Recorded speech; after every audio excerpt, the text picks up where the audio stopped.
Fox Sports. We are Fox Sports. We are St. Louis.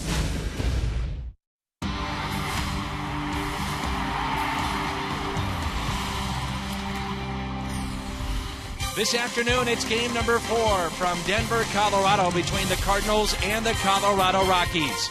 Last night in game number 3, it felt like a playoff game here in Denver. 1-2 to count. Got him! And the Cardinals hold on. Helton strikes out. And the Cardinals win it 4-3. They're 2 in front of Pittsburgh with 10 to go in the 2013 regular season. What a moment. Bases loaded. 2 outs in the 9th. Mujica comes through, and the Cardinals win a big one here in Denver. And with that win, the Cardinals just a game back of Atlanta. We show you this. This is about home field advantage. The best record in the National League. Atlanta, a game in front of St. Louis with 10 to go. And welcome to St. Louis Cardinals baseball. It's day baseball on your home of the Cardinals, Fox Sports Midwest. With my partner, Rick Horton, I'm Dan McLaughlin. What a game last night. So much fun. It was fun from beginning to end. One of the best games that the Cardinals have had really all season long, and it was exciting up till that last pitch. That last moment reminded me a bit of Bruce Sutter striking out Gorman Thomas in the World Series. You got an off-speed guy throwing that high fastball to Todd Helton here last night, and it was very, very exciting in that Cardinal clubhouse. And the Cardinals turn to a rookie here today, Michael Wacha, against the veteran Roy Oswalt. It's game 4. Cards, Rockies coming up on Fox Sports Midwest.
Pick up win number 4 here this afternoon. Behind him has been very good defense in this series. Will it be on display today? Pitching and defense always go together. Matt Carpenter making a nifty play at first base, and John Jay showing some range in center. The Cardinals doing a lot of things well with the glove in this series. Perhaps the best of all is David Freese, showing some increased range to his left and to his right. Defense on display here in Colorado. Roy Oswalt getting the call today for the Rockies, looking for his first win of 2013. Waka, Oswalt, Cards, Rockies coming up.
Two-game lead. It's their largest since July 26 when they had a 2.5-game lead in the Central.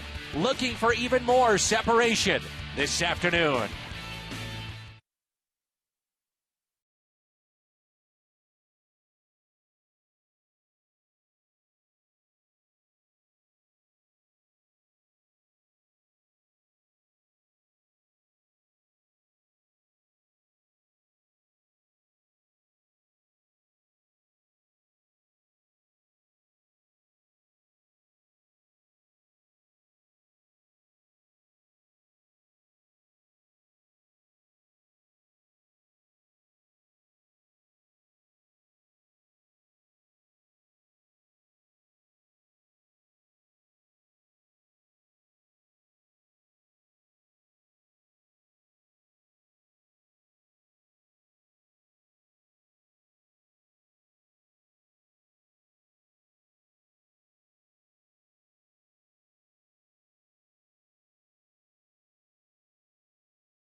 Beautiful scene here in Denver, Colorado. Along with Rick Horton, I'm Dan McLaughlin. It is day baseball here in Denver as Roy Oswalt gets the call against the St. Louis Cardinals. Matt Carpenter leads it off, and the first pitch is taken low and outside. Carpenter batting .324 with 10 home runs, 76 RBIs, and Roy Oswalt winless here in this 2013 season. It's a new baseball, 2 balls and no strikes. We talk so much about teams having something to play for as a team in September, but sometimes the individuals do. Roy Oswalt playing for a job, really, for 2014. He has not pitched well, looking for that first victory. The stuff has been okay for Oswalt. He just has not been able to pick up any victories. Not the hard thrower that he once was. Still gets it up there around 90 to 93. It's been the velocity range on his fastball. And it's 2 balls and 1 strike. Matt Carpenter riding a 10-game hitting streak. .450 the last 10 games, and he draws a walk. What else is new? Let's turn to Rick Horton's Toyota keys to the game. We've seen Oswalt quite a bit, and one of the keys to hitting Oswalt is be careful not to chase the ball up in the zone. He has that high fastball. He likes to ride up in the zone to get strikeouts, so stay off of that. And for Wacha, off speed, needs to stay sharp. The curveball and the changeup. When he's good with his off speed pitches, Wacha can be very, very tough. In steps John Jay. Last time we saw Roy Oswalt facing the Cardinals, he was pitching in the playoffs of 2011. Phillies were up 2-1 in the DS of 2011, the division series. And the Cardinals, thanks to David Freese and a 2-run homer, wound up winning that game, and we know the rest is history.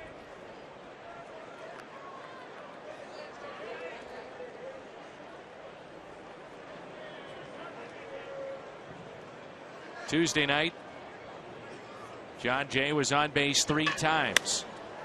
And he hits a fly ball out to center field. Corey Dickerson makes the catch. Back to the bag at first goes Carpenter.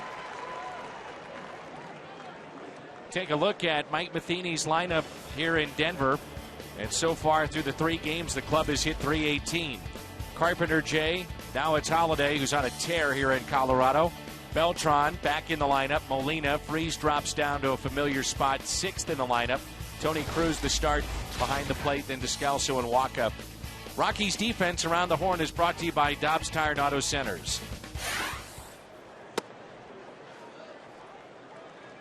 Holiday this season overall is batting .290. 20 home runs. He's driven in 87.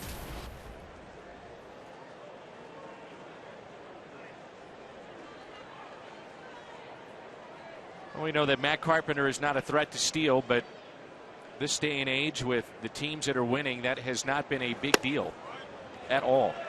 Really hasn't. The Cardinals with just 43 stolen bases as a team. They are last in the National League. And Dan, we noticed before the game that the top 4 stolen base teams in the league are not having good seasons. It's almost as if the offense isn't there. They're trying to make something work with speed alone. And for the Cardinals, it has not been a part of their game all season long. And Holiday hits one out to deep center. Dickerson is back with just enough room and makes the catch. A different sound to that, didn't it? And a little colder here this afternoon. I think the ball didn't carry well. I think Matt Holiday a little surprised that ball didn't make it out. He's looking out towards center field saying, what happened here? There is some breeze coming in from center field. The flag's blowing in. Holiday somehow managed to keep his hands inside that ball, and it was on the inside corner, and he gave it a ride. The switch hitter, Carlos Beltran. .297, 23 home runs, 78 driven in. He's been stuck on 23 for quite some time. The breaking ball in there for a strike. And one more thought on the stolen bases.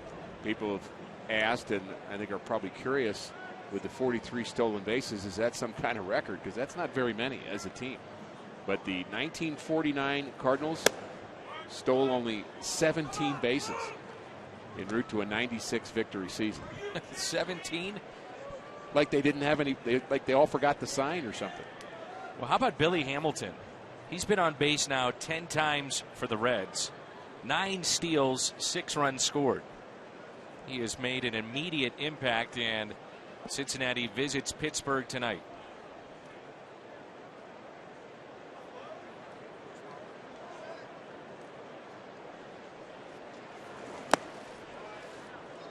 That pitch taken in the dirt. Beltran had yesterday off. Usually, as you mentioned last night, he'll go on a tear the following day. Little rest is all he needs. 2 balls and 1 strike.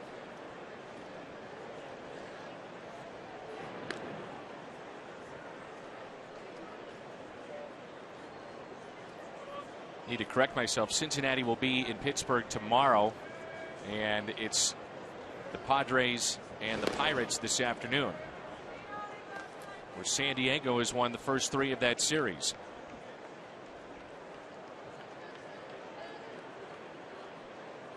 Pittsburgh leading that ball game by a wide margin, 6-1. It's taken low, and it's 3-1.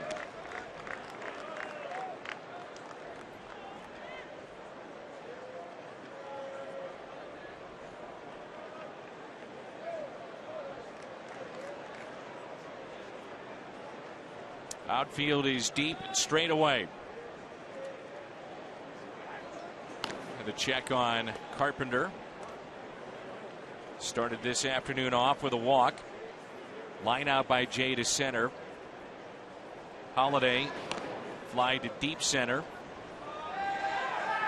And he's out. How about that? Helton faked him out. The old veteran acted like he threw it back to the pitcher, kept it in his back pocket. Carpenter was off the bag and he tagged him. Take a look here. Uh-oh.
Walt Weiss's lineup: Charlie Blackmon, DJ LeMahieu, Corey Dickerson, then Troy Tulowitzki, Todd Helton playing in a day game.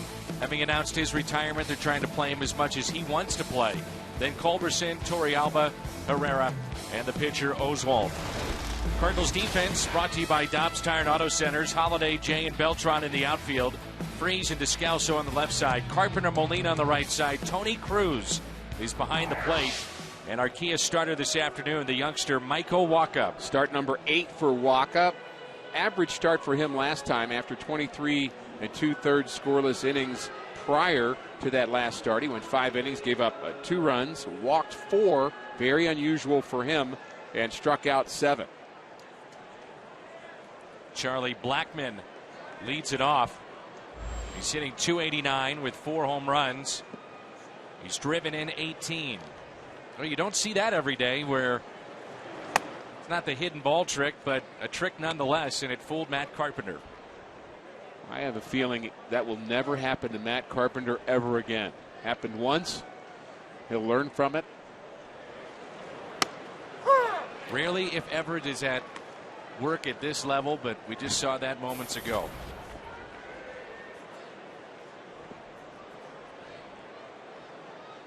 One ball, 1 strike. Little pop up down the left field line, and that'll drop in foul. Strike two. You went through the Rockies lineup. No Michael Kadire, who is battling for the National League batting championship. He has issues with his left wrist that came up yesterday. He was taken from the game and not in the lineup. The Cardinals really catching a break in some ways with all the injuries to the Rockies. Willeen Rosario has not been 100%. We haven't seen much of him. Carlos Gonzalez is going to have surgery soon. Cardinal side of things, Matt Adams with a sore elbow. That's in the hole and past Descalso and into left field. Leadoff base hit for Charlie Blackmon. Not expected, though, to be serious with Adams. He's been dealing with it, Mike Matheny said, for the last couple of months. Remember, he had surgery on that elbow. And so he is out, but is available to pinch hit potentially in this game. Kadire, it happened in the 6th inning last night. He was diving on a ball that was hit by Descalso. Said he had soreness in his forearm and, as you mentioned, the wrist. And so not in the lineup. And that proved to be big even late last night when they pitched around Troy Tulowitzki. Made a difference in the game. Dexter Fowler's also been hurt. He's had knee issues. And maybe the real bullet that the Cardinals dodged is not having to face Jorge De La Rosa. With 16 wins, very quick move there by Wacha. De La Rosa has been incredibly good here at Coors Field, which you think is maybe opposite, but he's been very good at home. Good numbers, but he's kind of skipped the start. They expect to have him back in their rotation on Saturday. Cardinals will be out of town, so fortunate for St. Louis. Also a lefty. Michael Wacha, last time out, I think you'd have to say it was so-so. Not great, not bad, so-so. We forget just how young many of these Cardinals are. Michael Wacha, 21. You look at the average age of the St. Louis Cardinals and their pitching staff as the runner goes, and it's a foul ball. Only one team has a younger average age for their starting staff outside of the St. Louis Cardinals, and that's Miami. And you look at the teams that have these young staffs. Atlanta's young, St. Louis young, but Miami going nowhere. White Sox, awful season. Houston, 3 consecutive 100 losing campaigns. You just rarely see championship teams with young pitchers like this. It's okay to be young as long as your young guys are good. Young just to be young doesn't really get you anywhere. You want them young and ready. At the youth, you wonder if that plays a factor in what Mike Matheny does in the postseason with a guy like Michael Wacha, the big stage. Would Wacha earn a start as this team would go on further and further potentially? Here's a 1-2. And it's a strikeout blocked by Cruz. Staying put at first. Blackmon, LeMahieu, the first strikeout of the afternoon. There it is, the pitching staffs in the average age. Cardinals 27. Last time the Cardinals pitching staff was that young was 1984.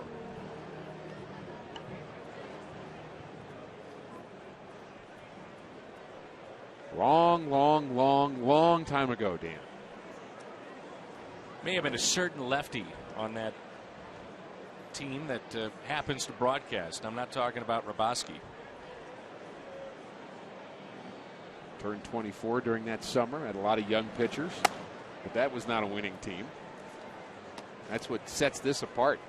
You've got a young guy, Wacha, just 22 years of age, but he's pitching in a pennant race on September 19th with hopes on his shoulders. Very different than just being a guy up here you're looking at.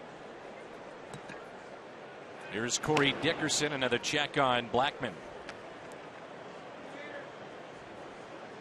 I think you and I both agree the Cardinals seem very free, loose, and easy right now. We saw that with Adam Wainwright a couple of nights ago in the dugout.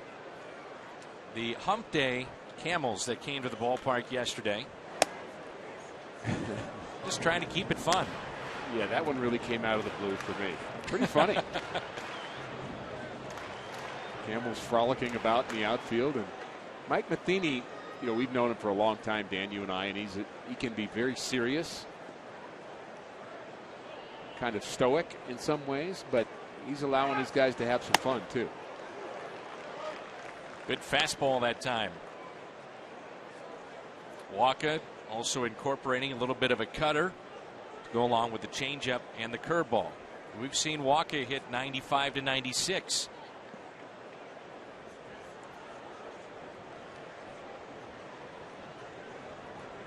This rotation has really come together here in the final month. That catches the outside corner.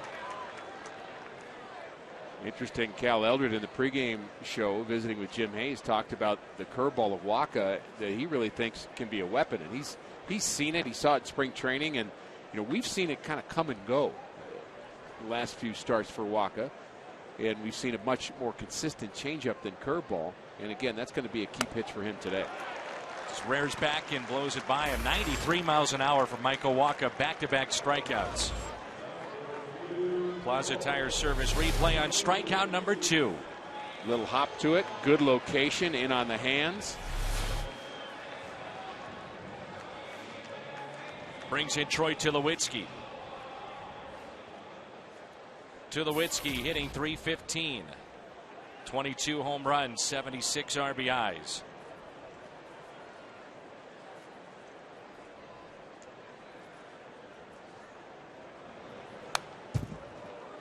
Rick, you think about where this team has come from. Loss of Chris Carpenter, Jason Mott, Rafael Furcal. And yet, this club, even if the Cardinals go 3-7 in their last 10, they'll have their first 92 win plus season since 2005. That club had 100 wins. That was back-to-back 100 win campaigns. Jaime Garcia went on the DL.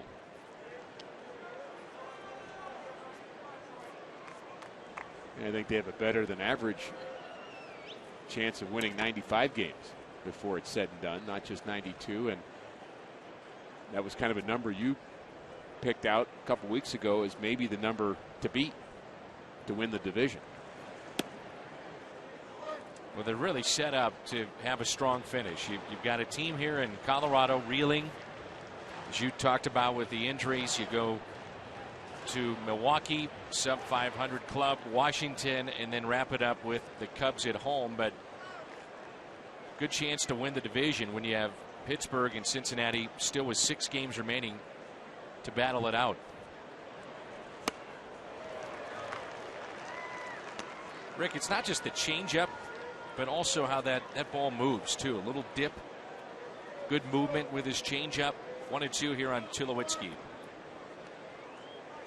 He's talking about how well he disguises it. I think hitters are fooled on his changeup. Not just that they can't hit it, they don't see it, and then they can't hit it. 2-2. That looked like a little cutter from Waka. I hadn't seen too many of those from him. Shelby Miller's been incorporating that into his arsenal. It's exactly what that pitch was. 90 miles an hour. It was too hard for a curveball.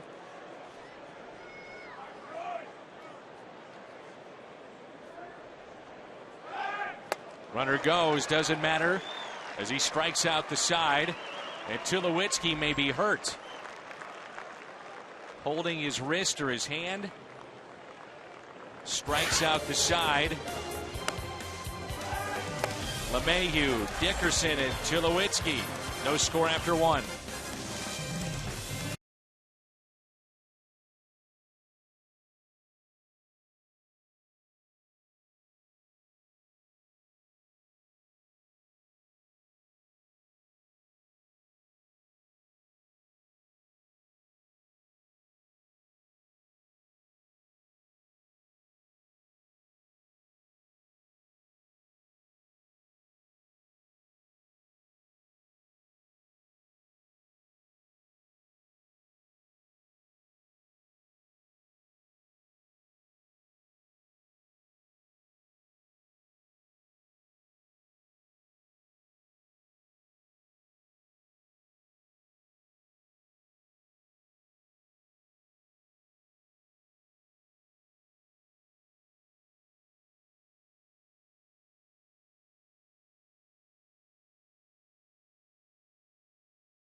Beltran looks at a ball. He was left standing after Carpenter was picked off to end the top of the first.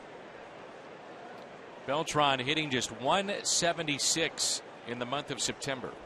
355 though in his career against Oswalt. Felt like a couple of days ago his bat was dragging just a little bit. You can kind of tell with Carlos when he needs a day off. Mike Matheny has been spotting him every once in a while, just trying to keep his energy up. And boy, you'd like to have him get hot for the next 30 or 40 days, wouldn't you? Historically, history says that he will. We're talking about one of the great money players in baseball history when you look at his numbers in the postseason. Seems to rise to the occasion. He's been on 3 teams that have made it to a Game 7 of a championship series, and all 3 times it's been with St. Louis, either as the opponent, Houston and the Mets, or last season against San Francisco with the Cardinals. 1-2 pitch. 2-2. We saw Tulowitzki holding his wrist. You may remember he had a fractured left wrist in 2010. Did require surgery. You wonder if that's just flared up on him a little bit. Odd swing on that miss as Waka struck out the side. That's what the changeup does to you.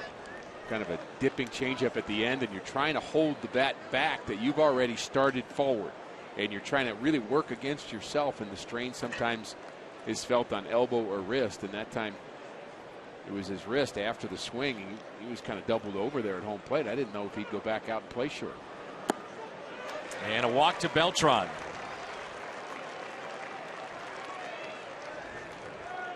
Second walk issued by Roy Oswalt. He's no stranger to postseason play with Houston or the Phillies. And a look at Roy Oswalt in his career. Over 300 starts. Very good major league career. Career ERA of 3.33. 163 game winner. 10-9 lifetime against the Cardinals, and we've seen him good. We've hit him a couple of different times over the years. A low ERA against the Cardinals. He's really had trouble against left-handed batters in his limited time in the big leagues. He really started out in Double-A, kind of getting back in shape to be a big leaguer. Was able to throw just 85 pitches his last outing, but he's working up to that. So I don't expect to see him more than 5 innings in this game anyway, maybe 6. Molina hit his 41st double of the season last night. It's 9th most ever by a major league catcher. 3rd most for National League catchers, and it's now the all-time mark in St. Louis Cardinals history. All-time leader in doubles by a catcher, Pudge Rodriguez, at 47 back in 1996. A short lead at first by Beltran, and Yachty shoots one foul and out of play. The early going, the Cardinals seem pretty patient with Roy Oswalt, and I think that's bad news for Oswalt. He's trying to get the Cardinals to get themselves out. He's throwing a lot of pitches just out of the zone. A couple off-speed pitches down in the zone, trying to get the Cardinals to commit and get themselves out, but he doesn't have the same stuff he used to, and they're just not biting on it. 1-2 pitch. Yachty hits into a double play. Out at second, out at first. 6-4-3 on the double play. The first turn by the Rockies or the Cardinals in this ballgame.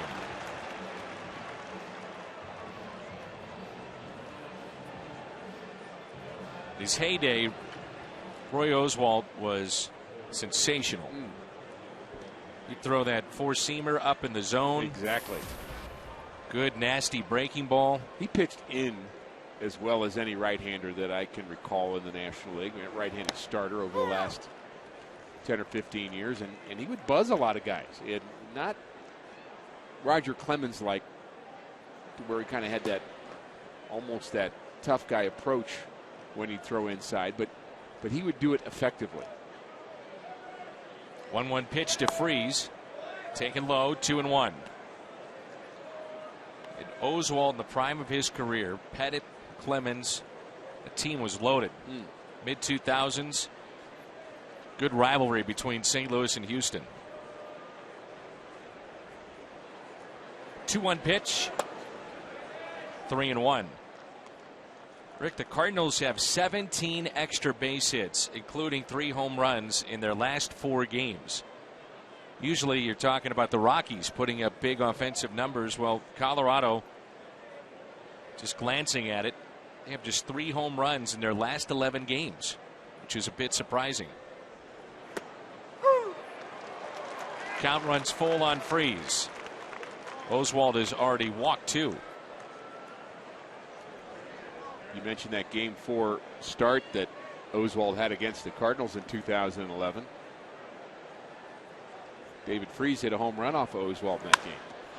That's up the middle and a base hit.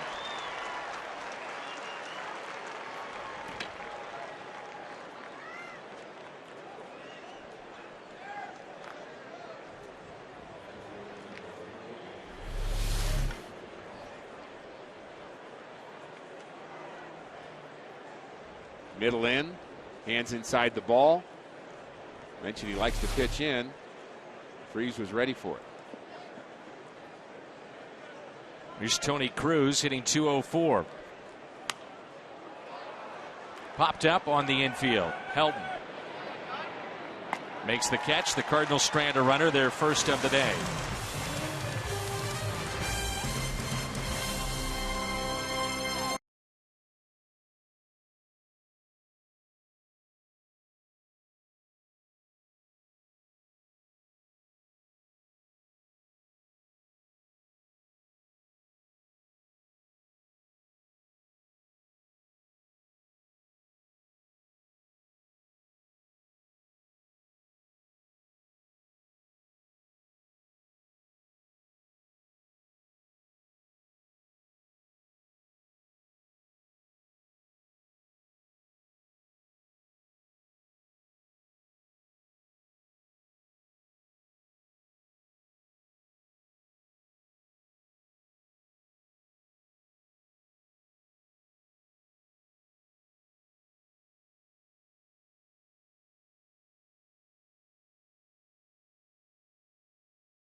Dan, you were talking about Matt Adams. I talked to him about his right elbow, said it felt a lot better today than it did last night.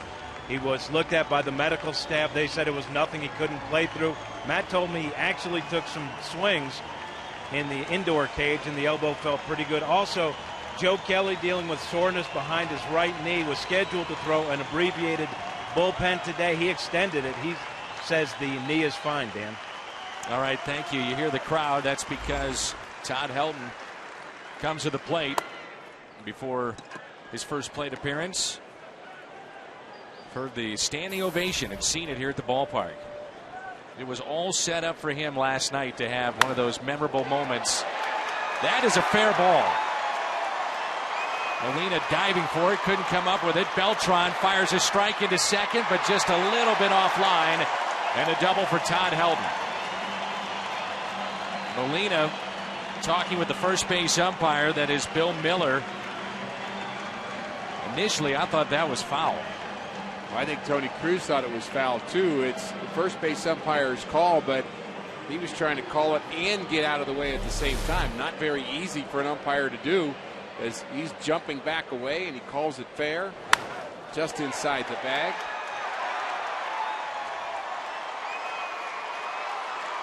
Beltran makes it close at second base.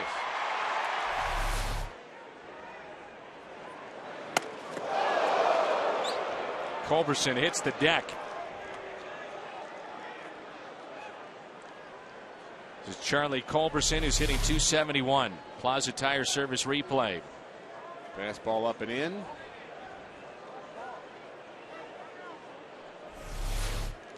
That's one of those Charlie Brown knockdown pitches.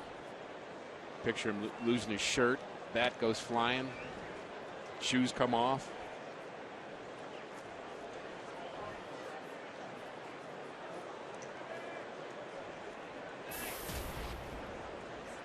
Can be very effective.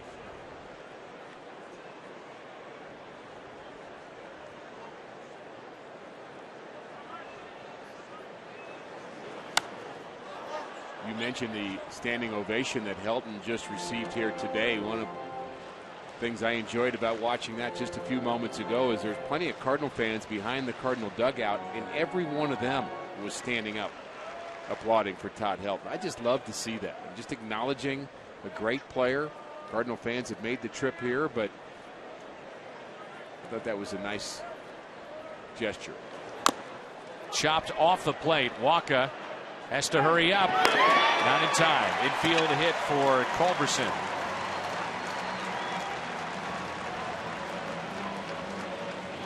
Runners at first and third for Yorvi Torrealba. 7, 8, 9 in the order coming up. You're just trying to make this ball come down as fast as possible, and it just doesn't. You can't jump up and get it. You just have to let gravity do its job. But as we know, Dan, it comes down at 9.8 meters per second squared. No faster. Everyone knows that. Here's Torrealba, who's hitting .230 with a home run and 13 RBIs. Corners are in for St. Louis, and that pitch is a high strike to Torrealba. He didn't like that call. I still think the Helton ball was foul.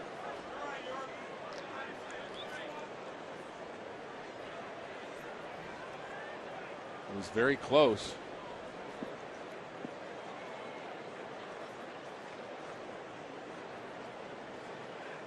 Helton just hits the line, little chopper. All of a sudden you got runners at the corner with nobody out, and we'll see what Walker can do to pitch out of it. Strikeout would be nice.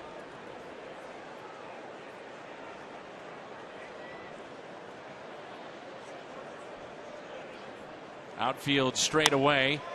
Lifted into shallow right center field. That ball will get down. 1-0 Rockies. RBI single for Yorvi Torrealba. Culberson winds up at third.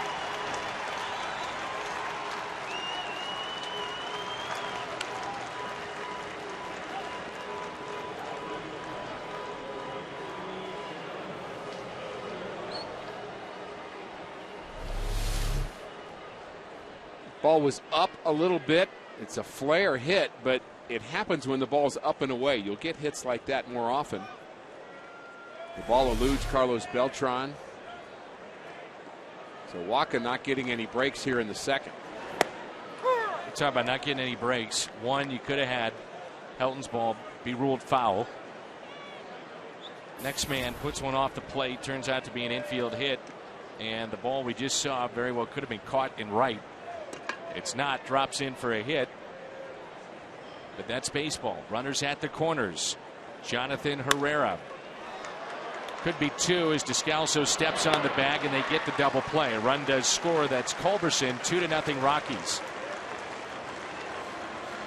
Cardinals turn their first double play of the afternoon. Adam Wainwright gave up 2 runs early here last night and then went into lockdown mode. That's Michael Waka's job here. Maybe he was watching yesterday. Surely he was. And saw what Wainwright did. End up having a very good start at him yesterday. He went 7 2/3. Did give up 10 hits. But ended up a winner for the 17th time this season. Roy Oswalt hitting .250. Quickly, no balls, 2 strikes. So 3 consecutive hits to start the bottom of the second. A 2-run lead for the Rockies.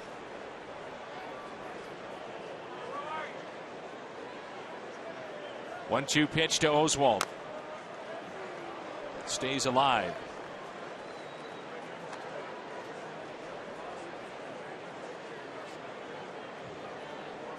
Cardinals return back home, remember, Monday with those $7 tickets available for the series against Washington. As Oswald grounds it towards Carpenter, and it takes a bad hop and into center field.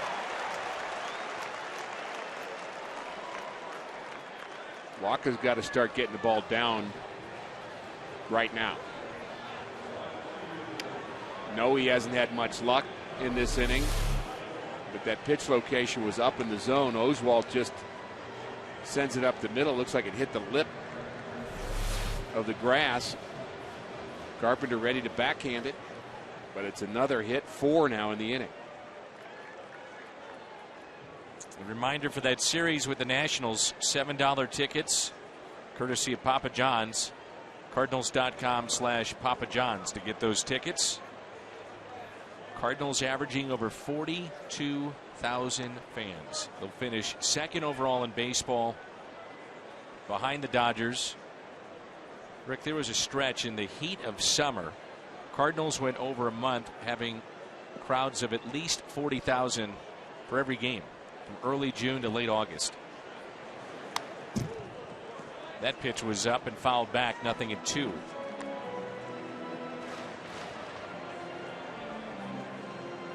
Cardinals don't take that for granted, and a lot of the promotional nights certainly have helped out, but winning baseball is the game's best promotion. Cardinals certainly have done that.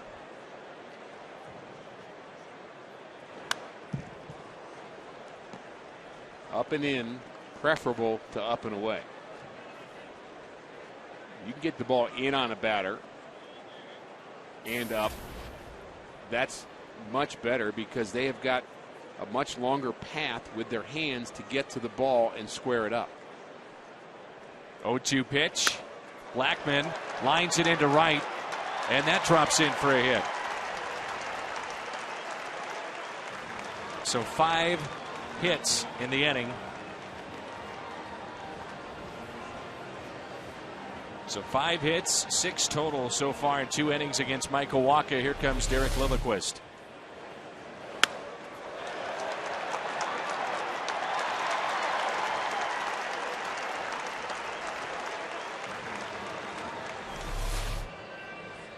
Rough inning for Wacha. Lilliquist hoping for the right words.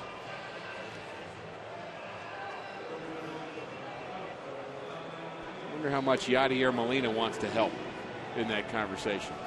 How does he keep himself from walking over to the mound from first base and adding his 2 cents? How many trips he's made from behind the plate to those visits on the mound? I mean, he wants to respect Tony Cruz. He understands that Tony Cruz and Michael Wacha have got to get it going together here this afternoon. Wacha just got a piece of it, and he makes the play. LeMahieu will strand 2. Line shot as they check on Wacha.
brought to you by Budweiser. Great times are waiting, designated driver.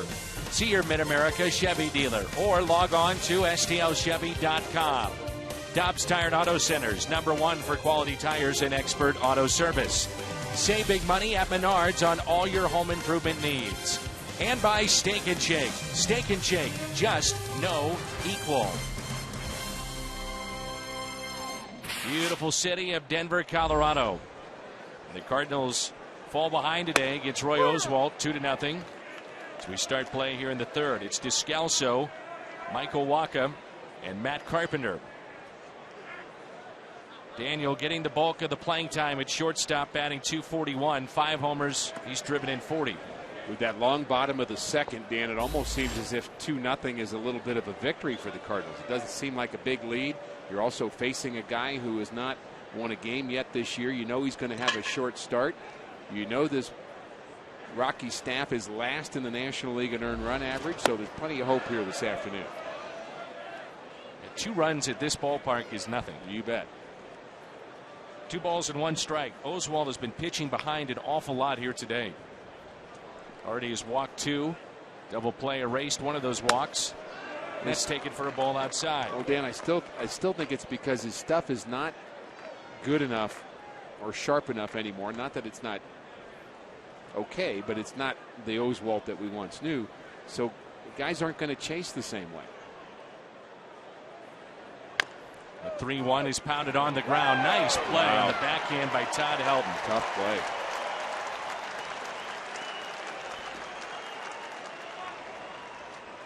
Here's a 3-time Gold Glover at work. High chopper. You got to get it just right on the short hop. And he does. Nicely done.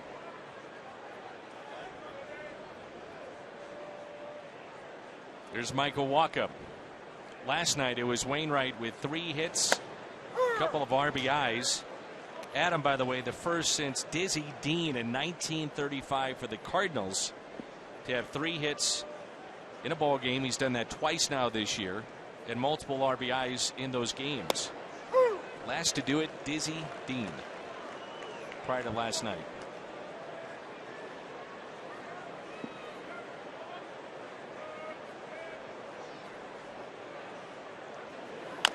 Off-speed pitch is put in play by Wacha. Tough play for the third baseman, LeMahieu. Barehands it. Do or die, and he gets Michael Wacha. Fox College Saturday. 23rd ranked Arizona State. The Sun Devils head to take on Stanford. They are 5th ranked in the country. Pac-12 opener for both those teams. Fox, your home for college football all season long.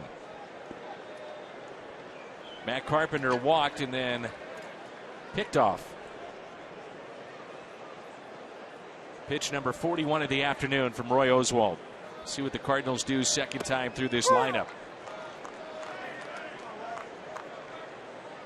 As we mentioned, the Cardinals are playing for a division title. Roy Oswalt is playing for a job. It's really done the Roger Clemens here the last couple of years, where he's unsure as to whether or not he wants to pitch, wants to play, then makes a decision to do so. Last year with Texas, that didn't work out, and signed late with Colorado this season.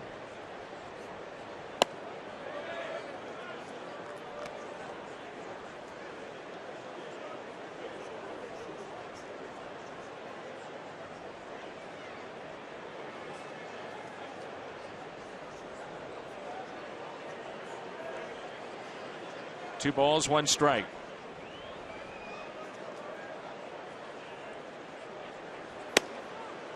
Just missed. 3-1. Key at bat last night was Matt Carpenter. Working a count with 2 strikes, picked up an RBI hit. Later he would draw a walk. And he's told me before that he is very comfortable, actually prefers it, going deeper into counts and a 2-strike count. It shows. He's one of the best on 2 strikes in the game today. Here's a 3-2 pitch. puts it in play, just punches it towards short. Tulowitzki slings it over to first, and they get him by a step. The defense being shown for Roy Oswald along the infield. This inning starts with Todd Helton. Good backhanded play. Do or die. LeMahieu down at third. And just a moment ago, Troy Tulowitzki firing a strike to first.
Two-run lead for the Rockies as we move to the home half of the third. Dickerson, Tulowitzki, and Helton. Dickerson struck out on a fastball first time up. Looks at ball one.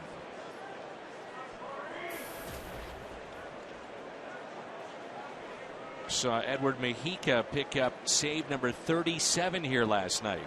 Closing in on 40. And a base hit into right, and again a pitch that was up. The seventh hit already for Colorado. Cardinals baseball is brought to you by Schnucks, your neighborhood hometown grocer.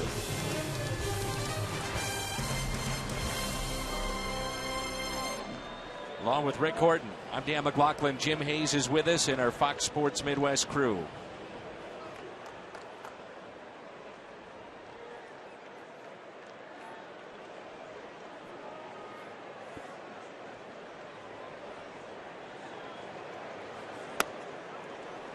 Tulowitzki trying to bunt. And maybe that's the wrist acting up. We saw him strike out. If you're just joining us, back in the first inning, went down nearly to a knee, but he was holding his wrist. He's been shaking it out ever since. He's showing bunt there. The cleanup man here in the third inning. Nothing in two.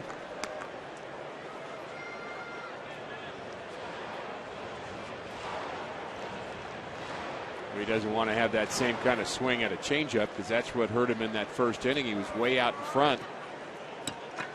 Again, tried to hold back the swing, couldn't do it.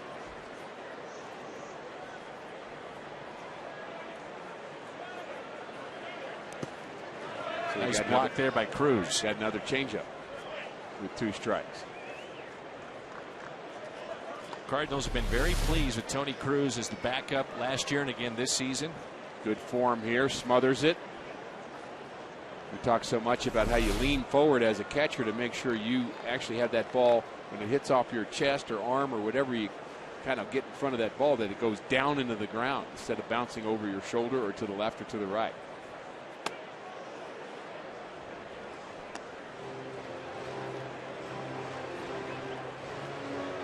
And every time I see a well-blocked ball behind the plate, I think of my friend Dave Ricketts, and had a chance to see Barbara Ricketts at Whitey Herzog's Youth Foundation dinner last Sunday, and she said every time we mention Dave and her, she hears about it and is thankful.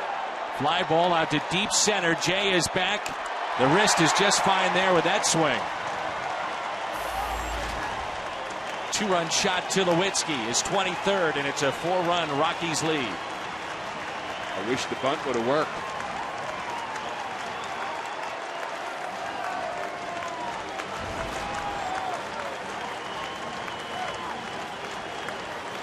Again, looked to be a pitch that didn't do much, and it also stayed up in the zone.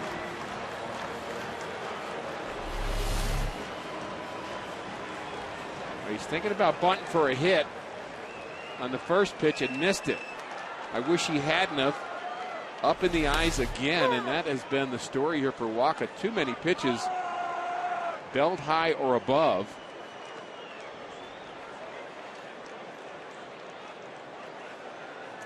Rough start for Wacha. Helton doubled down the first base line and making the play. Michael Wacha hopping off the mound. Our friend of the Cardinals, Lindsey Weber, wants to make sure that we wish for Grandpa a happy 94th birthday. Charlie Krause of Crestwood, Missouri. He watches every game with his wife Dorothy. So happy birthday, Charlie Krause, and you should be very proud of your granddaughter Lindsey Weber. Works for us at the St. Louis Cardinals. Does a great job.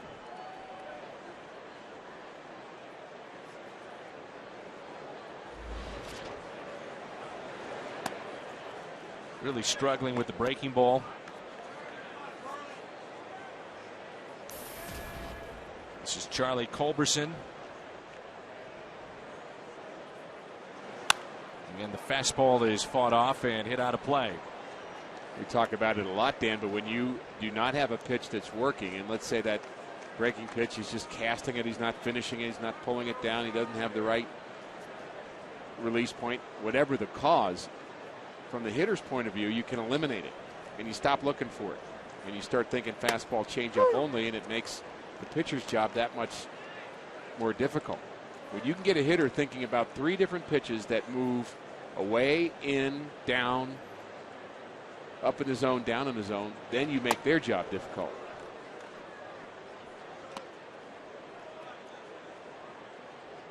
Two and two. You mentioned the curveball. It's really a work in progress. A couple of these he spun up there. Good sinking action there as he picks up his 4th strikeout. Let's turn to our AT&T Twitter poll this afternoon. 2 outs here in the 3rd. Who is your favorite Rocky? Oh, boy. Cut me. I'm going Balboa. You? I'm going to go with Rocky Balboa also. Although I kind of liked Rocky and Bullwinkle a little bit too, but that's... I'm a fan. That doesn't mean it's my favorite, though. Kind of cultish, you know. There are folks that really love watching that particular show. Making a comeback.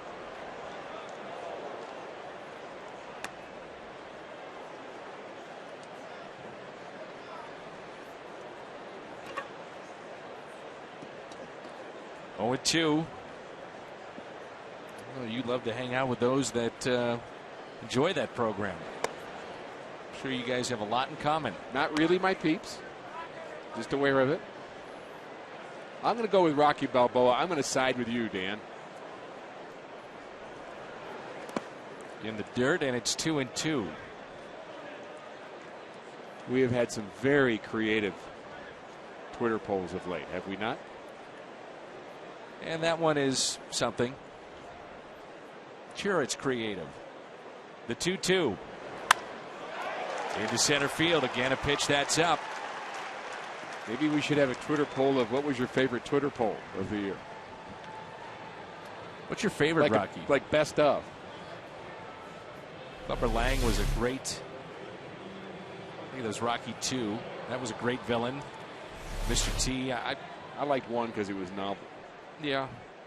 And every time I go Apollo to Philadelphia, Creed. I have to run those steps. Sure you do. Well, Rocky against the Russian was pretty good too. Ivan Drago. Back-to-back hits. Extends the inning to Roy Oswalt. If you're Mike Matheny, you have a young pitcher out there. It's a 4-run lead. You're in a hitter's ballpark. The last thing you want to do is have him get knocked around this afternoon and lose a lot of confidence. You don't need that, do you? Well, I think the knocked around has already happened. There's 10 hits, and we're in the 3rd inning. Question is, can he salvage it and keep the game close enough? Talked about this ballpark. You can sense Cardinals' ability to score more than 4 runs is good, but you got to stop the Rockies at some point. So I guess it's a matter of degree of how much you want him to get knocked around. And do you see any signs that he's able to make an adjustment? Mike Matheny talking before the game about Adam Wainwright making adjustments, in-game adjustments yesterday with his pitch selection, number 1, but even his arm angles. And Mike's thought was that Adam Wainwright is able to do that, but I wouldn't want him saying that too loudly in front of the younger pitchers because most pitchers can't. Wainwright's on a different plateau. He's a different level of experience. Most pitchers, you change your arm slot and your approach or vary your timings or your motion. You do those things, you throw yourself out of whack.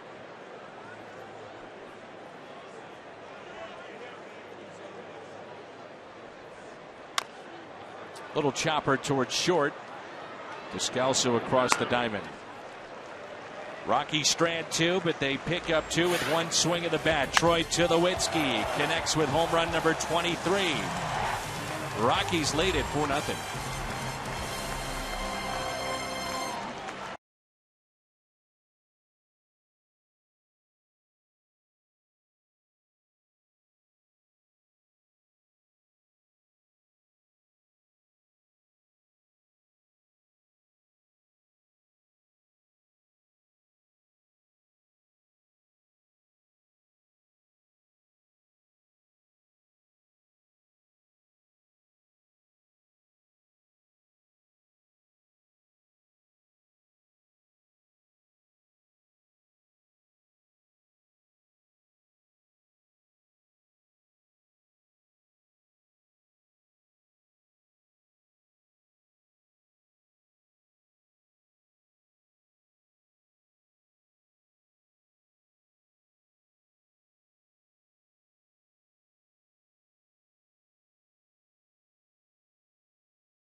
On Fox Sports Midwest, let's go to our studio in a Bommarito Sports Update.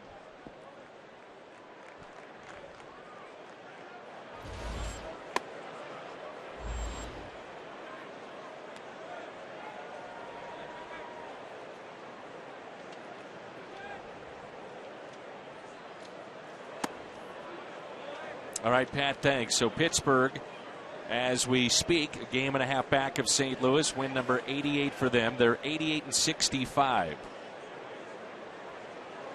So it snaps their 3-game losing skid as Jay takes one low. This game is long from over at this ballpark. The fact that Oswalt will not last the entire game, and you can get into that bullpen. Now, their bullpen the other night was pretty good.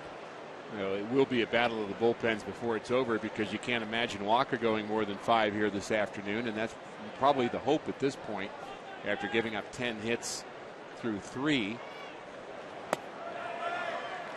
And a leadoff walk. That's how you let teams back in, as Oswald has walked now 3 this afternoon. All of them leadoff batters. You wonder if that comes from something working out of the windup as opposed to the stretch. He really wasn't even very close to Beltran when he walked him in the second inning, close with too many pitches. And here he walks John Jay. Matt Holliday flied out to deep center field. Nearly a 2-run homer. They're playing very deep as he looks at a pitch up and in. Roy Oswald, not a very good ratio there, obviously, with the 29 balls to 22 strikes. Dealt with groin issues for a number of seasons. The long stride that he has, using his legs, driving towards the plate. He's had hamstring issues this year. Battled them and does not seem to be quite as limber and as flexible as we saw him in his career. He definitely looks a little older, and he is older. He's 36. But the bottom line is he has 3 zeros up there on the board. That's the real job, isn't it? No question about it. Still looking for his first win this season. 1 ball, 1 strike on Holliday.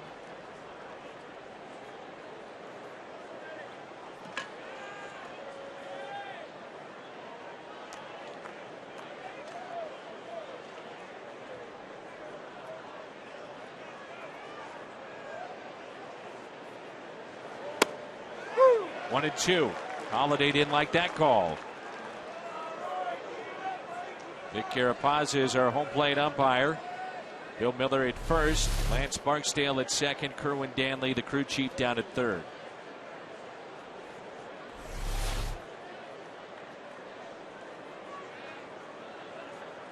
One-two pitch. Worked once, he came back in there again. I think Holliday laid off that second strike because he could have envisioned that being a pitch that he would have hit into the ground for a double play, trying to avoid that. He's trying to get the ball in the gap somewhere, although they're really pinching in the gaps, giving him that left field line.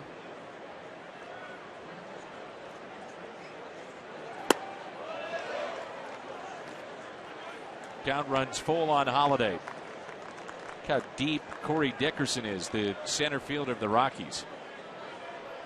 Can't get much deeper than that. Halfway to Colorado Springs. I guess it's that way. Yeah. I just made that up, Dan. Could you tell? Yes, I could, because that's not the way. Okay. I'd be okay with John Jay running here. Get something going.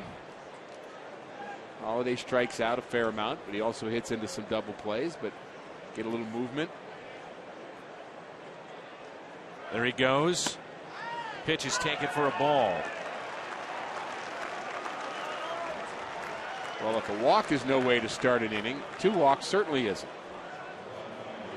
Torey Alba now talking with the home plate umpire.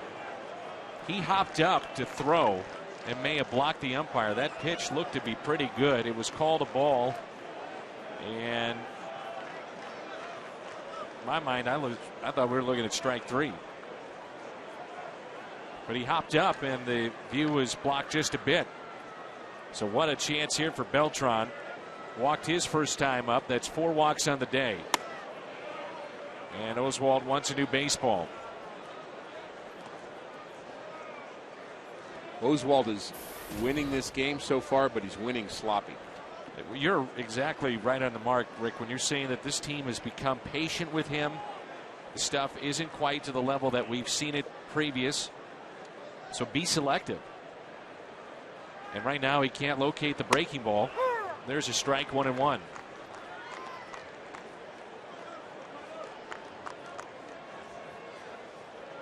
It just takes one swing. Turn things around. Fights it off, a broken bat, little floater, drops into center field. The Cardinals get on the board.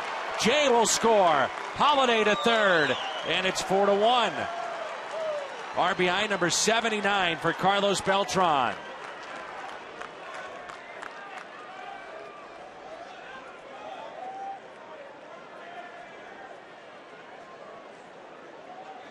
2 walks to start the inning. John Jay waits to see that ball's going to drop. He scores easily. Important to be able to go first to third. Again, you hesitate to make sure it's down. Matt Holliday runs the bases very well. How about all the runs Matt Holliday's been scoring this year? Overlooked a bit when you think about Holliday. You think about the power numbers, but scoring an awful lot of runs. 94 runs, 5th in the National League. And he's scoring runs and driving them in at big rates right now. And this has a feel, and things could change, but it has a feel to me that Roy Oswalt might not finish this inning.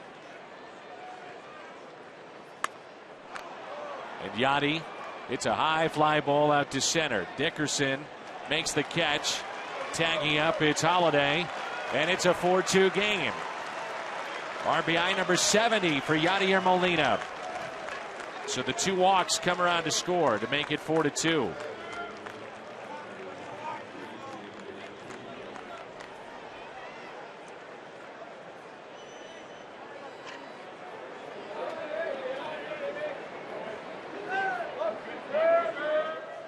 Here's David Freese, single to center on a 3-2 pitch.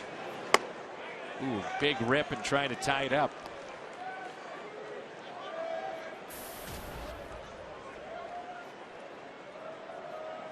Average at 264 now after that single.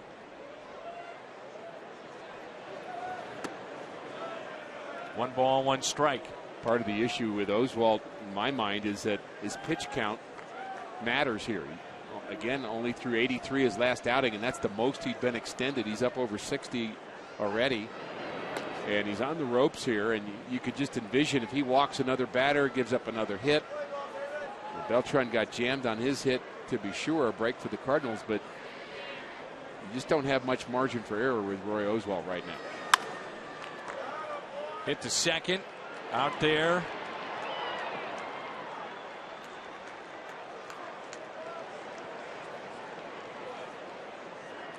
And no double play. Wow. Tulowitzki has had issues in this series of getting the ball out of his glove. We've seen it 4 or 5 different times. This is a tailor-made. How is this not a double play? This is a tailor-made double play, and he's just not letting the ball go. I'm not sure what's going on with Tulowitzki. Now Beltran stays up high, but you can still throw that baseball, and I'm not sure what's going on with Tulowitzki, but we've seen it, Dan, 4 or 5 times where he's taken that extra crow hop, kind of slowed down, went back into his glove again and again and again, and just kind of an odd fielding thing going on with Tulowitzki, who, by the way, is a good defensive player. Gold Glover. 7 errors this year. With this level, that's a double play. That's tailor-made. It's David Freese running, too. Agreed. 2 outs and an 0-1 pitch to Cruz. It's a high fly ball out to deep left field. Culberson back, looks up. It's off the top of the wall. David Freese will score, and Cruz makes him pay. They should be out of this inning. Instead, it's 4-3 and a chance to tie it up.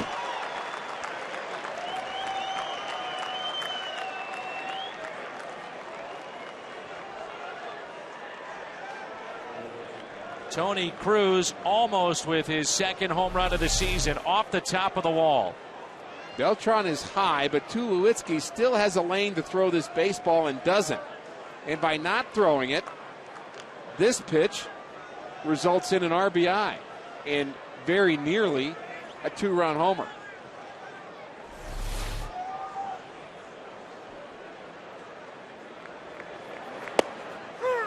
Now it's Descalso. Michael Wacha on deck. Daniel gets aboard. Got to think about potentially hitting for Wacha. He's already allowed 10 base hits.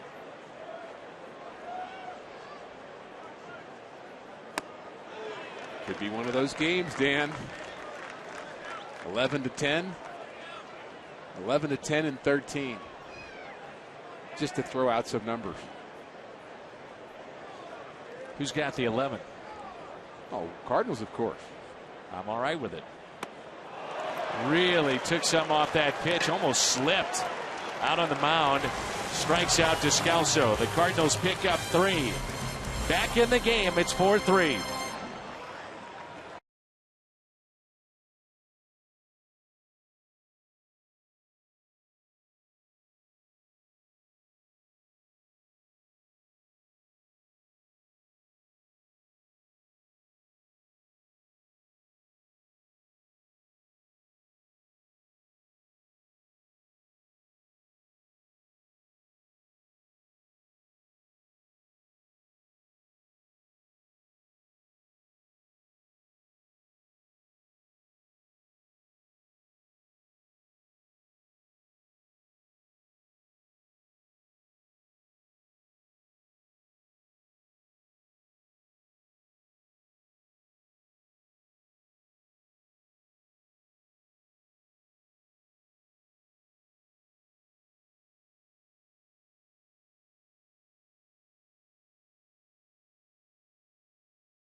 Here's baseball is everywhere when you have MLB.tv.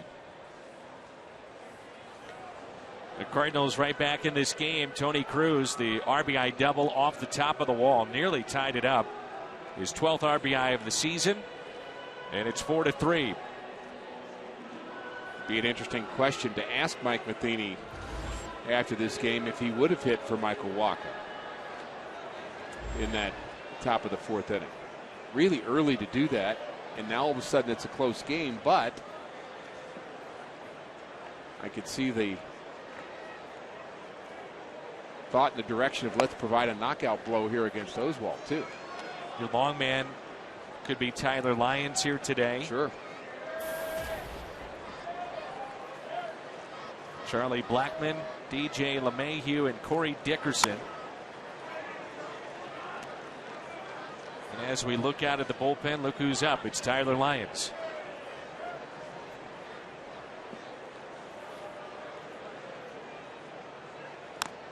All the little things that Mike Matheny has to do in thinking about that decision, but one of them is getting Lyons up, who's accustomed to being a starter, and getting him loose enough to come in this game. And at that point in time, he was not throwing. You'd think with the time between innings you might have enough time to delay it, but even so, did not see him loosening, although tough for us to see here. It really is a cool ballpark, but Tyler Lyons is literally throwing behind an evergreen tree from our vantage point. There's a base hit into center field. So Charlie Blackmon is 3 for 3. He's like in the middle of the woods out there in the Cardinals bullpen.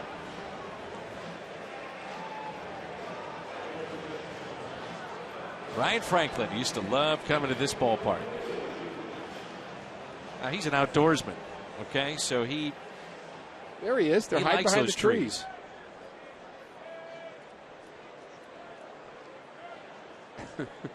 DJ LeMahieu is struck out, then lined back to Wacha.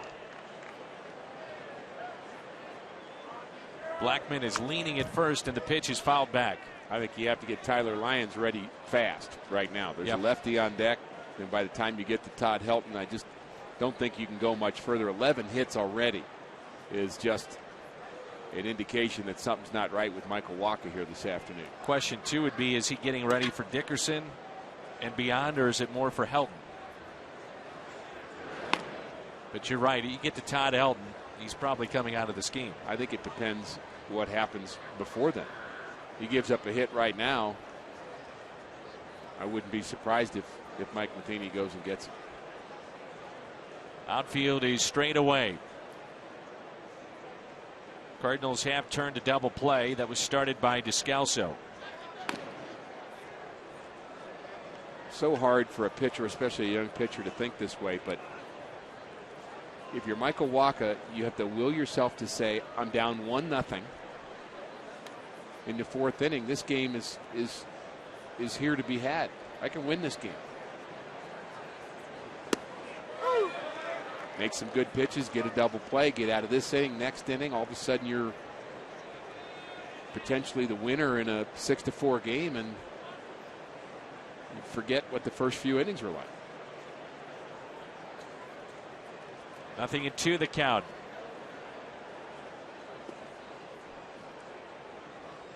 The next to LeMahieu. Got him. Strikeout for Wacha, number 5 of the afternoon. We're seeing more of a 93 Wacha than a 97 Wacha, by the way. Best Cardinals postseason moments. We're down to number 8. You'll see that tomorrow at 6:30. The pregame show, 7 o'clock. Brewers and Cardinals. It's made me think that he's gone to the cutter a little bit more, but he has not hit that 95 to 96 as consistent as he was in his last start. Agreed. Dickerson is 1 for 2. Struck out on a fastball back in the first, and Singleton scored as he picked up a base hit into right in the third. You mentioned the Cardinals have just 43 stolen bases. The Rockies have 105 as a team. Blackman 6 for 6. Game has changed, though, so much. I'm not saying it's changed for the better or the worse, but you look at it, and the teams that are stealing a lot of bases are a bunch of teams that are going nowhere. Exactly. You mentioned the Mets, the Brewers.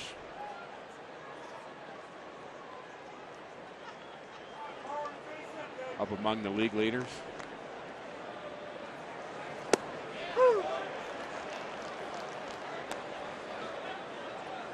Oh, and 2. The Mets have only 3 players, by the way, that have not spent a day on the DL this year. 3 from their opening day roster.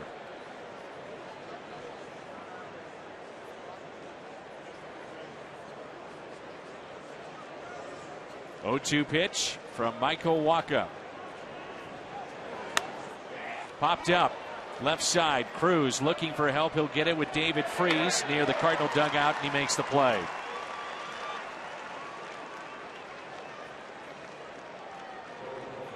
Brings in the shortstop, Troy Tulowitzki. I think you've got to seriously consider pinch hitting for Wacha in the top of the 5th. Either way, Molina out to talk to Wacha here. Now here comes Tony Cruz. Interesting that we're talking about Yadier Molina being at first base and not in control of the situation to an extent. It's got to drive him crazy. Little things that he knows how he'd like to pitch certain hitters. First baseman can still offer some help. I mean, you always get the sense that first baseman and third baseman just being a little closer to you as a pitcher than the shortstop and the second baseman. You get more verbal comments from them, typically. More opportunities for that. Plays at first base. You're holding runners on. You got a little communication back and forth with the first baseman. Third baseman's the one that flips the ball to you after they throw the ball around the infield. He's the guy you're kind of closer to as well. But you can only listen to so many voices. 0-1 pitch to Tulowitzki. Another fastball, and it's strike 2. Homered back in the third, a 2-run shot. His 23rd of the season. He's now up to 78 RBIs.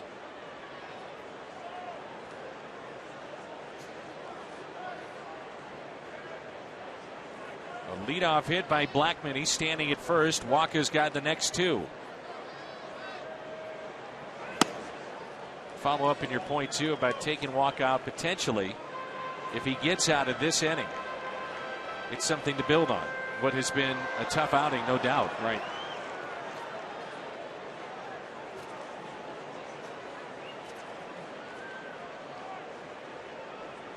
You could flip it and say, well, he will be facing more of the bottom of the order. Give him one more. Then also have a chance to potentially get a win, depending on what your offense does. One thing we have seen is when he comes out of the bullpen, he is lights out. As a starter, it's been a little up and down. But for the most part, as a bullpen guy, small sample size, but very, very good. 2-2, runner goes. Chopped off the plate and foul. These swings of Tulowitzki, even though he has homered today, they don't look comfortable, do they? They really don't. And the pitch that he hit out to center field might have been the best pitch for him to hit. It was an off-speed pitch up in the middle of the plate. It was a mistake by Wacha. You got the sense because of the wrist issue that he seems to be dealing with today that a lot of pitches he couldn't catch up to. He sure hit that one. A 2-2 pitch. Got him. A strikeout of Tulowitzki. 2 in the inning, 6 this afternoon for Michael Wacha.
You can head into your nearest on the run and pick up 50-cent drinks, any size drink, at your nearest on the run tomorrow if the Cardinals score 6.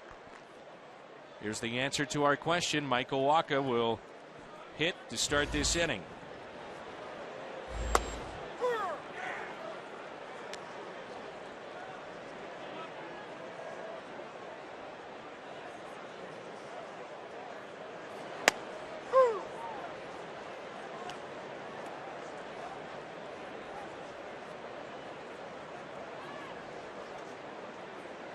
It's Wacha, Carpenter, and Jay. So both managers right now trying to figure out just how far they can go with their starters. 71 pitches today for Roy Oswalt.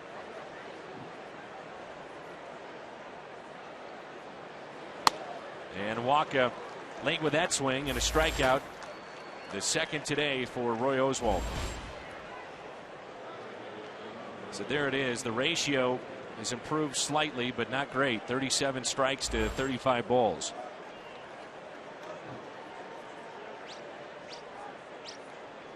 One out. Here is Carpenter.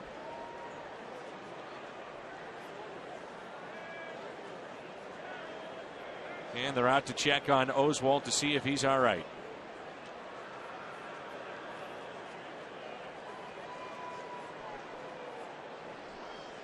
Trainer leading this visit, so it won't be a mound visit.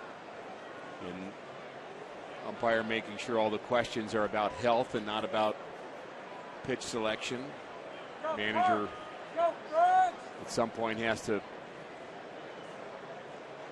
listen to what the pitcher has to say about how he feels, and often they'll give him a chance to throw a couple extra, but he must have maybe grimaced a bit. Again, we mentioned he's been dealing with hamstring issues. And when you've got a pitcher that has an issue, or anybody for that matter, the trainer has his eye on you. The trainer's watching a different game than we're watching. I mean, they are very concerned about the health and getting their players ready to play every single day. And there's a lot of work to that. That starts early in the day, getting guys stretched, ice, whatever they may need. 0-1 pitch, and Carpenter pulls it to Helton. Takes it himself, and Carpenter is 0 for 2 with a walk. We're seeing in person, final time, Todd Helton facing the Cardinals, and who knows, maybe the final time the Cardinals ever watched Roy Oswalt. Could be.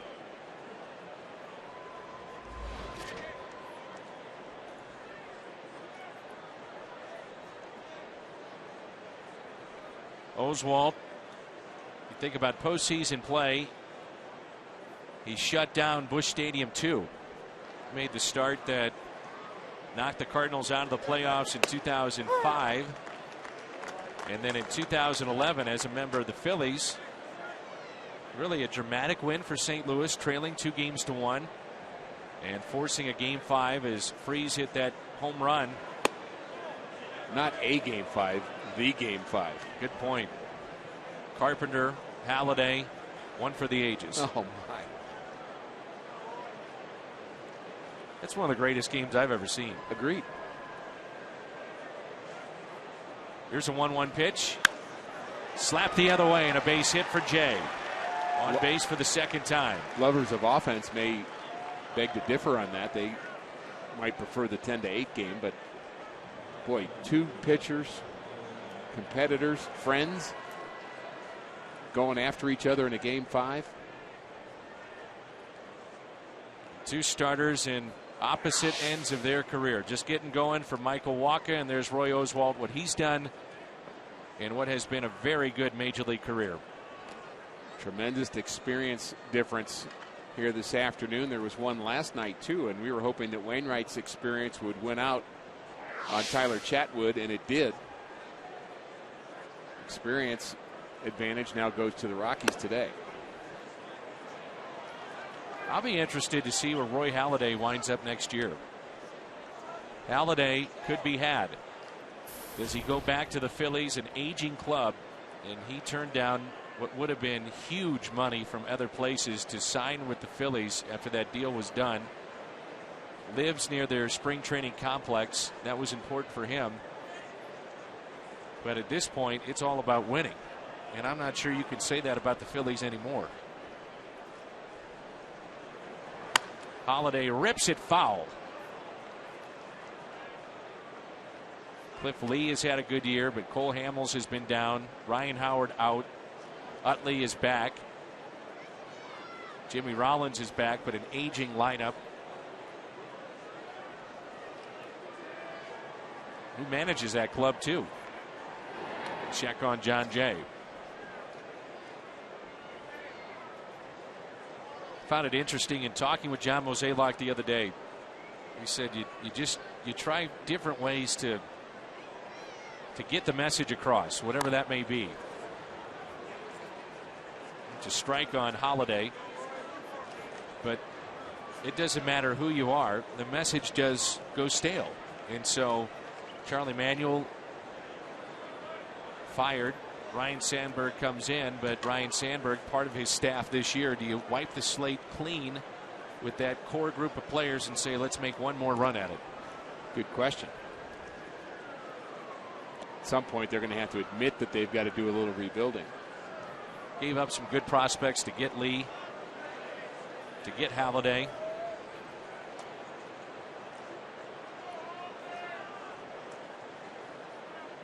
One and two the count on Matt Halladay.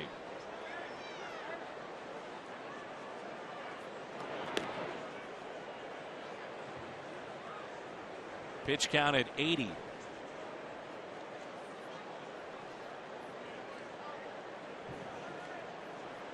Runner goes. That floats up there, and no chance. Is looked to be a knuckleball, huh? I wonder if that's what he threw Daniel Descalzo. I think it was. Same pitch. You're saying floating, it's definitely floating. Almost like an Ephus pitch. Might have been a curveball that got away. Remember how much he would change speeds? Yeah. He would do that at times. He just has not been on top of that pitch that is the really slow curveball. Chance to tie it up. Boy, Holiday has had 3 or 4 pitches that have hit that inside corner that Oswalt has not gotten the call. 2-2. Smiling back at the home plate umpire. That's a smile of, I'm not happy though. But home plate umpire Vic Carapazza was right. I think that's what happened. The umpire, you may not get that call all day. When your stuff is not as good, the plate looks smaller from the pitcher's point of view. 3-2. Holiday hits it down the right field line, but foul.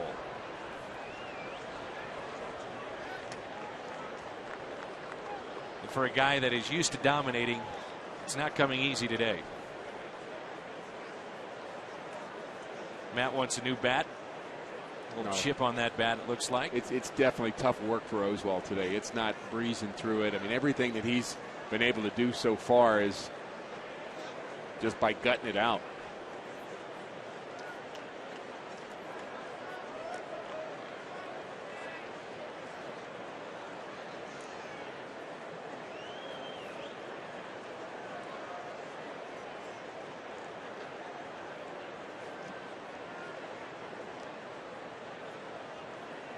A 3-2 pitch to Holiday. Little chopper up the middle. That's a base hit. Here comes Jay. We've got a tie ball game. It's 4-4. Holiday with his 88th RBI this year, and he comes through with 2 outs. Oswalt thought he had a strikeout inning over. Instead, we're tied up at 4-4. New life for the Cardinals. You could see this comeback coming. Oswalt has done everything he could do to try to make it work here today. But his afternoon, I believe, is over. Very slow walk by Walt Weiss, and that's it for Oswalt. As Holiday, on base for the second time, has tied this baby up. It's 4-4.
Stadium, Southeast Missouri State. The Redhawks take on Southern Illinois.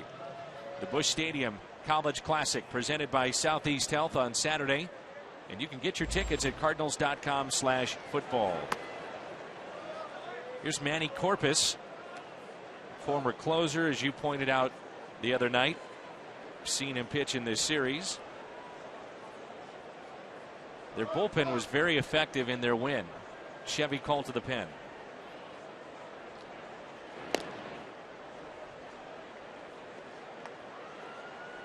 Been a sloppy game so far, but again, from the Cardinals' point of view, you just believe it's 0-0. And let's beat him by beating their bullpen. Roy Oswalt could look back at this game and think, well, a missed double play should have been out of that inning. That's a run because the next man hit it off the wall and that scored a run, and then he had what he thought was strike 3 on Holiday, and Matt made him pay. That was not a strike on Matt Holiday, that pitch right there. 2-1 the count with 2 outs and a runner at first. 12 RBIs with 2 outs for the Cardinals in this series. I don't know what it is, but there's something about St. Louis in September and October. And this team has got the feel of a team that could do some serious damage.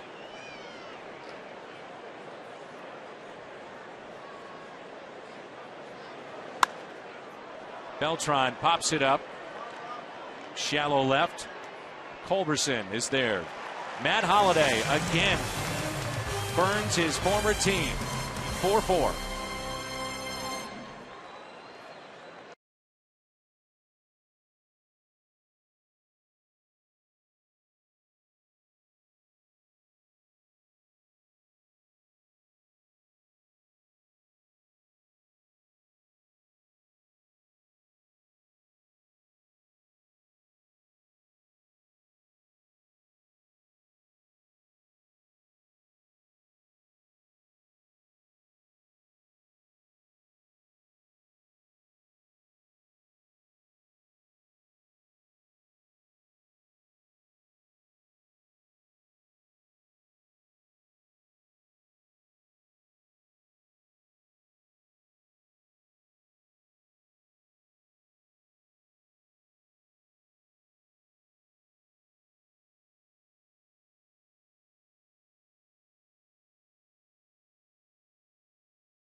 Cardinals fell behind in this game 4-0. Now they've tied it up at 4-4.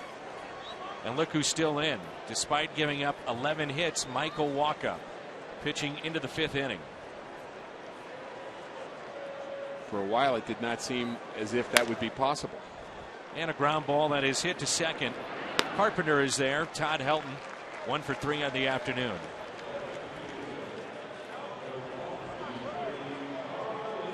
Charlie Culberson bounced one off the plate. An infield hit came around to score in the second, and then struck out swinging in the third.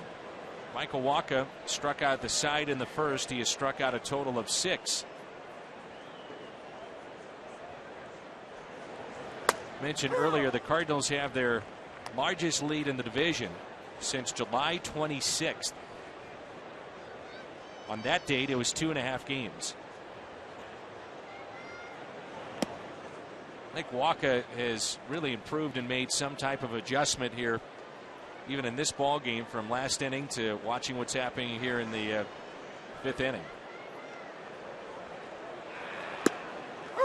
Look at that pitch. It's down in the zone. Down in the zone. Still does not have the normal velocity that we've seen from Wacha, but that location can make up for it. 1-2 pitch. Yeah, velocity, as you noted, is been around 91 to 93. Right. And normally we see it, I'd say 95 to 96.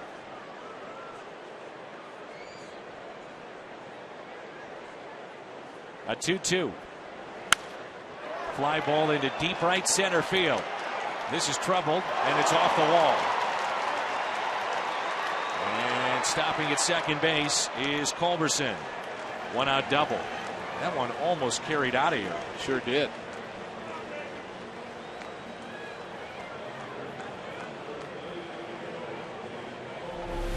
Brings in Yorvi Torrealba, the Hyundai replay. That pitch was down, but driven the other way by Culberson. And almost out of here. So Randy Choate getting loose. Well, you definitely would have to have this be the last inning either way for Michael Wacha. He's due to bat fifth. Regardless, I think when you give up 12 hits in a game, you've had enough stress already. You think about all the pitches that he's thrown today and pitch count. You know, again, we always talk about pitch count.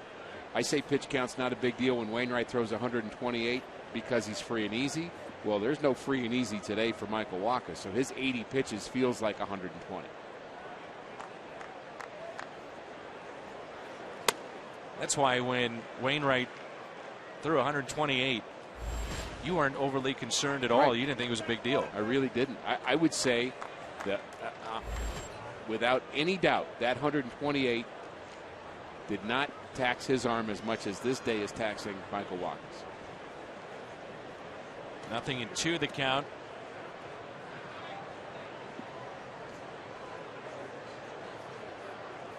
All pitch counts are not created equal. Heard that somewhere. That one elevated, got him to chase at 94 from Wacha.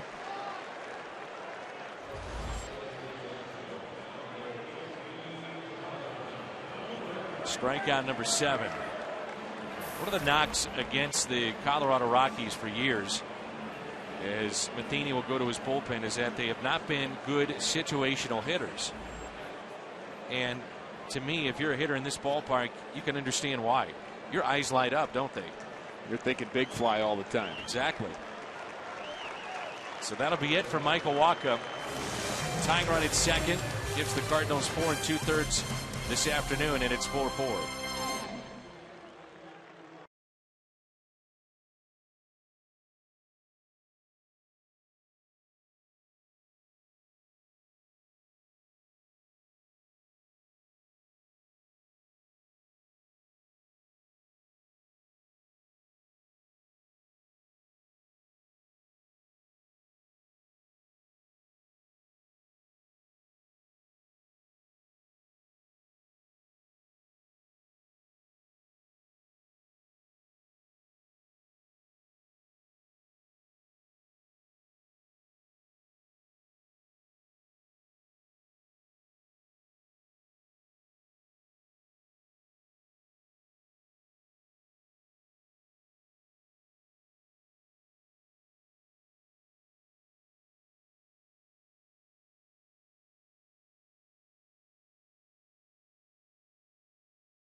Five with 2 outs, tying run at second base.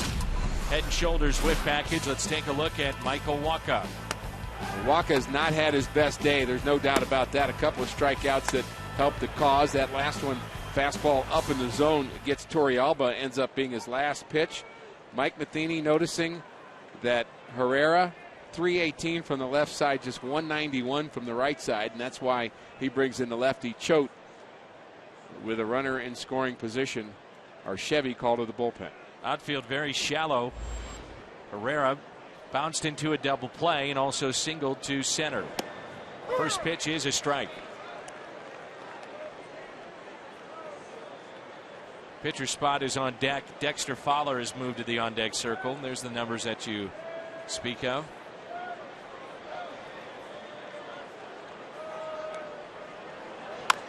Ground ball up the middle, and ranging to his left is Scalzo. That saves a run. Infield hit. Good play by Daniel to keep that on the infield, keep this game tied at 4. Well, Choate gets what he wants, a little ground ball. Unfortunately, it's well placed up the middle. And Descalzo does job one, keep it in the infield, no matter what. You can't let that ball get past you. I think he had his eyes set on maybe throwing out Herrera, who runs well. Now you've got Dexter Fowler, who is the opposite of Herrera. Much better from the right side at 323. So you wonder whether Mike Matheny will allow Choate to face Fowler. There is a left-hander up next, so my guess is he will. You could see that Randy Choate would finish this inning and then start next inning and maybe finish that too, potentially. Because then after that you've got LeMahieu and then Dickerson, who hits from the left side. Or you can also see him going to the bullpen right now and bringing in the righty. That's what's going to be the case here, as Seth Maness will come in. Randy Choate gets the ground ball, but not the out. 4-4 ball game.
.30 from Miller Park in Milwaukee. It's our Budweiser What's on Tap.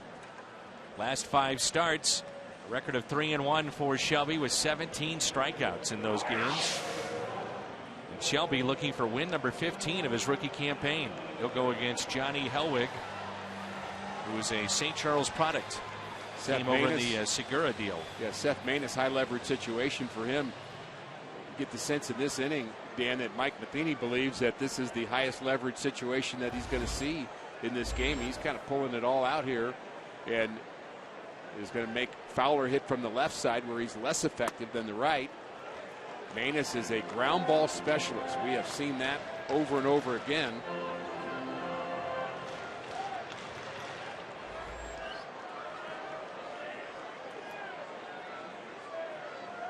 Runners at first and third. Tie ball game. 1 ball, 1 strike. Went through the litany of injuries that they've had.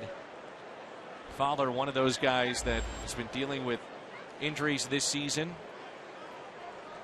So against the righties, at 240 average for Dexter Fowler.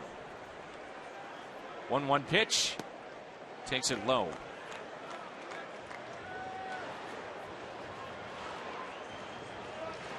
Here it is, another rookie in a tight spot in a game, and Seth Maness, as his appearances are starting to pile up.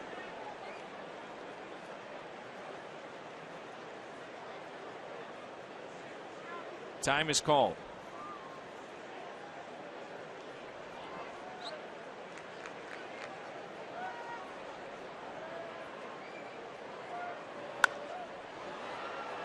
In the air, down the left field line and out of play.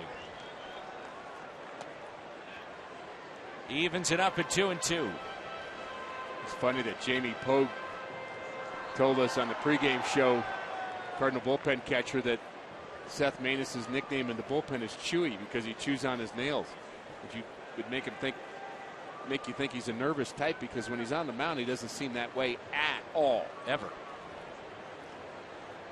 The 2-2 is a ground ball taken there by Carpenter. Flips to Descalso. Good work, Seth Maness. In that season of getting the ground balls and the outs for Seth Maness.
Sports Midwest. In the meantime, check out Blues Training Camp open practices. Check out stlouisblues.com for the full schedule.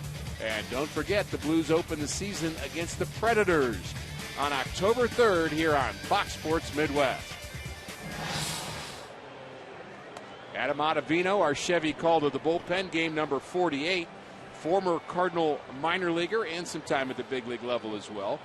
We saw Ottavino here last night. He pitched very well. An inning, struck out 2 batters, and showed a very sharp slider that he's throwing a little more 3/4 than I remember. Talking with some of the Rockies people, that's what he's done differently. They also mentioned his health clearly being a positive, where he's been able to stay healthy and show what he can do. And that was a good tight breaking ball there. So the Cardinals have Molina, Freese, and Cruz. Yadi's bounced into a double play today. And there's another breaking ball. Also flied out to center, 0 for 2. It's a game that will come down to the bullpens here this afternoon.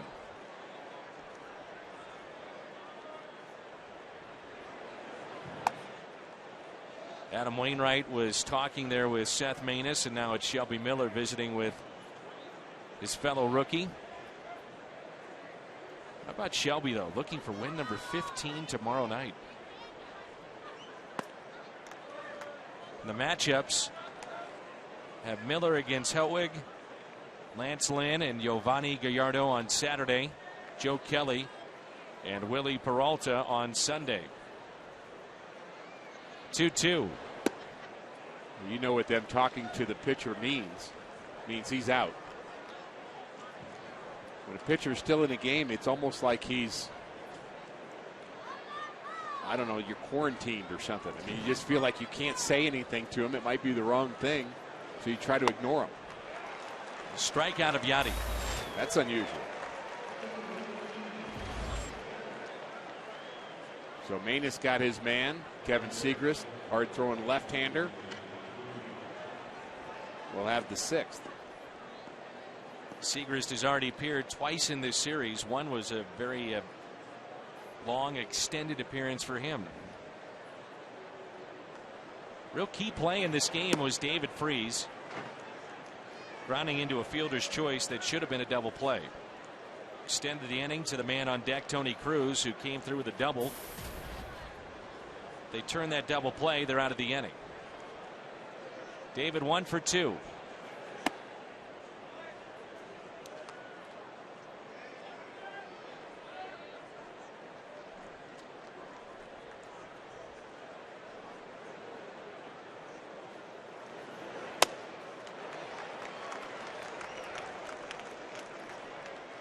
Here's the play that happened earlier. Looked to be a routine double play. Beltran's not sliding, but still a throwing angle for Tulowitzki, who just can't let it go.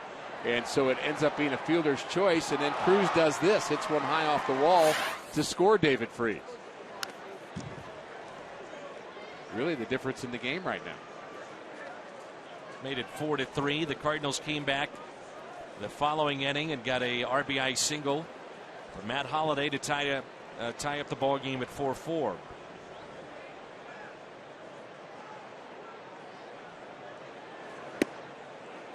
Ottavino was claimed off of waivers from the Cardinals in April of the 2012 season. Out of Brooklyn, New York.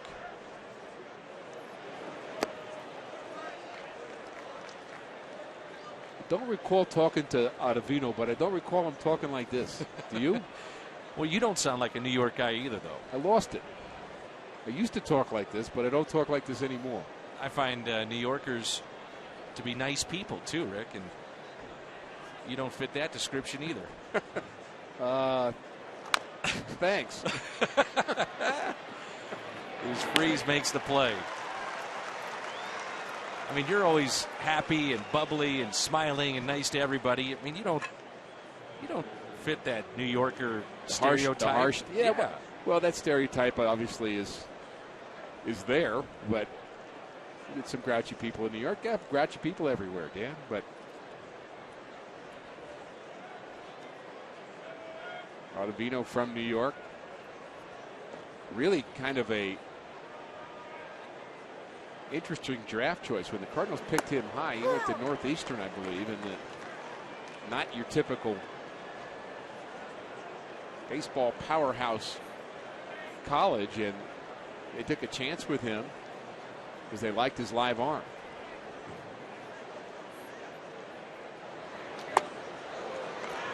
And I think he's finally made the adjustment. He had a good year last year too, and good numbers here. And I think dropping that arm angle just a little bit has created more movement for him instead of the straight fastball.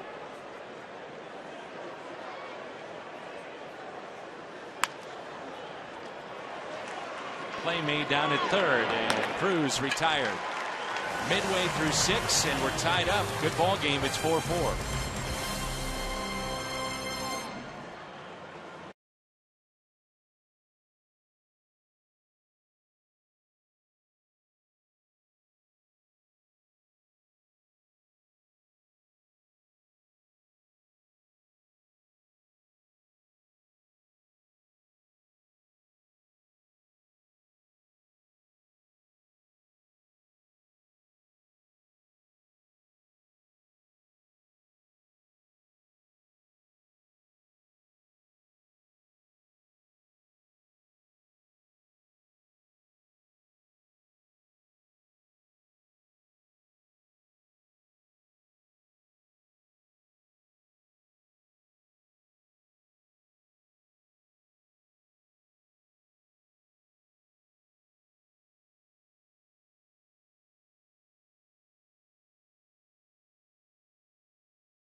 because Rocky the Flying Squirrel gets 43%.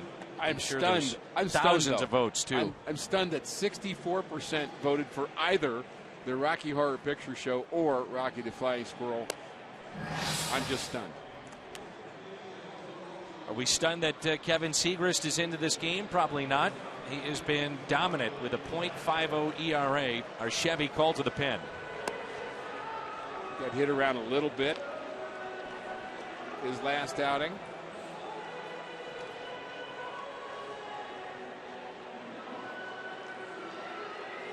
But much better results from Siegrist every other time we've seen him. I mean, he's just been dominating. Strikeouts galore. And I've been impressed with his command too, Dan. He throws a lot of strikes. He'll get the top of the lineup. Charlie Blackmon, 3 hits today, 3 for 3. Starts him off with a breaking ball. Siegrist had one outing, Dan, right after the All-Star break where he was kind of all over the place, and I thought, uh-oh, is he going to find a different level here? But, boy, he corrected that in no time. He just started pumping the strikes again, and it is really a plus fastball.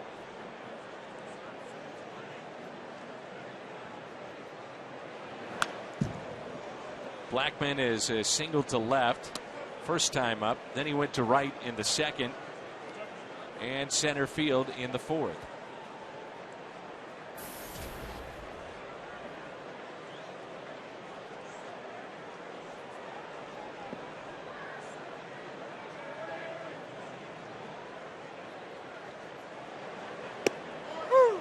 Good pitch.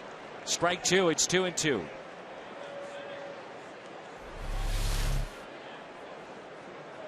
There's the delivery. Very smooth down in the zone. The Rockies, by the way, have a shorter bench than the Cardinals, which may come into play. Injuries that they have with their players that are listed. His Holiday is over near the line and makes the catch. More and more when I watch Siegrist, I see Joe McGrain. Definitely. Just real fluid, easy, tall guy, smooth. I don't know if I told you, I said we would hear from Joe McGrain when I mentioned that, and of course I did. Next day, Joe called me, said, I heard you were comparing me to Kevin Siegrist. That's a great compliment. And then I heard you say that, in fact, he did an interview where somebody brought up that the Cardinal broadcaster said, well, let's not compliment Joe too much because we don't want it to go to his head. And Joe heard that part too, so he said it was kind of a ouch left-handed compliment that we gave him. And I just blamed you. That's okay, isn't it? That's what we do as partners here. Sure, of course. We help each other out. Teamwork. Yep. Joe, it wasn't me. I promise. It was Dan. Let me get the tape. Hey, how the kids doing? Everything going well with that American Idol?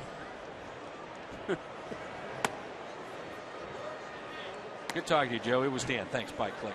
Well, Joe has his kind of handle on the baseball scene, big picture with his current position, and watches a lot of baseball and just likes this Cardinals team. He was surprised when I mentioned how we've been kind of pushing for Matt Carpenter for MVP, and he hadn't quite seen those numbers, but in talking about just how important Matt Carpenter is to this team and describing it, he said, when you see a team play every day, you know the value. And he talked about the Tampa Bay Rays, who he did games for in the past, and he said that Jason Bartlett was the MVP of a team and nobody knew it. But if you're watching every day, you know it. And very similar to what Matt Carpenter has been to the Cardinals. Well, that's why we say they could split votes MVP-wise, Siegrist and Molina, but there's a guy on a national stage not knowing as much as we do, nor should he. Right. Trying to keep up with all the different teams. I wonder if that's how most voters are going to go. I think that's very possible. Lean towards Yachty.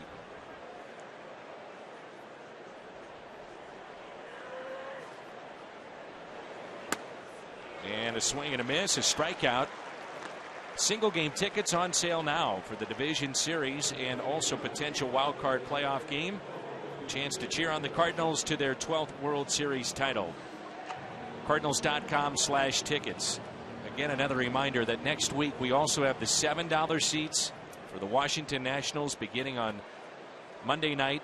Those $7 seats available for all 3 games. So very affordable. Come on down to the ballpark. Well, I think what's going to happen as it relates to most valuable player is people will kind of default to some sabermetric tools that are available now. And I think the one that seems to have the most popular kind of hold on people who'd be voting is WAR, which I think is a flawed statistic.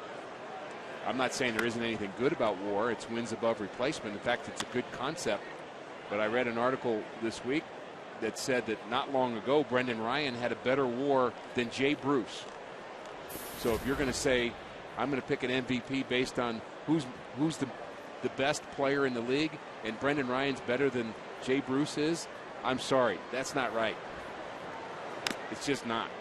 I think there's something in the algorithm that makes up WAR that needs to be tweaked some. There's a look at the playoff picture.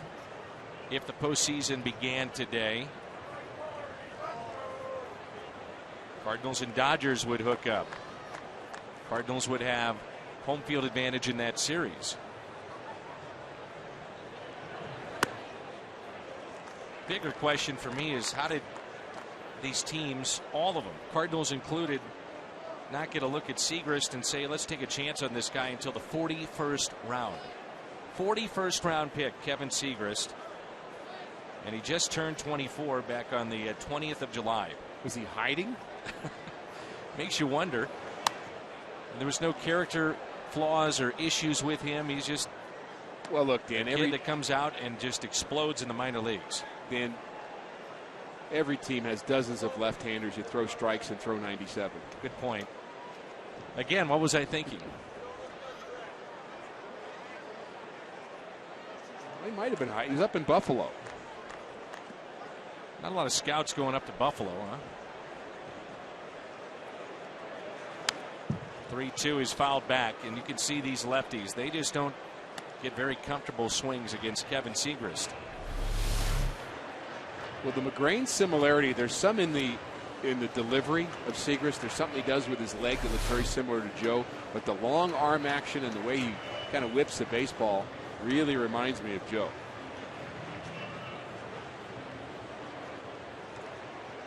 Little how they break back too. Yes, they lean back a little. Exactly right. And then the leg comes up very similar fashion.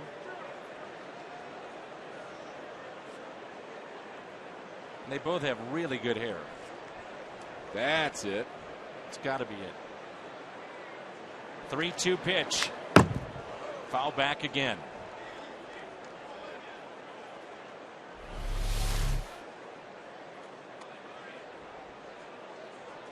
May have chased a ball, and Segrist is trying to pick up his second strikeout and have a 1-2-3 inning.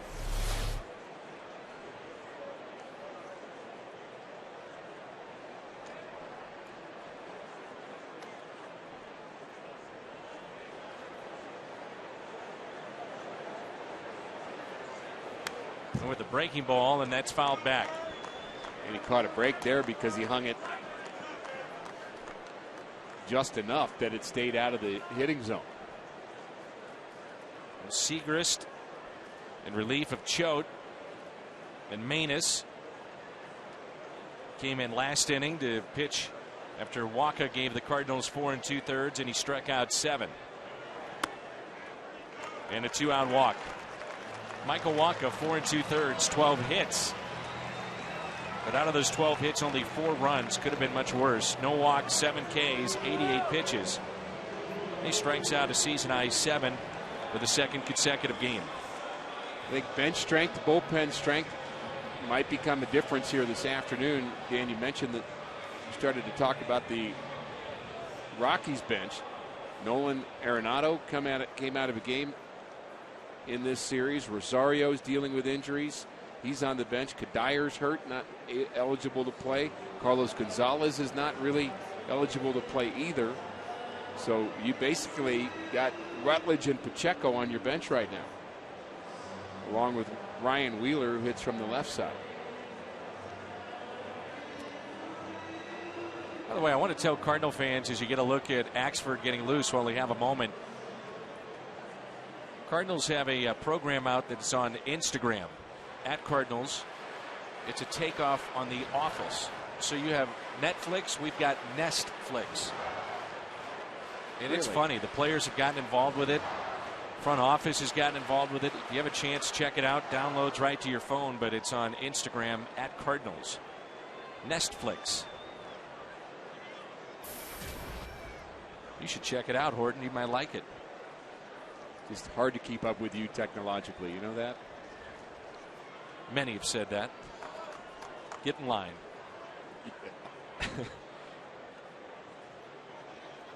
I just learned that my phone could take a picture. Yeah, you press that button right there. Tulowitzki is homer today. That was back in the third.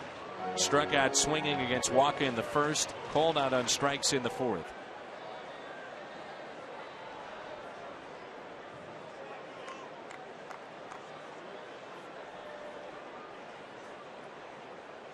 One-0 pitch in the dirt and kept in front by Cruz. Nice play by Tony Cruz. That was a tough one to block. He had to really scoot quickly to his left. The pitch had some crazy spin on it too, so he's got to be careful about it not scooting past him. And somehow he gets the glove on it. Wow.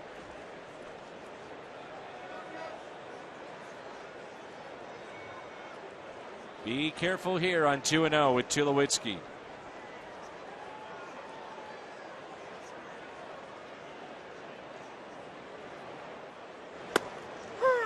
Good pitch on the inside corner, 2-1.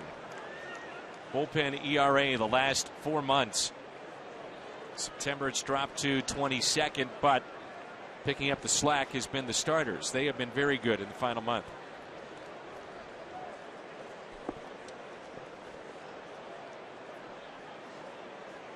Outfield is deep and straight away. 2 outs and a 2-1 pitch with a runner at first. Not sure what Tulowitzki was backing away from. 2-2.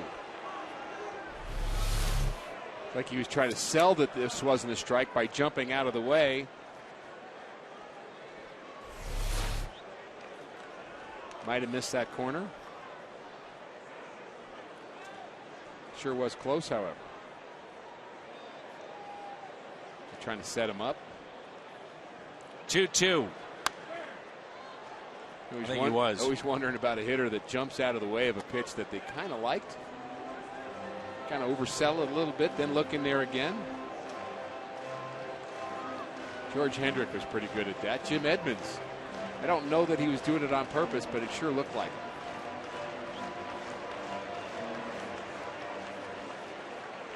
Jimmy, very smart hitter.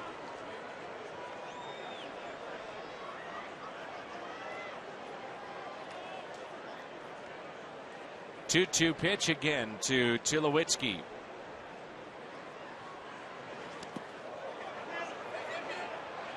And did it hit him? It sure sounded like it, even from up here. Walt Weiss is going to come out and argue this. Tulowitzki claiming that hit him.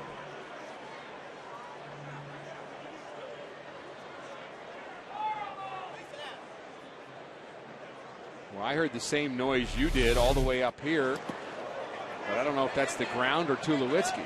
I think Weiss is asking and Tulowitzki to get some help on this play. It's tough to tell. Very tough to tell.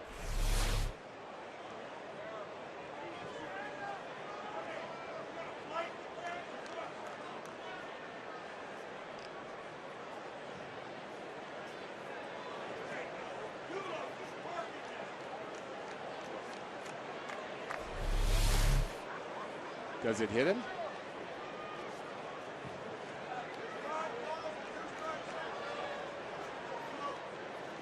Very tough to tell. Hyundai replay. Again, kept in front by Tony Cruz, so ball in the gap, and that could score the runner at first. That's Dickerson, who can run. He's off on this 3-2 pitch with 2 down. There he goes, and it's hit out of play. Well, Siegrist has missed with 2 breaking balls in the dirt just like that. And again, an advantage to Tulowitzki. Eliminate that pitch, look fastball only, and we know how well he hits the fastball. This is a scary at bat here for the Cardinals.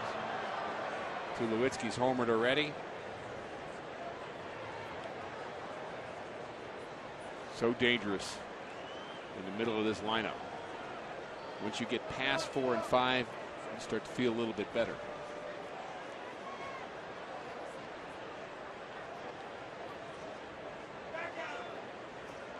Siegrist is set. Another 3-2 pitch. Got him on the inside corner. Strikeout of Tulowitzki. Home plate umpires hearing it from the home fans. 2 strikeouts in the inning for Kevin Siegrist.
.com. Get your seats and earn fan rewards. StubHub.com. Tickets home or road. $7 seats available beginning on Monday night against Washington. And the final homestand of the season will begin on Monday. And still good seats available for the Chicago series. That's the final weekend. Giveaways all 3 games beginning on Friday night. Saw Ottman last night. The lefty comes in. Our Chevy called to the pen. St. Louis product out of Lindbergh High School. 4 left-handers in the bullpen for Walt Weiss. Ottman went a third of an inning last night, gave up a hit and a walk. You mentioned yesterday he had a start against the Cardinals a year ago in one of those kind of short starts that the Colorado Rockies were using, where they were just kind of using multiple relief appearances in every game, and kind of a way to limit innings for their pitchers. Not sure how well that worked, but he has an important inning here facing 8-9-1 for St. Louis. So Descalso. And we'll see a pinch hitter. Shane Robinson has moved to the on-deck circle, and then Matt Carpenter. Breaking ball and a strike. Daniel today was grounded out to first, struck out. 0 for 2. Rockies jumped out to a 4-run lead. The Cardinals have tied it up. Another breaking ball, and it's 0-2. Didn't start a lot in the big leagues, Dan, but when I did, I always had the thought that I would play 3 3-inning games. So you get through the first 3, and then you evaluate it, and then forget about it. And then you get excited about the next 3 and think, okay, all I got to do is beat them in a 3-inning game. That's all there is. The Cardinals have entered their last 3-inning game. On the 0-2, a liner out to left, and that's caught. Win that game 1-0. We go home happy. Mitchell Boggs is throwing in the bullpen right now, too. I think the value of that is kind of cleansing yourself of kind of whatever has happened poorly up to that point, and even forgetting about the good things because you have to stay focused. But it also helps you in the first 3 innings because you're not worried about the 7th, 8th, and 9th yet. You can just kind of compartmentalize a bit. And maybe we saw that to an extent, not quite the 3-3-3, but with Michael Wacha. In the middle of his start, 4 2/3, he was roughed up. Looked a little better towards the tail end. He did. And a good thing with Wacha. And that's a base hit into center for Robinson. That he didn't walk anybody. Wacha gave up 12 hits in 4 1/3 innings, but no walks to add to that. Another pinch hit for Shane Robinson. Robinson now has 5 pinch hits off the Cardinals bench. And now St. Louis has some speed aboard with 1 out.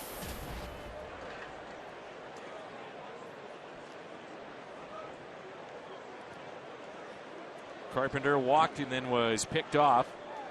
Grounded out to short and also grounded to first. 0 for 2. Big gap in right center field.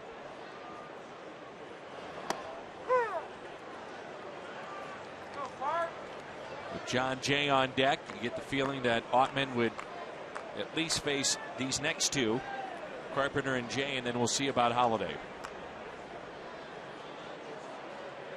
Will we get to Matt Holliday this inning?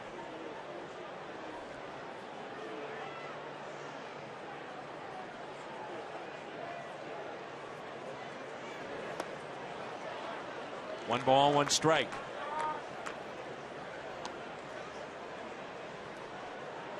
Oswalt, Corpus, Ottavino, and now Ottman.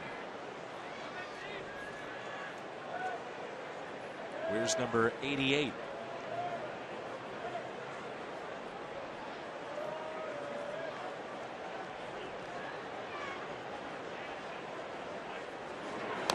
We were asking the question, do you remember a player that was wearing the number 0? Ottavino does that. Reminded of Omar Olivares, former Cardinal. Didn't he wear 00? Believe so.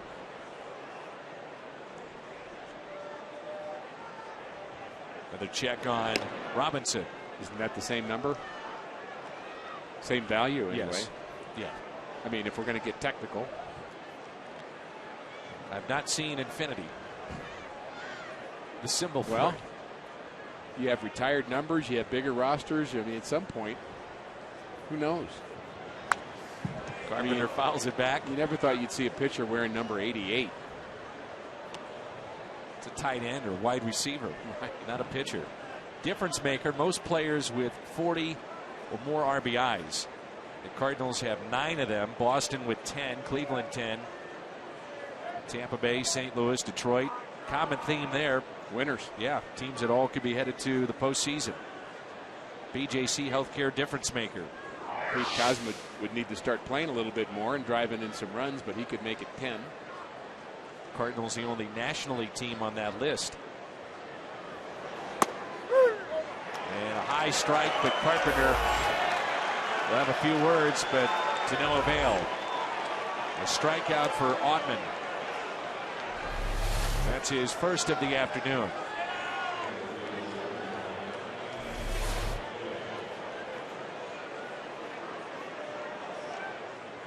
Off the plate just a bit. If Matt Carpenter is questioning the strike zone, yeah, then I usually think, okay, there's something there to it. Here's John Jay, single to left. Back in the 5th and scored on a Matt Holliday single. He is lined out to center and walked and scored in the 4th.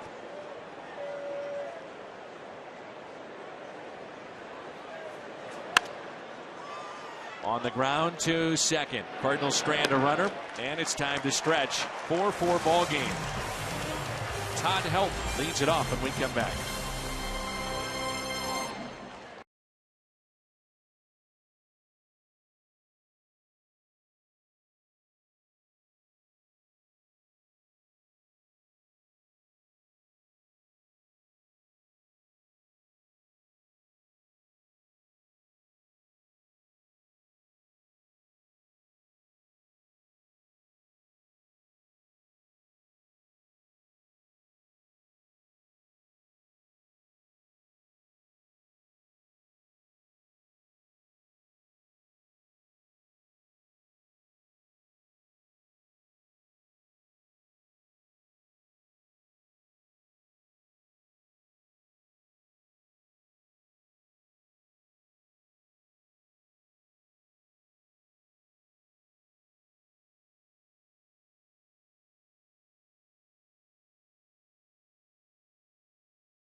Budweiser, the official beer of Major League Baseball. Great times are waiting. Grab some buds.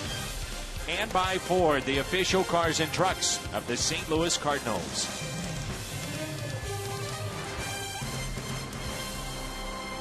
Gorgeous day here in Denver, Colorado.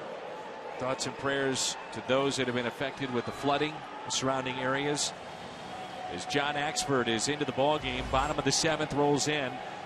He'll get Helton, Culberson, and Torrealba. Just had a visit from Ken Daly III up in the booth, and Kenny is living in Boulder, Colorado, and was telling us between innings about some of the devastation there that's happening right there in his neighborhood, and we do certainly have a heart for those folks that are dealing with it still, and missing people is just a horrible situation. And good to see Kenny, and he said he was happy to see number 46, left-hander, reminded him of his dad. I bet. Hard-throwing lefty. Hard-throwing lefty. And he gives way to John Axford. He's done a nice job out of the Cardinals bullpen.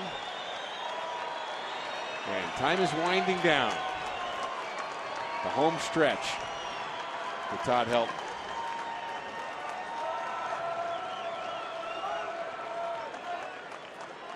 It's all set up for him to have that fairy tale ending last night. But Mejica got the strikeout. Cardinals picked up a win. That pitch at 94 from Axford for strike 1. Cardinals have used Waka for 4 2/3, Randy Choate, Manus, Segrist, and now Axford.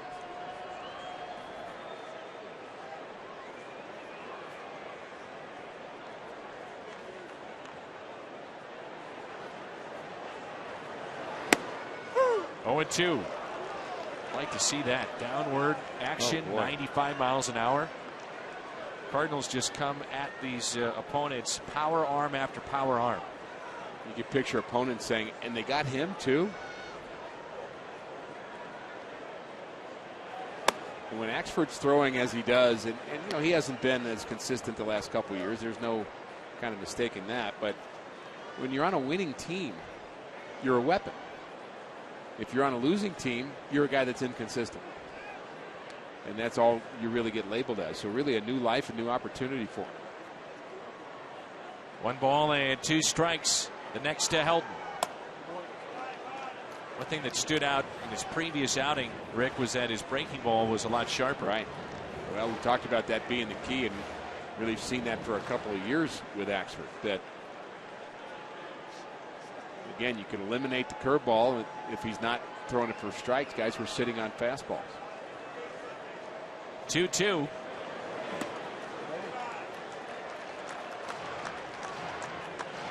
Interesting to see what he comes with here on this pitch on 3-2. Has not been able to locate the breaking ball. Well, if I'm Helton, I'm looking fastball.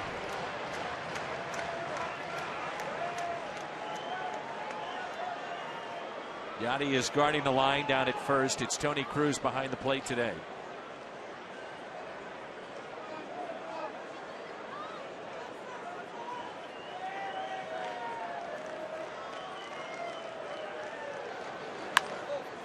Not sure it's the most important question, but I'm just wondering if Yachty is enjoying playing first base. Wonder what his mindset's like today. You know, he's so used to preparing for a game in one way, and you know, it's a little more lonely over there. Wouldn't you think it gives him a little bit of a mental break? Yes. But I still ask, does he enjoy that mental break? Maybe yes, maybe no.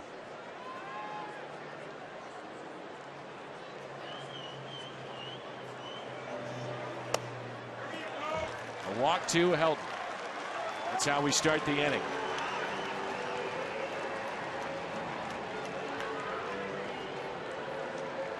Yachty was growing up. He was a third baseman. You know that he and Jose Oquendo have talked about situations and about playing first. He's such a smart player. There's not much you're going to tell him that he's not already right on. But Jose has become such an important part of the Cardinal coaching staff. The way the game is played now, you need versatile players.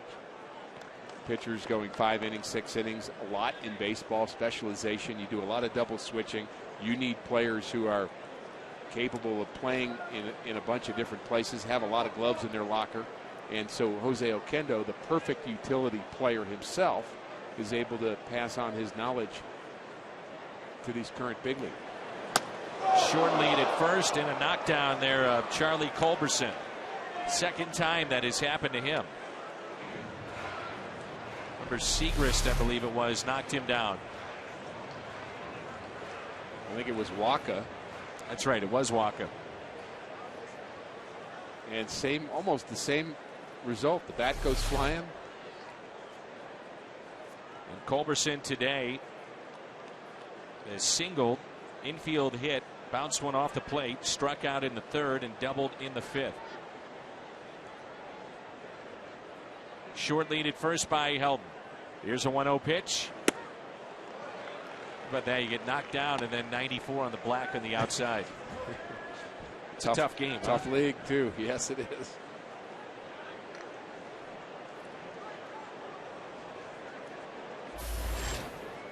I was going to say he looks a little dramatic on those pitches up and in. I'm going to say that on one hand. On the other hand, 95 under my chin. I think I'd probably do the same thing.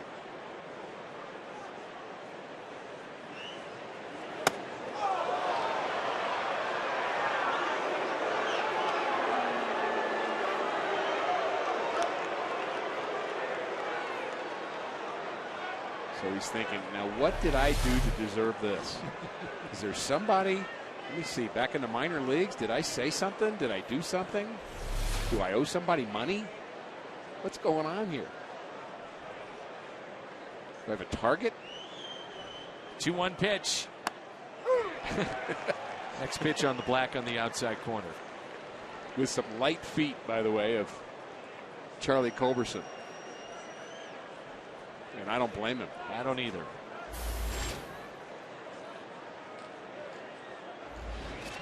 Two and two the count.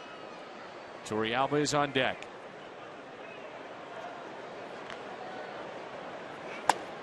Swing and a miss and a strikeout. So Axford gets his first strikeout of the afternoon. And brings in Torrealba his 2 hits. He's 2 for 3.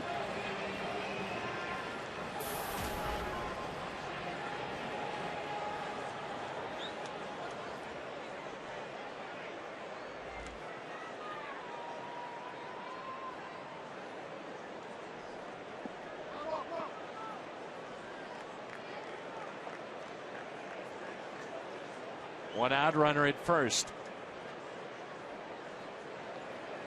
A breaking ball in the dirt.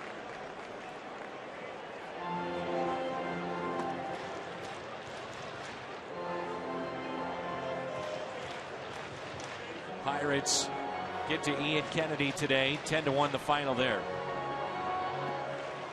Cardinals hold on. Their lead stays at 2. With 9 to play.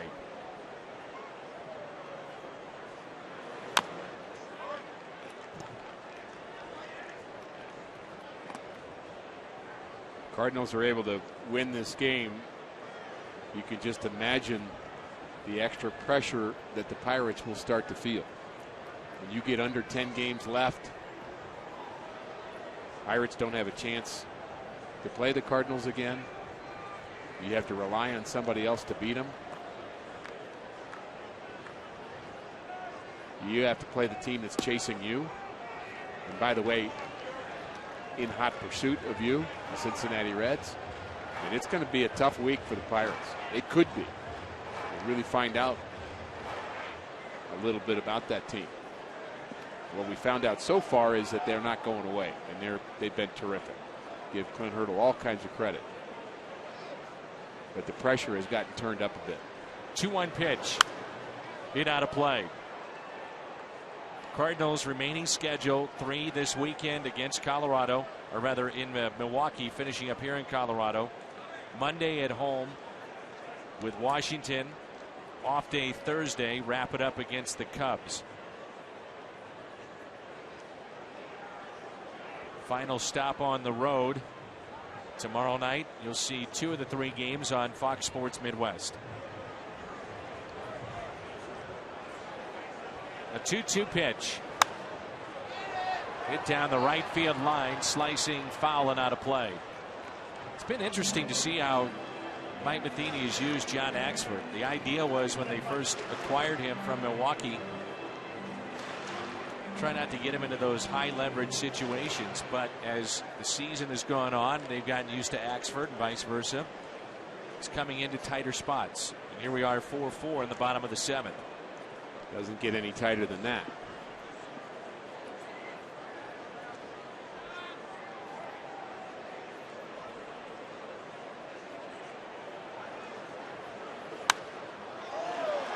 Out to right, backing up, making the catch is Beltran.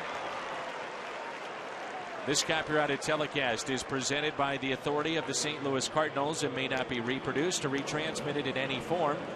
And the accounts and descriptions of this game may not be disseminated without the express written consent of the St. Louis Cardinals. Along with Rick Horton, I'm Dan McLaughlin. Jim Hayes with us, our Fox Sports Midwest crew.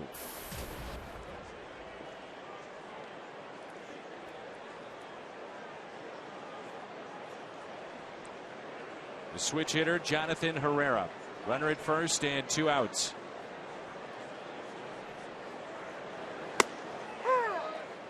Long afternoon here at the ballpark, but a key play was back in the 5th.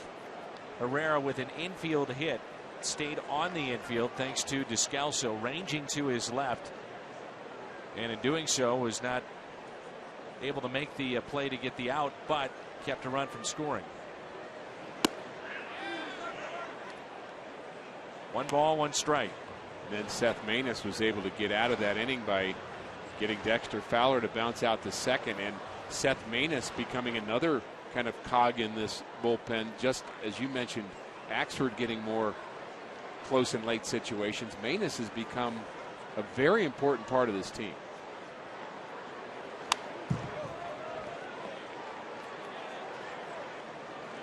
What you like about Maness and Mojica is you can almost count on them throwing strikes. Axford's control not quite the same. Shadows perhaps an effect on play here as we approach 4 o'clock Mountain Time. 1-2 pitch to Herrera. Foul ball.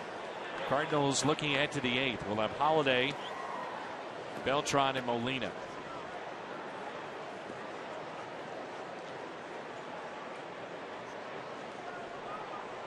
Dodgers trailing in their game against Arizona 6-5. They've had 10 losses in their last 14 and 5 losses in their past 6. Little window for the Cardinals to sneak in, move past them, and now start a play today, just a game back of Atlanta. Best record in the National League. Watch Late out. swing, and that's in the dugout.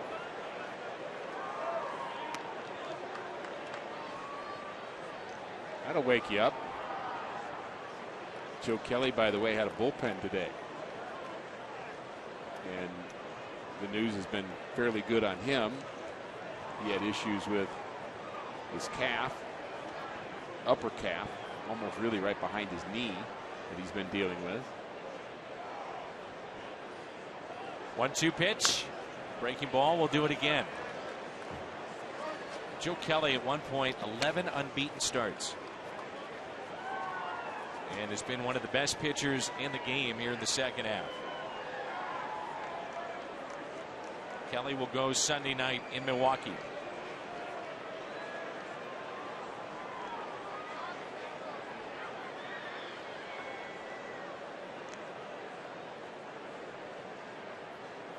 One-two pitch. Broken bat, slowly hit to second. Carpenter to Descalso. 4-4 game. Big bats coming up for St. Louis when we return.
He said, "You better have me in the lineup if you expect to clinch." He means it. 2 home runs, 4 for 4.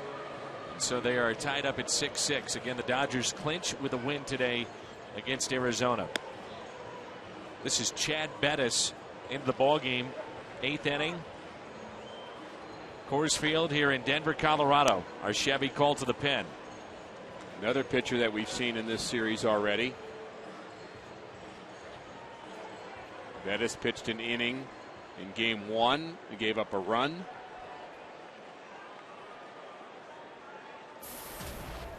Matt Holliday, Carlos Beltran, and Yadier Molina. Bettis has a pretty big chore in front of him here in the 8th inning. Walt Weiss was talking before the game how impressed he has been with Bettis, so he comes in a very tall order here. Bettis is a starter, but that's what he prefers. They're using him now as a reliever. Holliday on base twice today. On base 3 times today. Leadoff hit and a base hit into right. He has been on fire in this series and certainly here in the second half. He can hit in this ballpark, can he? Yeah. So the go-ahead run is on, and this will be our Nissan drive of the game. The Cardinals getting a leadoff base hit off the bat of Holliday, just their 7th hit today. Love that view of Holliday going the other way, and he goes the other way with authority. Bettis, a high draft choice. 2nd round pick in 2010. Was 0-3 as a starter with a high ERA. Now they're trying him out of the bullpen. He has said to Walt Weiss and the management team that long term he wants to start. Reliever at times in college at Texas Tech. And Beltran hits one to center. Dickerson is there. Back to the bag at first goes Holliday.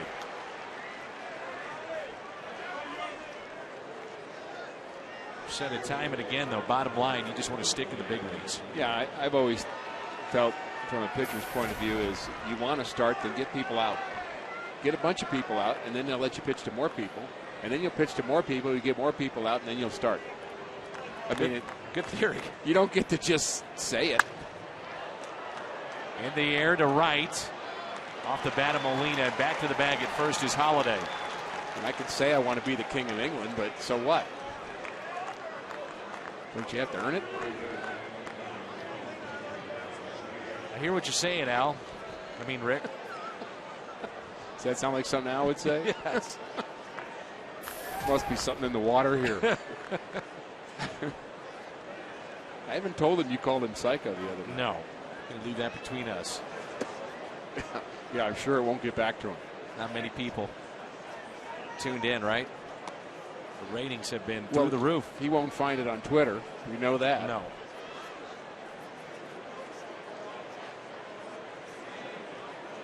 They love the arm of Bettis. Power pitcher.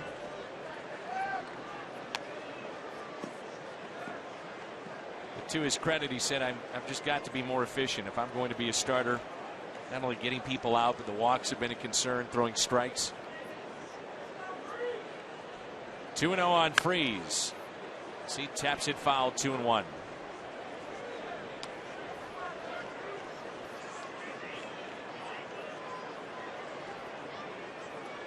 Bettis' spot is due up first for the Rockies, looking at the home half of the 8th.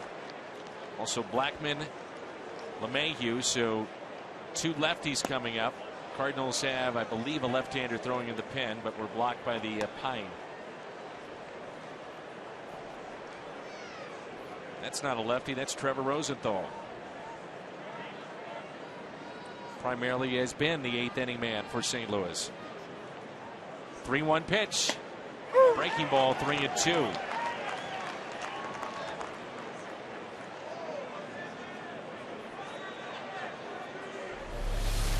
I wonder if Torrealba was crossed up because he threw a really good 3-1 slider behind in the count, and then he went out and talked to the pitcher, so I'm not sure what that's all about. Holiday is off with this pitch. 3-2, 2 down. Here in the top of the 8th.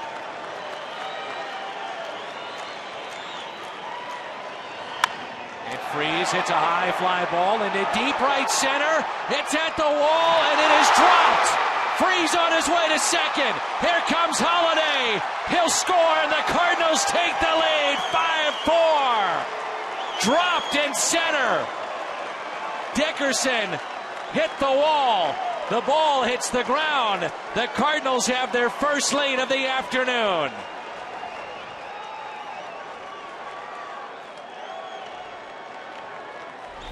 Freese hits this ball a ton to center field, and it is a breaking ball. And back goes Dickerson up against the wall, and for a second he has it, and now he doesn't. Ball pops out of his glove. Holiday is able to score.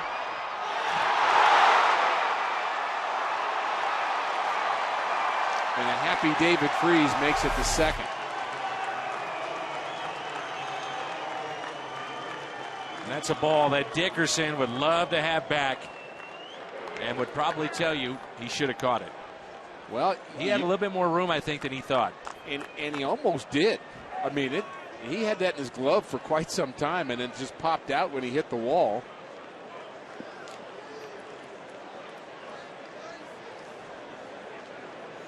Break for the Cardinals. Sure is. Check swing, and that's hit out of play. I say it's a break, but it's also a well-hit ball by David Freese.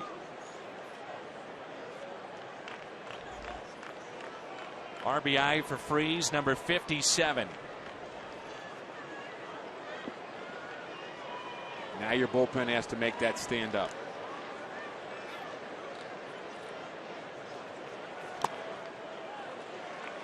Strike 2 on Tony Cruz. Key hit for Tony was back in the 4th with an RBI double. Also the reality here in Denver, how far you have to go to get to that baseball. It's such a big ballpark. A lot of room out there in center field.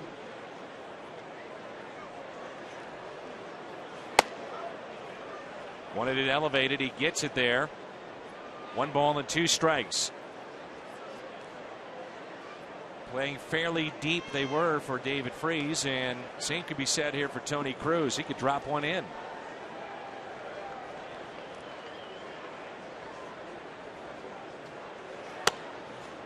Freese had that nice contribution in the 4th inning. You think about their defense, Rick.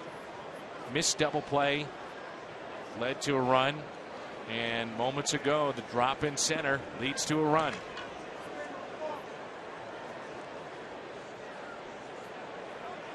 The 2-2. A strikeout of Cruz, but the Cardinals strike with David Freese's double out to center. Another look. Almost got out of here. Instead, stayed in the ballpark. The result, a lead for St. Louis.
Chevy called to the pen. Pinch hitter, then the top of the lineup. 69th appearance for the hard-throwing righty. Cardinals with some defensive moves here. Molina takes over behind the plate. Matt Adams is in at first base. Descalso shifts from short to third. And Pete Kozma is into the ball game at shortstop.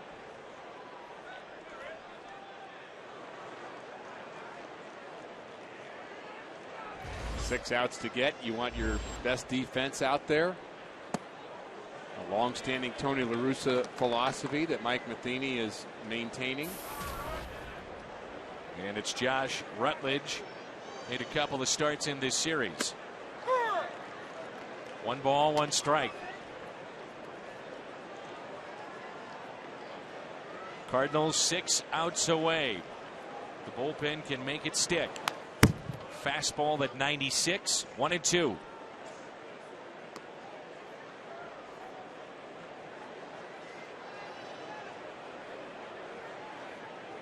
Little things that you have to do to be a winning team. And today the Rockies, a couple of mistakes that have cost them. Goodbye. There's a strikeout to start the bottom of the 8th. Couldn't pull the trigger. Got his finger on the trigger, but couldn't pull it.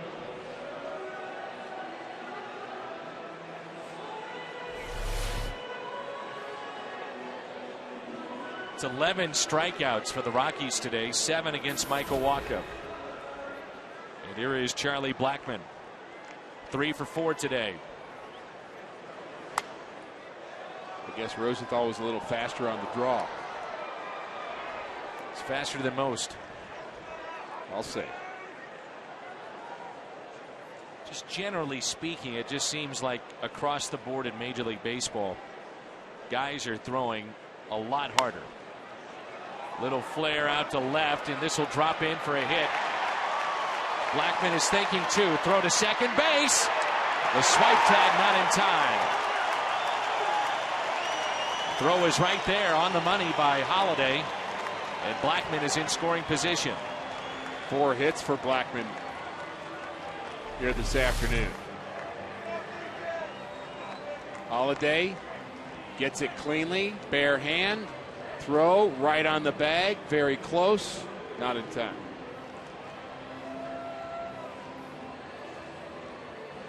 Ooh, I don't know. Very close. Could have gone either way. Swipe tag there by Carpenter, and now it's DJ LeMahieu. That was strikeout number 100, by the way, of Rutledge for Trevor Rosenthal out of the Cardinals bullpen. That's a ton of punch outs for an 8th inning guy. It's hard to believe.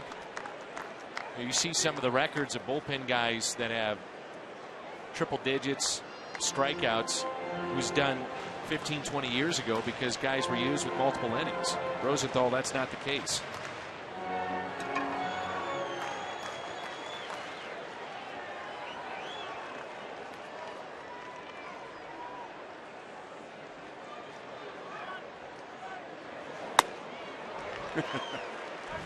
One and one. That sounded loud when that hit Yachty's glove, didn't it? It's popping.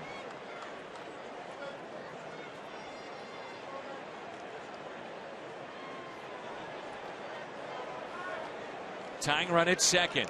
A lot of room to the right side. Gets you concerned a little bit. You've got Adams near the line at first. LeMahieu, with as hard as Rosenthal is throwing, you're not sure if he'd be able to turn on a pitch. He might be able to shoot one through the right side. There is a big hole over there. You're trying to be attentive to Blackmon, who has good speed, and the only guy to do that is the second baseman Carpenter. And there he's trying to hit the ball the other way. One thing Carpenter's doing is he's holding him as close as he can for as long as he can. Then he's racing over to a better defensive spot. But when you're moving on the pitch, that's not always good either, because if the ball's hit behind you, then you got to stop, go back in the other direction. So it's just a tough situation for the Cardinals here because they respect the speed of Blackmon. 1-2, swung on and missed. Sit down, says Trevor Rosenthal. He's bringing it today. I mean, this is fun to watch. Bam!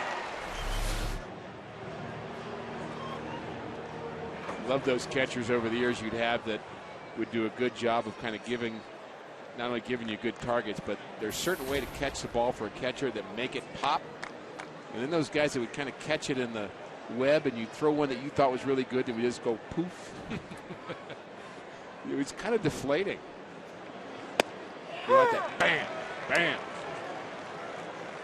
I'm not sure you got to do much with this guy. Agreed.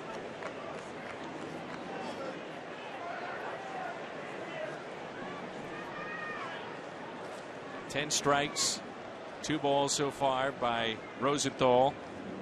Corey Dickerson has walked, he has singled and scored, he has struck out, he has popped out to foul territory. Lines it down the left field line and foul. The shadows certainly are a factor, but so is the fact that, couple that with Rosenthal, who's just hit 98 on the gun. It's a tough inning if you're a Rocky.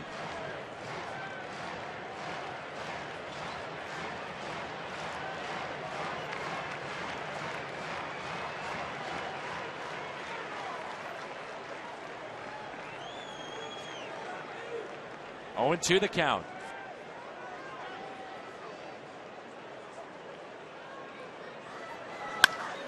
A liner out to center, and Jay can't make the play. He was playing in, it's over his head. Dickerson on his way to third. This game is tied.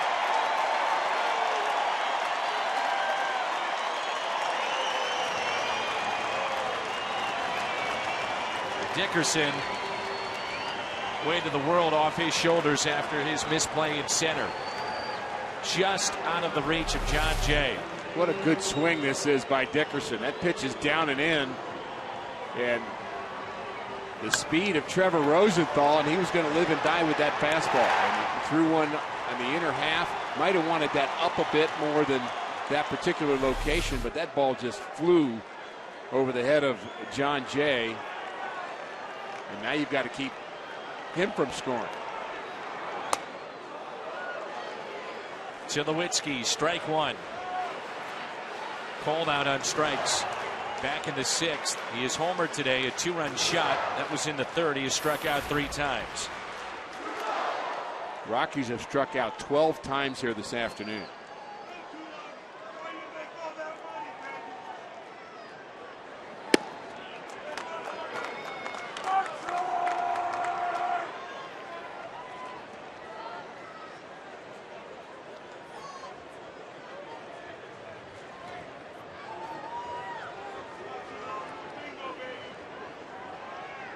One pitch.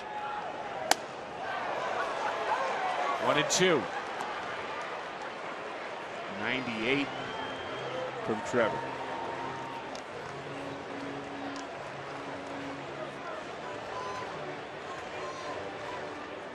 Go ahead run down at third. There's 2 outs.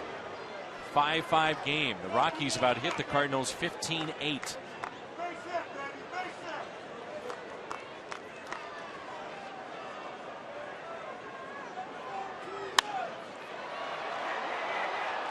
Slicing foul and out of play. So maybe the same dilemma here for Rosenthal. He's ahead of Tulowitzki, throws fastballs by him. So you have this kind of competing thing in your brain where you're saying, boy, I've got a good fastball today. I just got to finish him off with fastballs. Or is he looking for it? Maybe it's time for that changeup. He's got a very good changeup, but do you want to get beat with your second best pitch? It's kind of a dilemma that pitchers face. Puts it in play. Backhanded it short by Cosma and makes a very good play. Made that look easy, and it wasn't. Nice play by Cosma. We're tied up. It's 5-5 as we head to the 9th.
To the ninth at Coors Field. Coming up after the game on the post-game edition of Missouri Lottery Cardinals Live, Pat Paris and Andy Bennis are back in studio. They'll look at why Coors Field can be tough on younger pitchers. One last look at the Todd father as the Cardinals say goodbye to Todd Helton. Plus, we'll have Mike Matheny's post-game comments as well.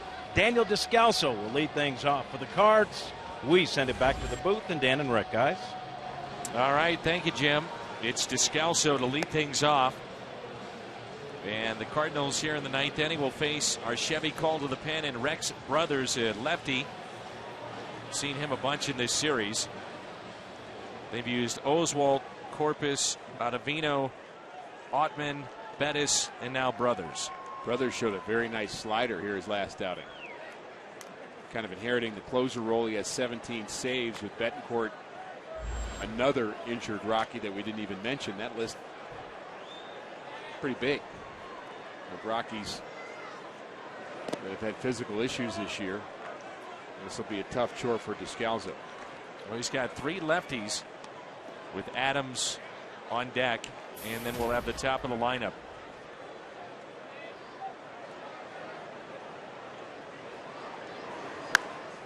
And Daniel pops one foul and out of play.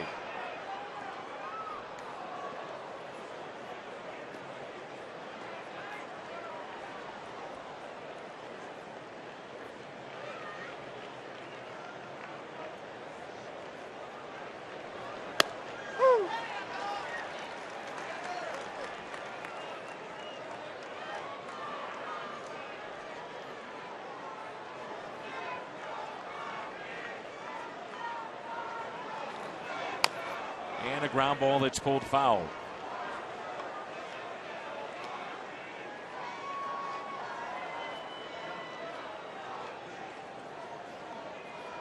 This game is tied up. Corey Dickerson with a triple that got over the head of John Jay. Just over the outstretched arm and glove of Jay. Let's hit to Helton.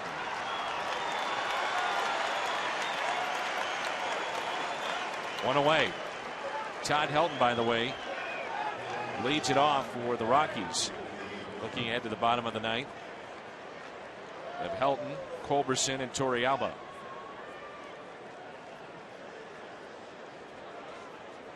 Going back to the play that ended the 8th. Not an easy one, but made routinely there by Daniel Descalso, or rather Pete Kozma. He's impressive. Very smooth. Going to his right, which he is better at going to his right than to his left. But you think about the pressure of that moment. That's a run if he doesn't make that play.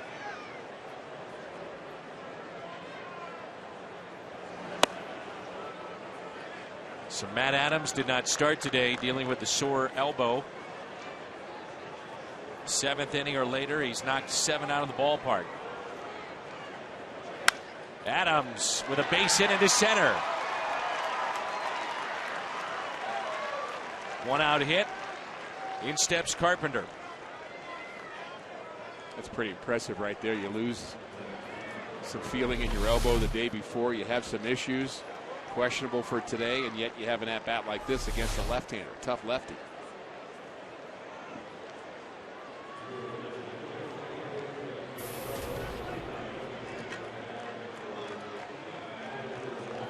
So Colton Wong will be the pinch runner for Adams.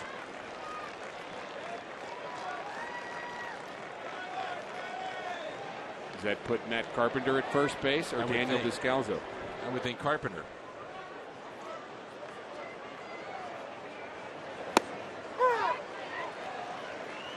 This combination could be interesting here because, as we've talked about, Carpenter not afraid to go deep into a count, so you're going to give Wong a few pitches, you would think, to get a read on Brothers.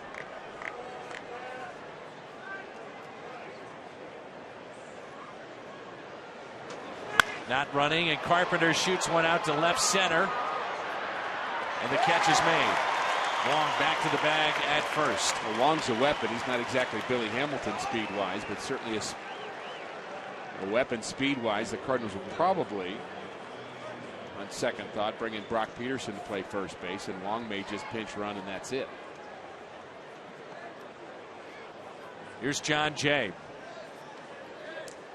Jay was playing fairly shallow on the ball that got over his head. Looked like he had a little tough route to it too. Gets over his head, and this game is tied at 5.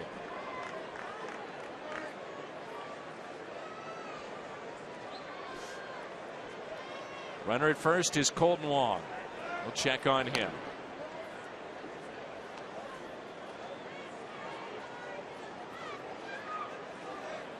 Byproduct of the sore elbow, maybe getting Adams out of there too. This game goes any longer, you want to make sure he's potentially available this weekend. Very close to the line there for Brothers. That front foot went a little closer to home plate on that particular move to first. He's been called for a few balks this year. So you know Catelli likes his move. Not afraid to use it. Strike one on Jay. Jay is lined out to center, walked and scored, singled and scored. Base hit to left back in the 5th, and is also grounded out to second.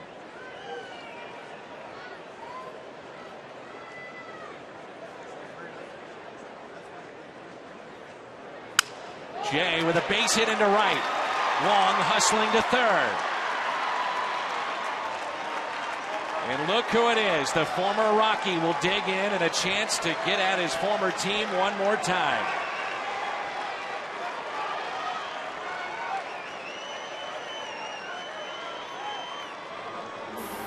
As crazy as it may sound, the way that Holiday is swinging the bat, I don't know if I'd pitch to him. You have second base open.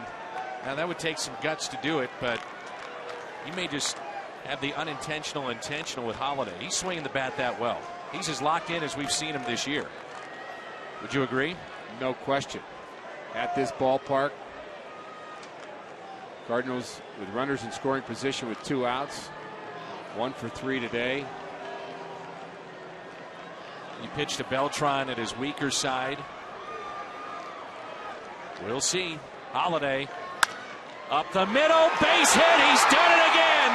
Holiday comes through at 2 down against the Rockies. Cardinals back on top. It's 6-5 St. Louis.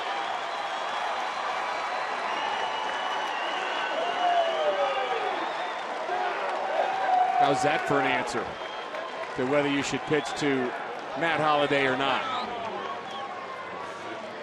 3 hits in a row for Holiday since the 5th. Another RBI. 2 more here this afternoon. 89 on the year. Hard hit ground ball up the middle. Cardinals get that run back. Wow. Now Beltran, and the ball gets away. A play at the plate.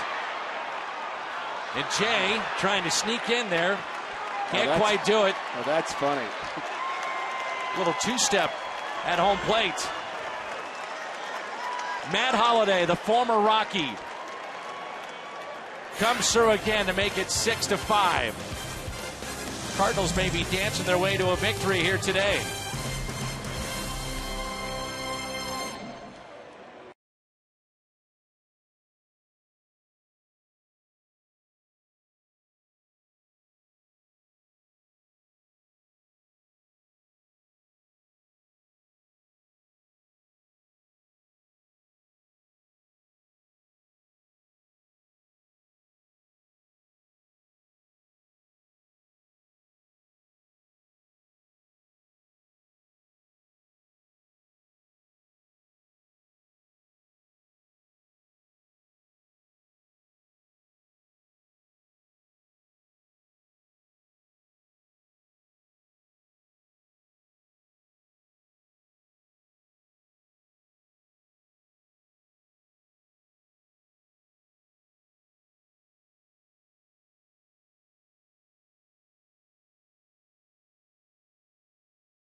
RBIs, 3 hits, walk, a run scored. He's up to 89 driven in, 3 for 4.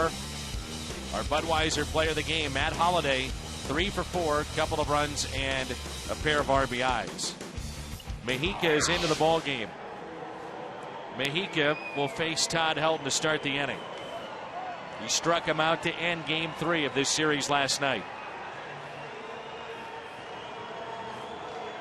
Helton is 3 for 8 against the Cardinal closer, and that's our Chevy call to the pen.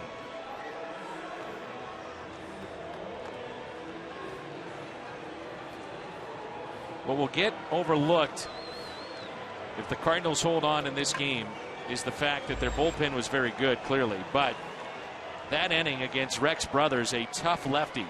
Matt Adams with a base hit, John Jay with a base hit. Lefty on lefty matchup. Incredible.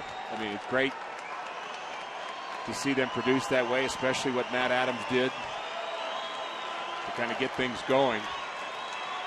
Now it's up to Chief.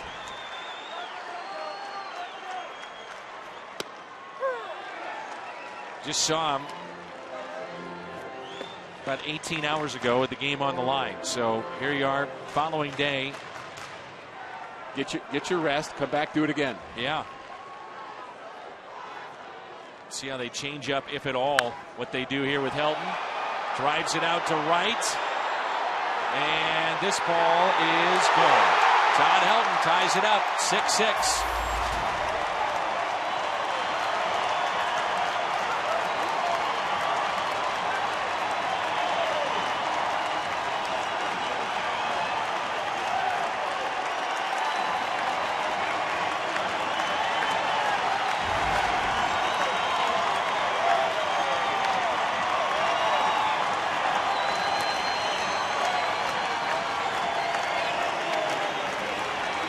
Helton didn't get him last night, but he got him today.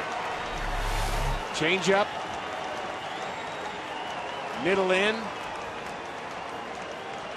big fly, tie score.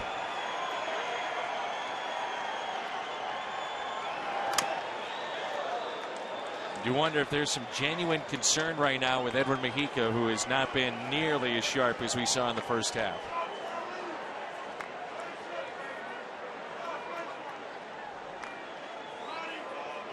An 0-1 pitch.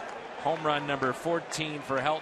He's driven in 53, and we're tied up at 6-6. Mejica has had some developing arm issues in the second half. More of his back of his shoulder than it would be his actual arm, but it has caused some issues, and clearly not as sharp as he was in the early going. He's managed to get his saves here and there. Still throwing strikes, that's for sure.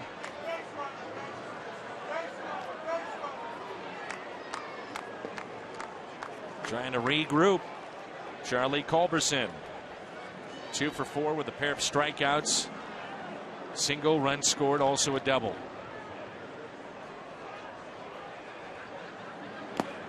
Some moment for Todd Helton here. On the heels of last night. Striking out with the bases loaded. Talked about the storybook ending possibly for that game here last night. It didn't happen. Such a great hitter, and that's why I brought up how do you change it from just the night before and getting out. One of the great hitters ever in Rockies history, if not the best, arguably. You know, even at an advanced age, such a smart player. Makes the adjustment and takes one out of the ballpark against Mejica. 2 balls, 2 strikes.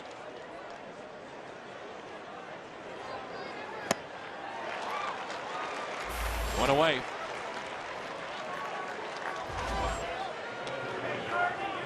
This ball game started with Michael Walker, 4 2/3. Randy Choate, Seth Maness, Kevin Segrist, John Axford, Trevor Rosenthal, and now Mejica. 6th reliever used, 7th pitcher overall for Mike Matheny. Yorvi Torrealba. RBI single in the second, singled in the third, struck out and flied out.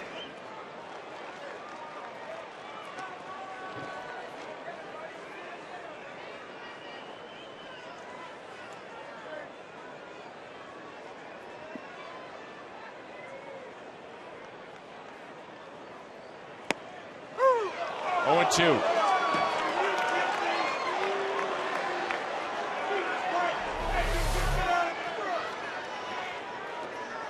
Plate umpires hearing it from that Rockies dugout. So much so we can hear it up here. But he was right. 0-2 pitch. Right back to it. See things with your heart sometimes, don't you? Absolutely.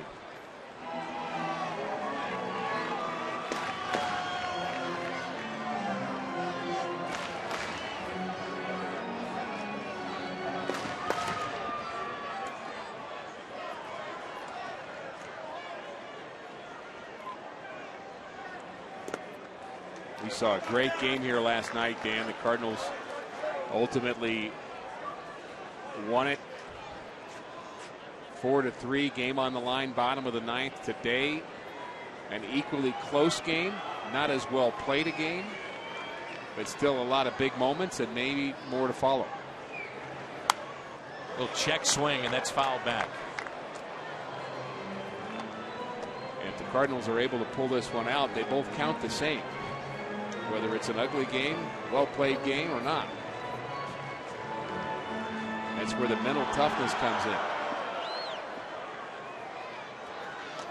Torrealba is 2 for 3 against Mexica in his career. Stays alive.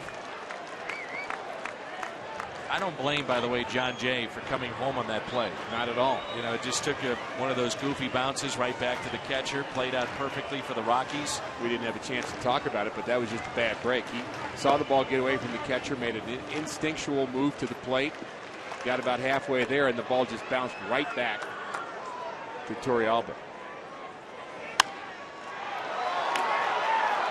Right field.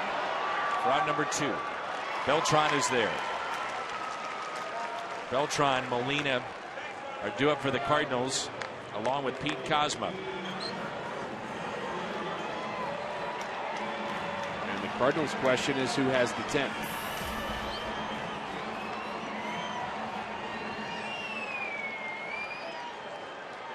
Assuming he can retire Herrera here.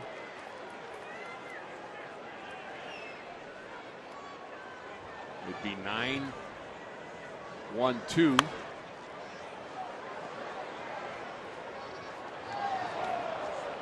Sam Freeman, perhaps.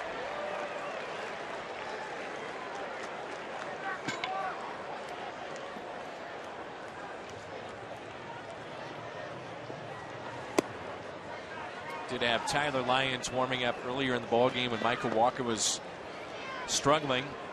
Certainly could use a long man extra innings, potentially.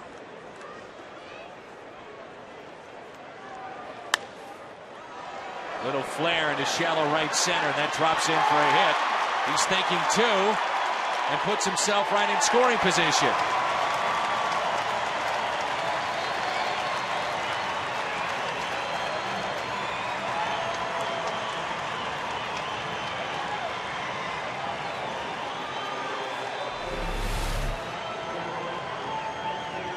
Perfectly placed by Herrera to show off his speed. Out of the box, he's thinking 2. Long way for John Jay to go. He was shading him to left center field. Here's your winning run potentially. Ryan Wheeler at the plate.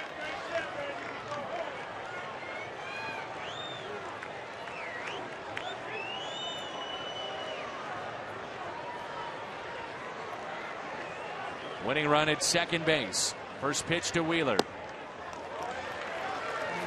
Wheeler 2 for 13 as a pinch hitter.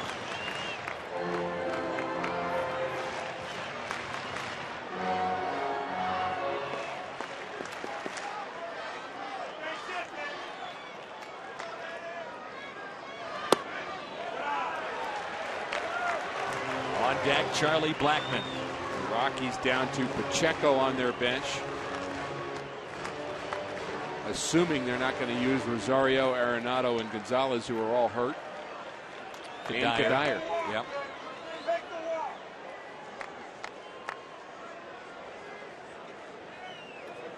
2-0 pitch.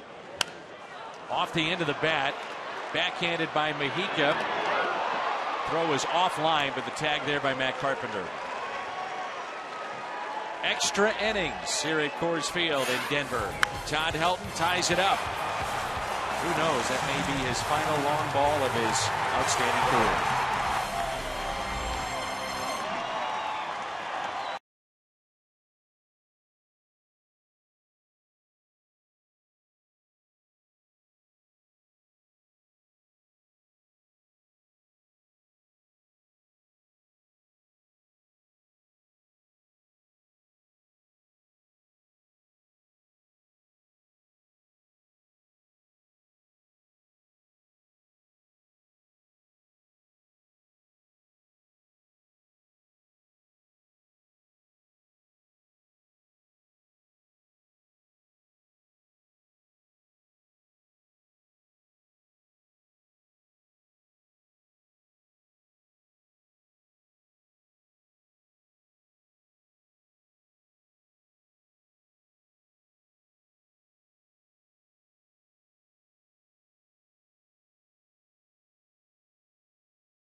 Season long. Jack Link's beef jerky. Feed your wild side.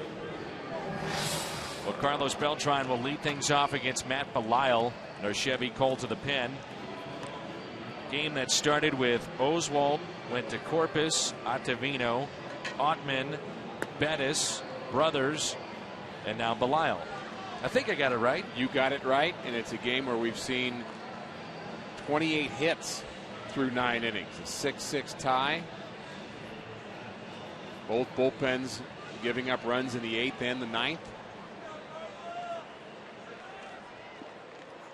The Cardinals will have Beltran, Molina, and Cosma in the 10th.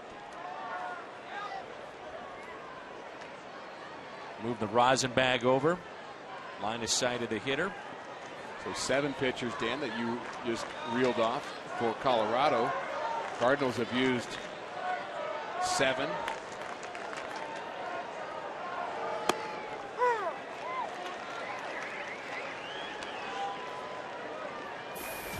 And they're going to need some more. Beltran is 1 for 3 today. RBI base hit in the 4th. Slowly hit to the right side. Race to the bag and out.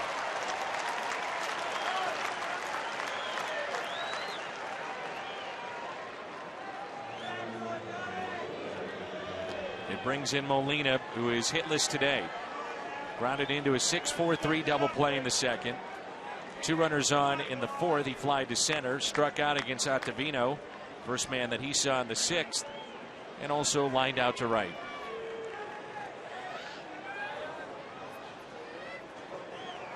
This is where Yachty sometimes on that first pitch guesses right. Knocks it out of the park. A lot of first pitch swinging from Molina this year.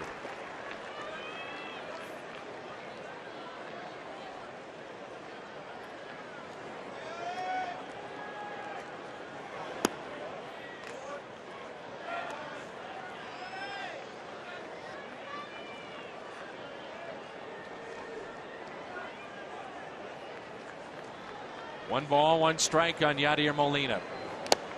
Off speed pitch, had him out in front. 1-2.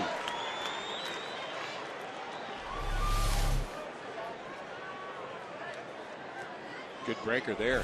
Good downward movement, late movement.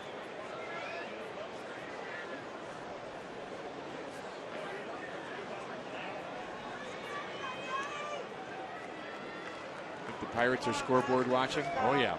Their game's over, but they're finding a scoreboard somewhere.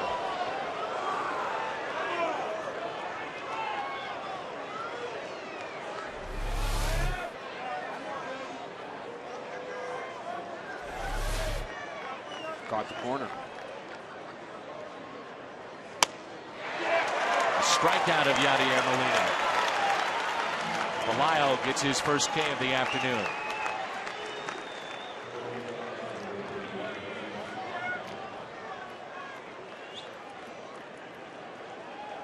In steps Pete Kozma, made a very good play at short to get Troy Tulowitzki. That saved a run.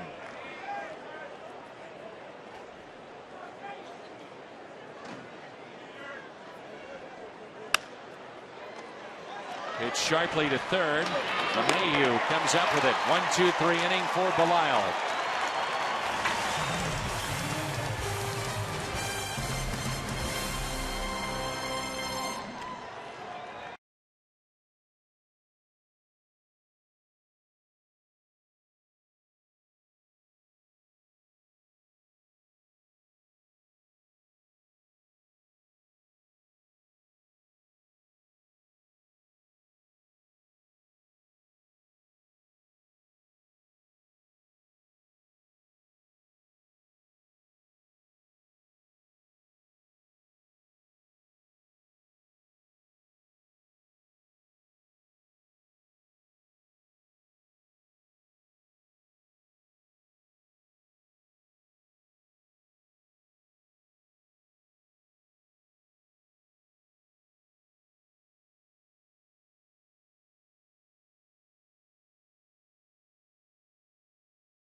Caught up in how we've gotten here. David Freese, ball that nearly left the ballpark but turned into a double. The Cardinals a short-lived lead because right after that, off of Trevor Rosenthal, they would tie it up. Cardinals take the lead thanks to Matt Holliday.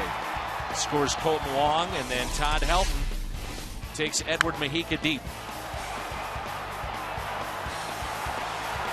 So we play now here in the bottom of the 10th. And Sam Freeman will be the new pitcher for St. Louis. Sam will try to stop the bleeding from the Cardinals bullpen.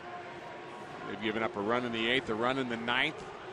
Freeman has the 10th, top of the order, in Blackman, who has 4 hits already this afternoon. Sam is our Chevy called to the bullpen. Good numbers for him, 2.89 ERA. And a pretty low whip as well.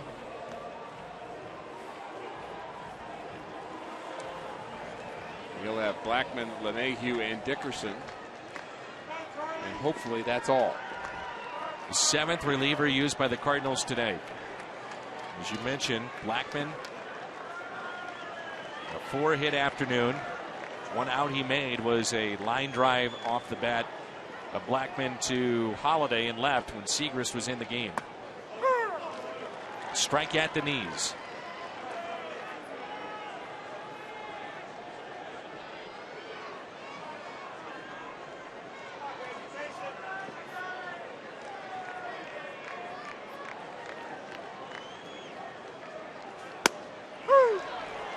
Good start, 0-2 for Sam Freeman. Another lefty throw in 95. Matt Carpenter is as close to the line at first that you can be without stepping on it. Scalzo at third backs up a step or two. And the 0-2 pitch from Freeman. Ground ball hit to short. Kozma, one away. So you're Mike Matheny. You picked a starting lineup today. You have everybody playing exactly where you want them to play for a very specific reason. And you get to the bottom of the 10th, and the only guys that are still in the same spot where they started are the outfielders. Holiday, Jay Beltran in the outfield, but changes in the Cardinals infield. Molina's moved behind the plate. Carpenter's moved to first. Descalzo's moved to third, and Kozma and Wong now up the middle. So you're going to win with those guys or lose with those guys. That's why a team has to be deep. DJ LeMahieu, 4 strikeouts today, 0 for 5.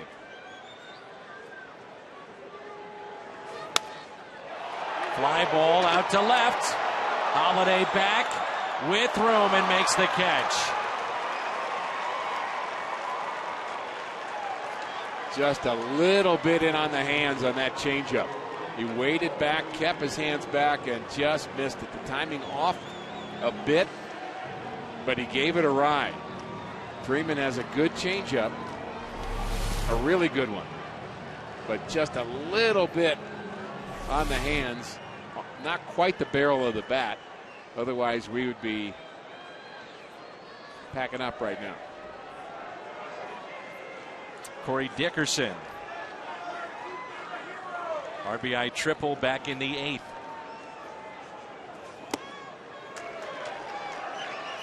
Freeman hit 96 on the gun.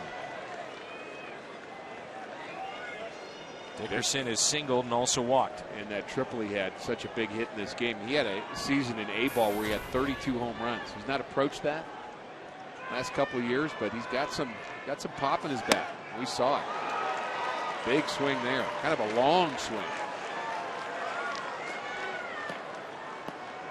Usually the guys with the long swings, you can tie up inside. You call them almost kind of a slider speed bat if they've got a long swing. Can't catch up with the good fastball. We'll see.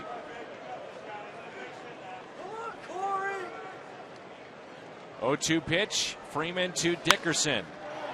Lines it out to left. Holiday is back and makes the catch on the run. Another good play from Matt Holiday in this series. That sends us to the 11th inning. Holiday, the play out left. 6-6.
Jack Link's beef jerky, feed your wild side.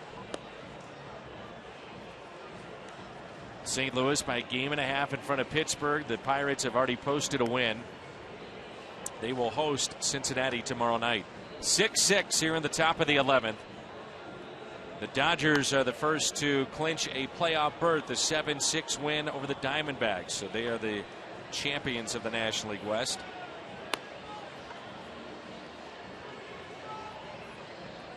Good work by Sam Freeman. Second inning of work for Belisle.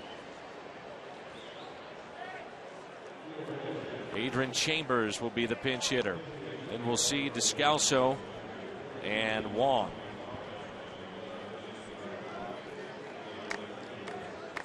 So from the left side, the bench is through for the Cardinals.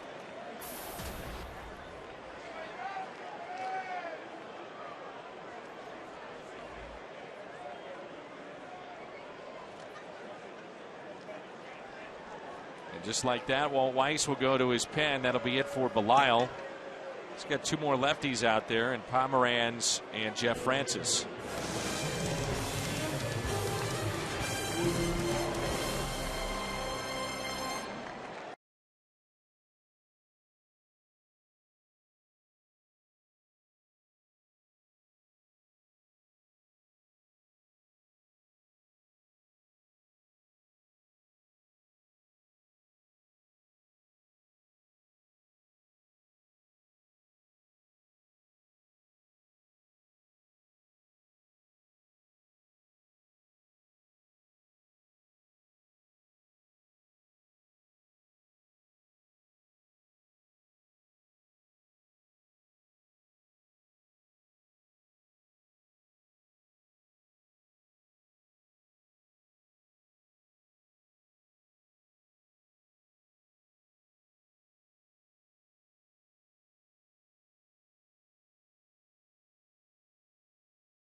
Unbelievable what they've done.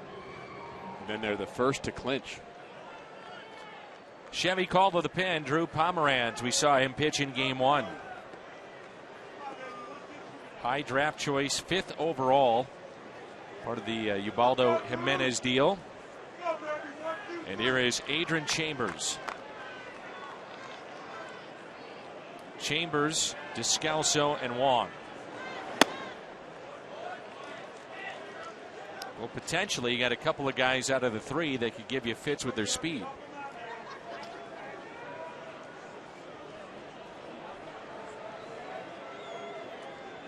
One 0 pitch. 1 ball, 1 strike. Got to get on first.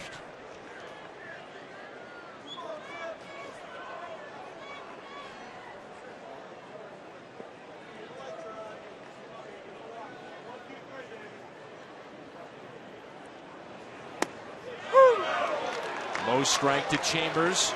1-2, and he has words with the home plate umpire.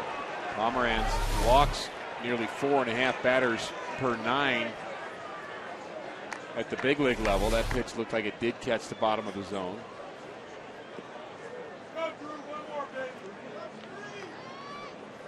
The 1-2 pitch to Adrian Chambers.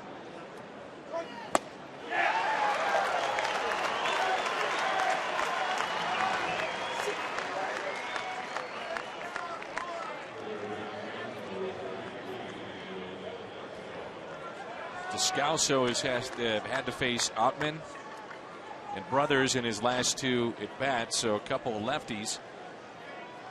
Grounded out and lined out. He's also struck out and grounded out to first. That was against Roy Oswald.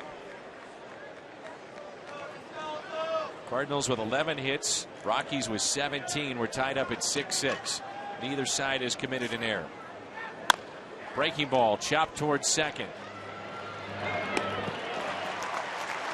2 outs.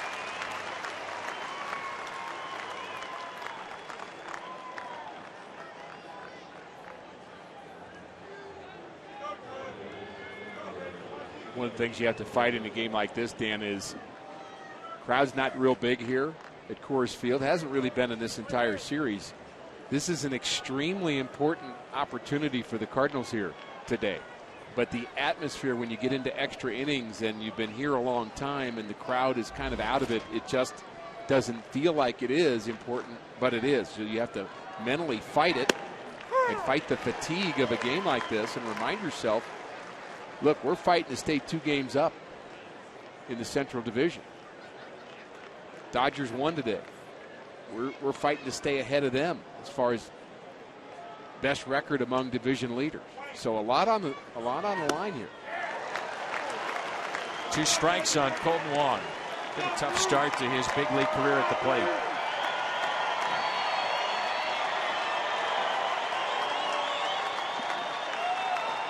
Lyons getting loose. Salas there on the left.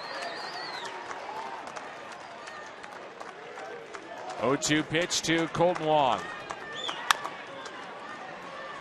Hit to second, and Wong is retired. 1-2-3 inning for Drew Pomeranz.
Call to the pin. Some big bats coming up. Tulowitzki, Helton, who tied it up in the 9th, and Culberson. Tulowitzki has struck out 3 times today. Grounded out to short and also hit a 2-run homer. We're in the bottom of the 11th, tied up at 6-6. Kind of odd that the Cardinals would have used 9 pitchers and we're just in the 11th. Now, I say just. Yes, I get it, extra innings, but 9 pitchers. You think about that as something that happens when you go 15-16, which could happen. So we wonder if Tyler Lyons might be in there for a while. He's one of the guys out in that Cardinal bullpen that could give you extended innings. I would think so, don't you? You still have Jake Westbrook, you still have Salas, you still have Martinez.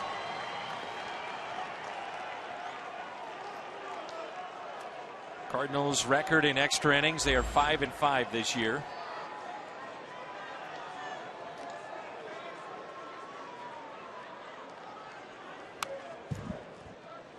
Tulowitzki fouls it back. If everything stays the same, you would assume that Lyons would be out there for 2 probably, with his spot coming up that 3rd inning. Again, that's all assuming things stay the same. And a ground ball. It's hit to second. Colton Wong with it. Low throw to Matt Carpenter. One away.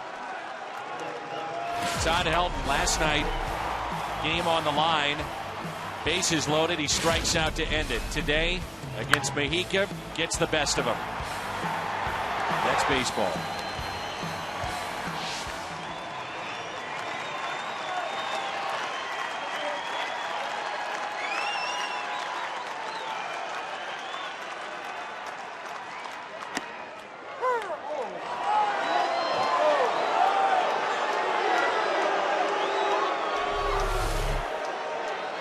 High slider, called a strike.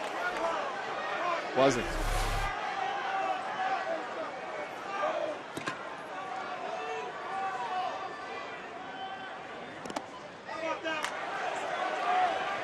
One ball, one strike.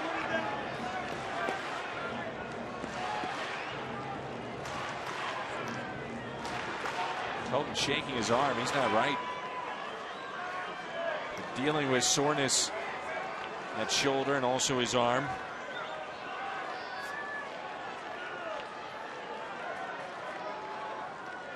One pitch.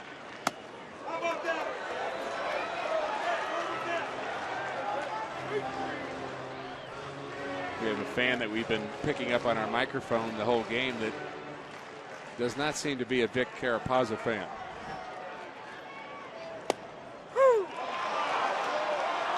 Sure, we'll have something to say about that. 2-2.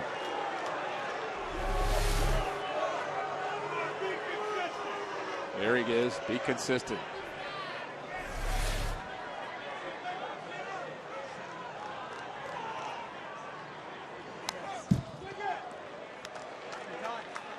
He was trying to end it. His helmet almost came off. He's a hanger, too.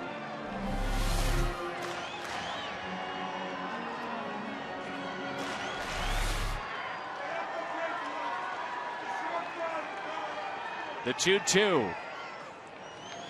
Helton, a swing and a miss as he strikes out.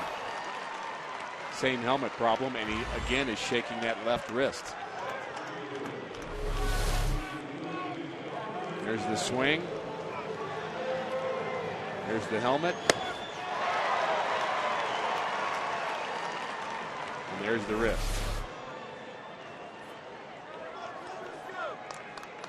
So Lyons has gotten the first two. So Helton hits a home run in the ninth and says, why am I quitting this game? And he swings and misses and hurts his wrist, and he remembers. Quickly.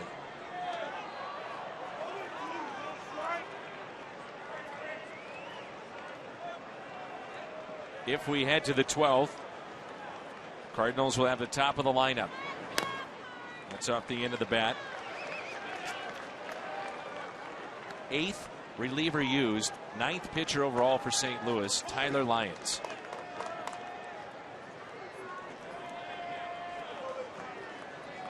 "17 pitchers in the game.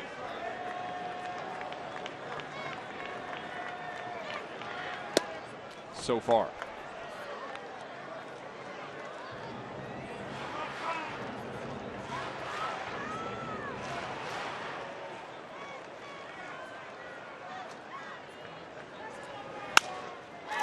Hit to the right side. Wong from his knees, not in time.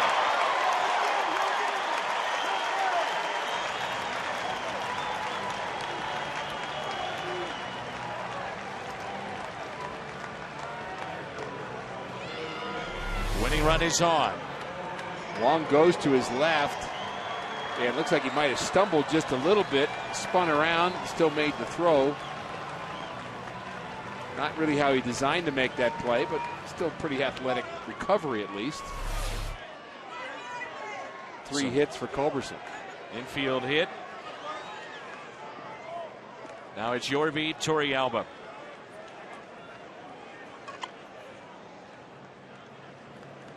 What have you thought of the move of Tyler Lyons when you've seen it?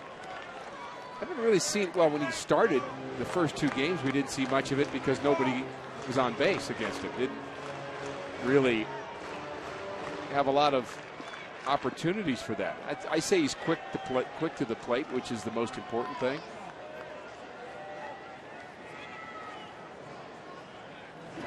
His move is more just like that. That's kind of the move we've seen, just to let you know we're thinking about you.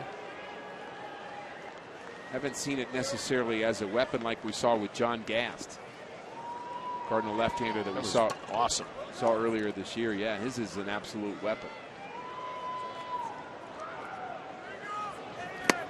Good pitch. 1 ball, 1 strike. Gast has the kind of move that you use in non-running counts. You know the guy's not going to go. Maybe a pitcher on first. It doesn't matter. I think I can pick you off, so it is a weapon. I'm not just worried about you stealing. I'm going to try to get you out. So, and why not? If you cannot deliver a pitch home and get a guy out without throwing a pitch, why wouldn't you? 1 ball and 2 strikes. I got so mad at Bob Welch once because he got a hit off me for the Dodgers. I was so mad I gave up a hit to this pitcher. He couldn't hit to save his life. He's taking a lead off of first base. He's buttoning his jacket. Pitchers used to put their jackets on, and I picked him off. But he wasn't going to steal. I just didn't like him over there. That's worse, to get picked off. That's right. Buttoning your jacket. Right. Fly ball into right center. Jay wants it. He's got it. And we head to the 12th. The top of the lineup. That means Matt Holliday will hit when we come back. He's had quite the series. He's been a Rocky killer.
In a 6-6 game.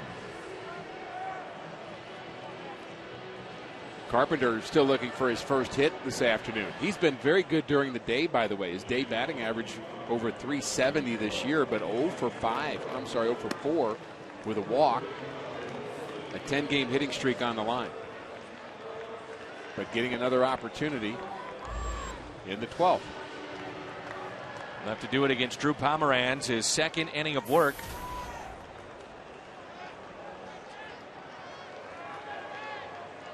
Seven relievers used today by the Rockies.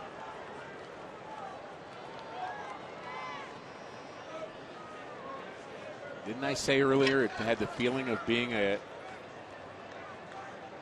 7-6 game or an 8-7 game in 13? Yeah, you jinxed us. No. I remember.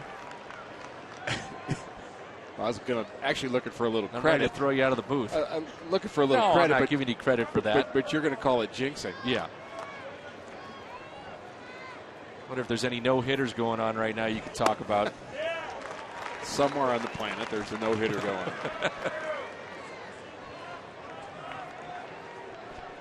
Might be on the street. They might be playing stick ball somewhere or cork ball. Somebody's got a no-no going. Or had one. 0-2 pitch to Carpenter. This strike zone is everywhere. I mean, it is everywhere. Both sides. That's the second time that he's been called out on strikes. I can't remember a time he was called out. Same twice. pitch, too. It's the same Yep. pitch, and That's exactly right. High. that pitch looked to be on the corner according to our pitch tracks. Pitch tracks.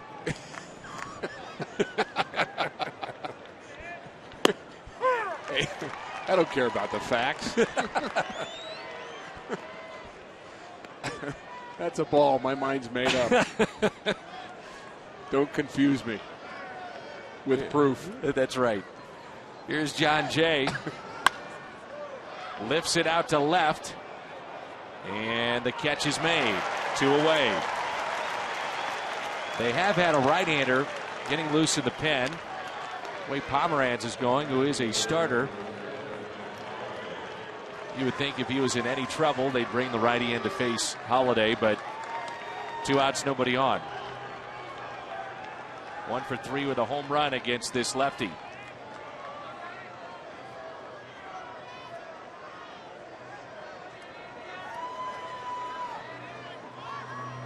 Holiday tied it up, put the Cardinals on top. Tied it up in the 5th. Then an RBI single in the 9th to give the Cardinals a short-lived lead. On base 4 times today. 3 hits, a walk, and he flied out to deep center. A ball that both you and I thought may have been a 2-run homer. That was all the way back in the 1st. Long time ago. Holiday, by the way, 294.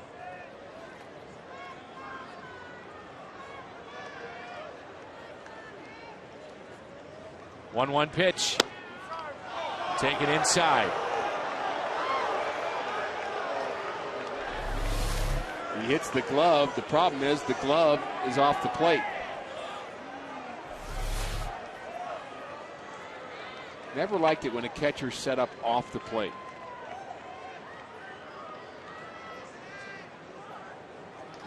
It's like you're asking me to do something, and if I do it perfectly, the result is bad.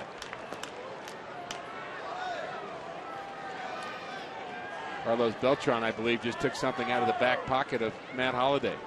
He's so close. He's been doing that today, all day, when he's been on deck. Holiday takes a strike, 3-2.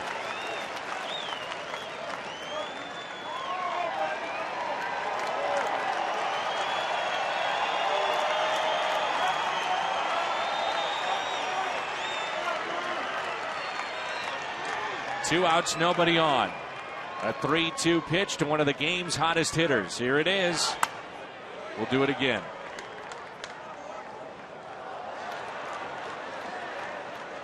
Beltran is so close to the plate right now, I would almost have to think that if there were a complaint lodged, they'd move it. I mean, he's not even... Rick, he's been there all day, every time today. And it was not the case 2 nights ago when he was in the lineup. That seems a little disconcerting from the pitcher's point of view, doesn't it? That yeah. He's that close? The next 2, Holiday. He walked him. Go-ahead run is on. The Rockies know better than anybody. You still have to respect Matt Holliday potentially trying to swipe a bag. Not to say that he would do it here in the 12th, but you definitely have to keep an eye out for him. He's 6 for 7. And he's a guy that was in the 20s a couple of times in stolen bases while wearing a Rockies uniform. That may be the conversation here with Jim Wright, just letting his young left-hander know all the variables here. I'm sure they're talking Beltran as well.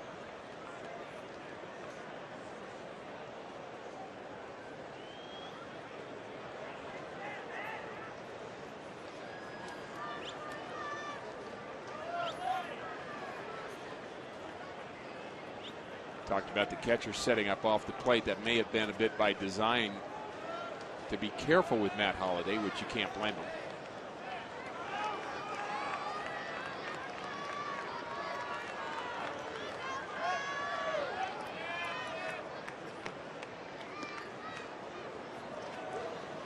Beltran breaks his bat and lines out to short.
For St. Louis.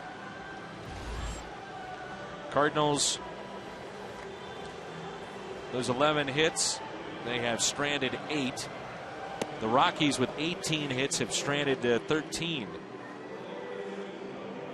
Redbirds have used Waka for 4 2/3, Choate, Manus, Segrist, Axford, Rosenthal, Mojica, Freeman, and the second inning of work here for Tyler Lyons. Jonathan Herrera leads it off here in the 12th. Which means you have Salas, Westbrook, and Martinez left in the Cardinals bullpen. But Martinez had a long and rough outing 2 days ago. You wonder how available he is today. So the Cardinals are done with their lefties. If Lyons gets through this inning, he'll be the third batter in the 13th. And assuming he's pinch hit for, be interesting to see what right-hander comes out for the next inning. He should be out. Yeah, that hit him. And he is out. Out of the box and ran right into an out, literally.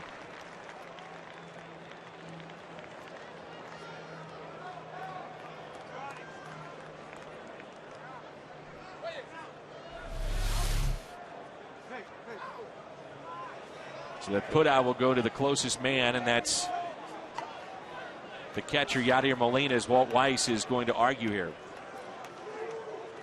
He's out of the box. Clearly hit him. Clearly the right call.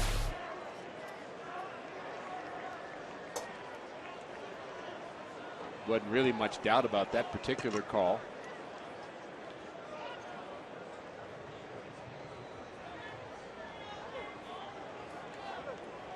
The only thing I'm wondering is it might have hit him twice. Might have hit him in the hand when he first bounced up, and then hit him again in the leg when he was in fair territory. And don't know the extent of Weiss's argument, but I think the right call.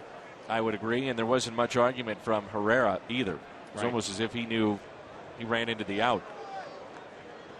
And the Rockies need to send a hitter up.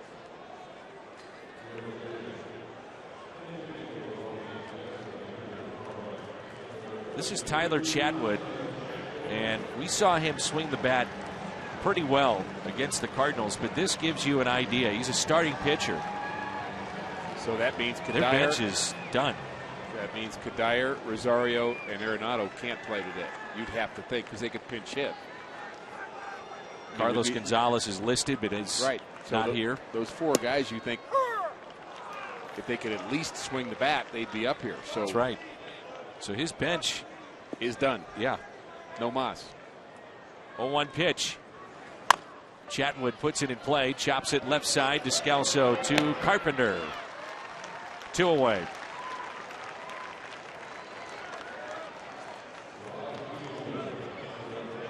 Cardinals will have Molina, Cosma, and Lyons coming up if we get to lucky number 13. I said it would be 13, didn't I? Cardinal win by 1. Told you I don't want to talk about it.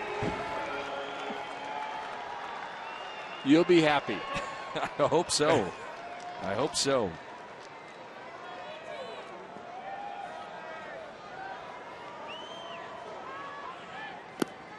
Good pitch there by Lyons. That's a sharp slider, 81 miles an hour. Good downward tilt. I don't know about you, but to me, he really makes an intriguing proposition for the Cardinals next year. No question. He's shown some really good bright spots this season. Starter, as you talked about, so good when he first got to the big leagues. And thus far as a reliever, he's been very good.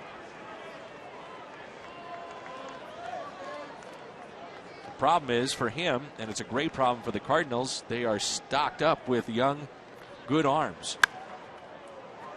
Puts it in play. It's popped up. Descalso can't get there. Trying to avoid the umpire, too.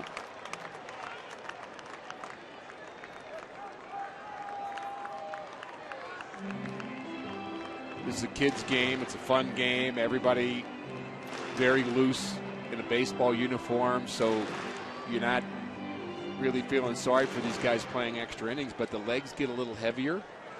The mind gets a little more tired. Players have been at this a long time. They've been at the ballpark now for a very long time, and you have to fight all those factors and stay sharp mentally, because one pitch, one bad pitch, game's over. One bad play by an infielder, game could be over. You cannot lose your concentration.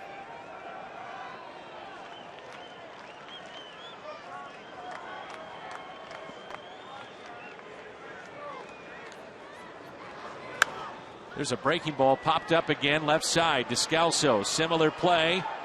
Can't come up with it.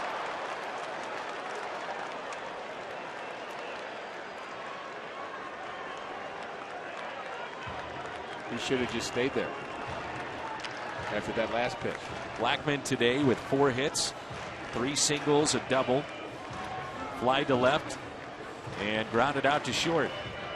Which, by the way, Dan, you can't do. You can't be in foul territory. That's right. But somebody asked me that recently about why wouldn't you just put somebody in foul territory, say on an intentional walk, put somebody behind the catcher? Well, that would be a fielder's balk.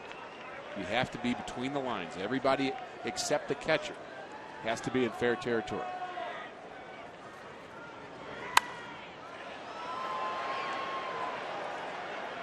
You kidding me? That Getting one's closer. out of play.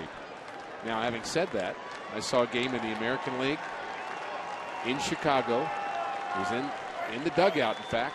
Dave Winfield came over to talk to a fan. And he thought this manager was going to change pitchers. And he was leaning over the railing talking to his friend. And the manager ran back off, didn't change pitchers. Next pitch was made. And Winfield was still leaning over the fence talking to it. There was no right fielder. Unbelievable. A strikeout for Lyons. We have played 12. Yachty leads it off when we come back.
13th.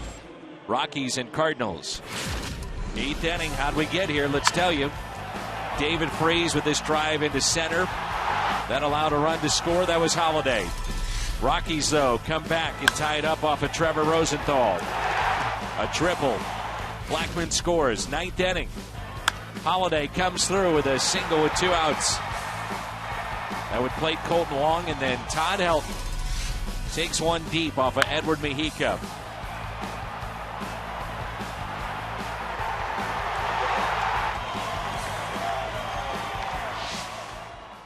Wilton Lopez is our Chevy call to the pen. You think about both these teams and where they're at. Cardinals an advantage with their bench. By all accounts, you would have to figure Colorado done with their bench players. Chance of Yachty here at the ballpark, and it feels like a home game. Sure does. There's not a big crowd to start the game, but not many people have left. And against Lopez, Molina 1 for 3. Yachty started this ball game at first. A check swing, 0-2. Bryce Harper is homered for Washington. They lead their ball game 3-1 over Miami. The Dodgers wrapped up the West today. Celebrated by jumping in the pool in Arizona. Team building. And that's tough when a team like that, the Dodgers in Arizona, remember the bad blood they had earlier this year. Arizona hitters were hit 5 times in the series. Now they're celebrating in the pool as Molina strikes out to start the top of the 13th.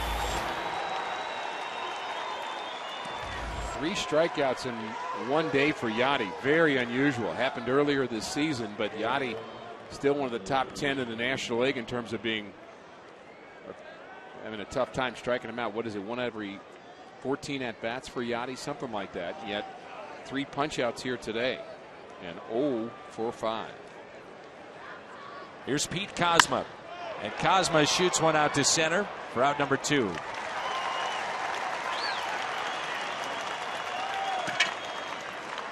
Ball game started with Roy Oswalt for the Rockies. Corpus, Ottavino, Upman, Bettis, Brothers, Belisle, Pomeranz, and now Lopez.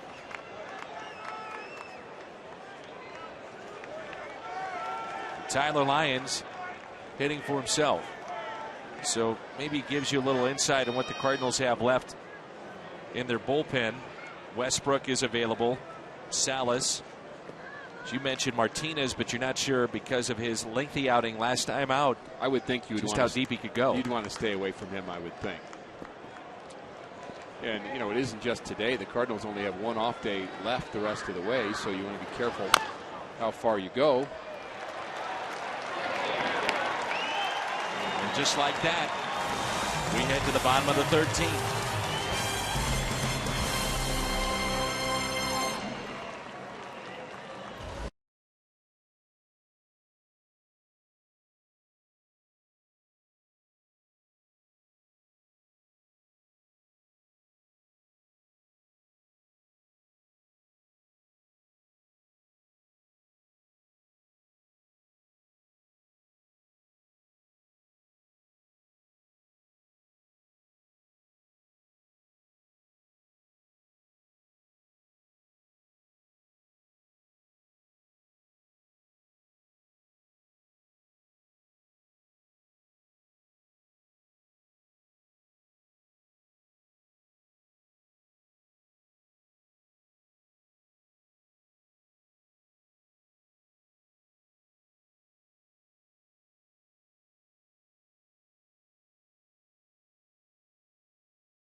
Cardinals head to Milwaukee after the ball game is finished up. Lions has had 2 scoreless innings thus far.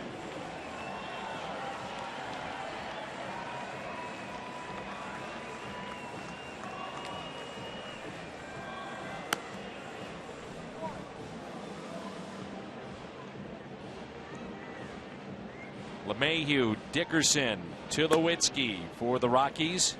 Cardinals have used Waka, Choate, Manus, Segrist, Axford, Rosenthal, Mahika, Freeman. Third inning of work for Tyler Lyons.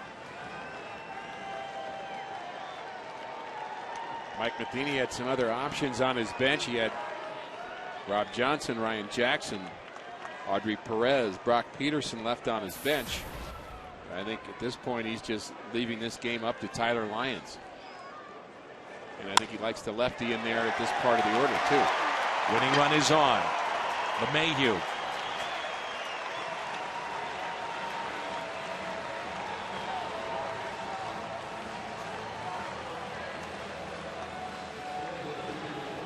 So Lyons working from the stretch. You get Corey Dickerson here. And Dickerson has been on base 3 times. A triple to tie it up in the 8th. Singled and scored back in the 3rd. He has walked, and last time up it was a really fine play by Holiday and left to take a hit away. He's showing bunt. Tulowitzki is on deck, and the first pitch is taken low and away for a ball.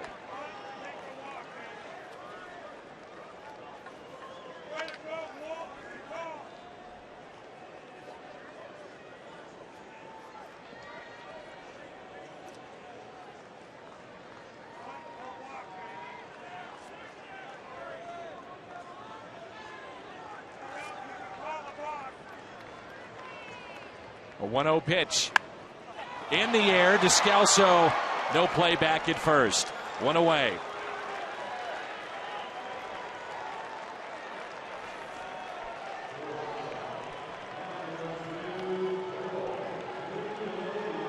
That was not what the Rockies planned there. Squaring to bunt. He bunts a bullet. Long had to get to the bag at first, a little tardy there. Carpenter was charging. He's your first baseman right now. Troy Tulowitzki, a 2-run homer earlier today. He struck out 3 times. Lions would love a double play here and send us to the 14th. But Mayhew runs very well. 17 stolen bases. The bunt doesn't work. Do you try the steal? Get a little more aggressive when you're the home team in extra innings. You could be a little more aggressive when you're 18.5 games out, too.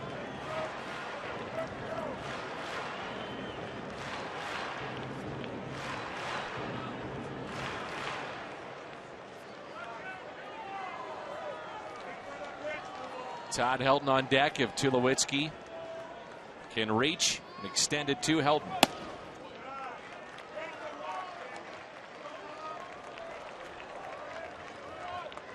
You see there the Cardinals have Descalso, Wong, and Carpenter. 3 lefties due up.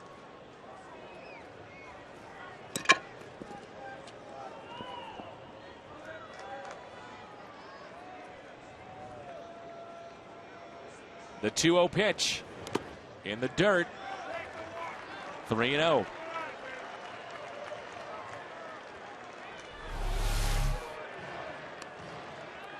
Slider. Looks like it got the throwing hand of Yadier Molina, which was behind his glove. Ball snuck behind the glove somehow as he was trying to block it.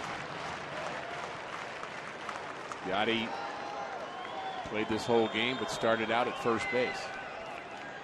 Turn him loose on 3-0. Here it is. 3-1.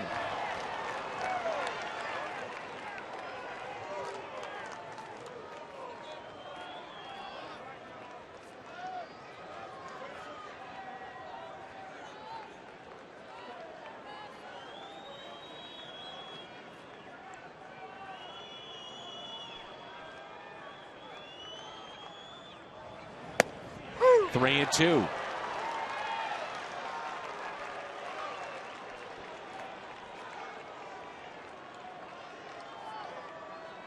a cool day to start with, and now with the sun behind the clouds, turned into a cool evening here in Denver. A 3-2 pitch, and he draws a walk.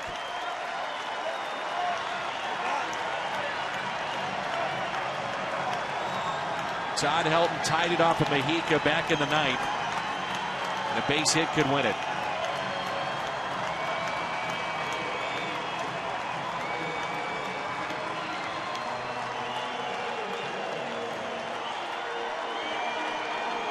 Slow walk to the mound by Yadier Molina.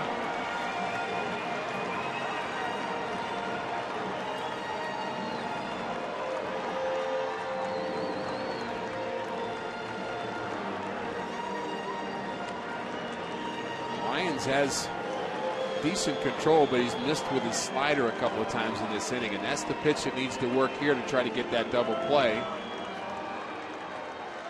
which is certainly a possibility with Helton at the plate.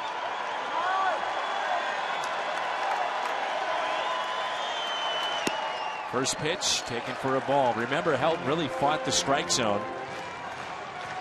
Back in the 11th, he was the second man that Lyons saw. Lyons has struck out 2 and walked 1. And he hurt his wrist on one of those swings.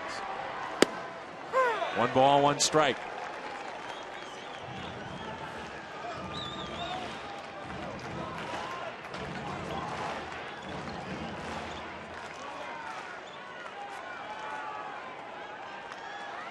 Helton has only grounded into 4 double plays this year.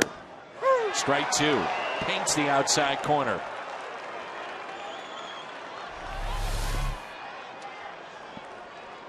Perfectly placed.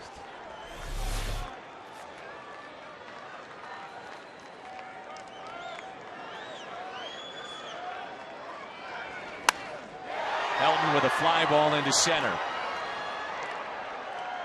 Jay will make the catch. 2 down. Now do you bring in Salas?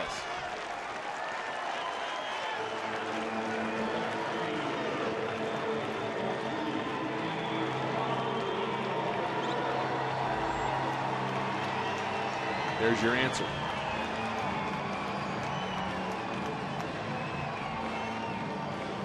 So 2 2/3 for Lyons. Here comes Salas.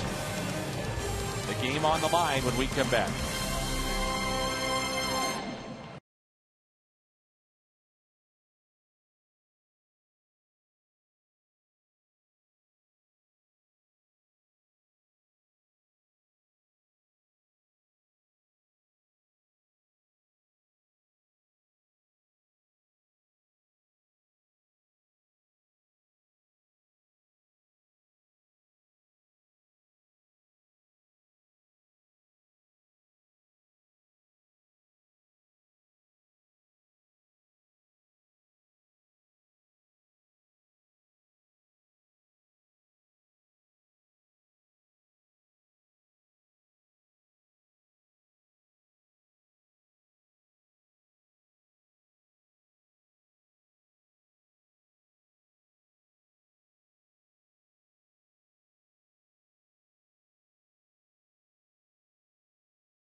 Denver in 2009.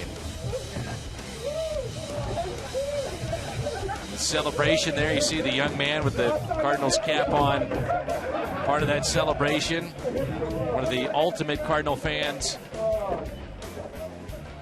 Keith O'Brien right in the middle of things and taking it all in, Rick. What a moment. Our Chevy call to the bullpen. We've had a number of them. Fernando Salas, and he'll face Charlie Culberson, who's had some good at-bats in this series. Swung the bat well. He's had 3 hits this afternoon. And the game winner is out at second base right now. It's good speed, too, and LeMahieu. Wonder if Culberson will get knocked down. Seems like every time he comes up, he gets knocked down. Runners at first and second. Strike one. Happened 3 times to him today. I mean, he pitches right under the chin. I think he's got some power. The ball kind of jumps off his bat.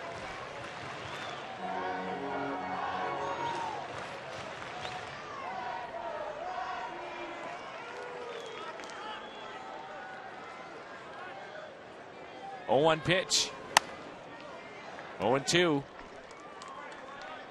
It's up to Fernando Salas if the Cardinals are going to hit again in the 14th.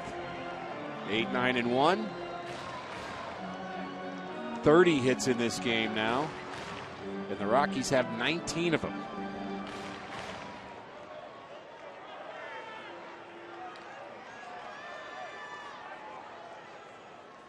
The 0-2. Got him! Called third strike.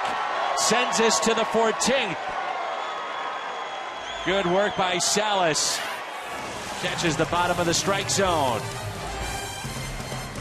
6-6.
Here in Denver. Good work by Salas as the Rockies strand 2 more.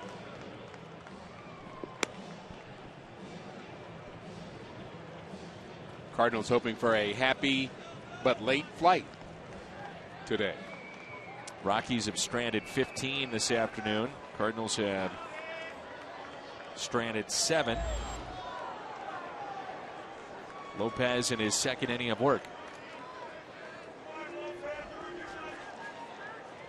Cardinals are 4-2 in the season series against the Rockies.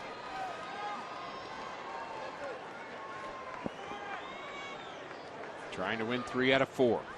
First pitch to Daniel is a strike. And this one has not been easy.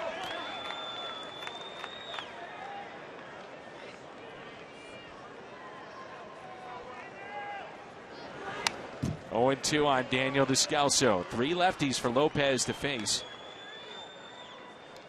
Descalso, Wong, and Carpenter.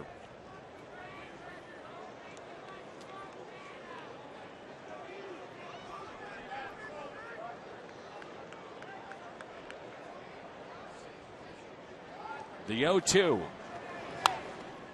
Foul back by Descalso.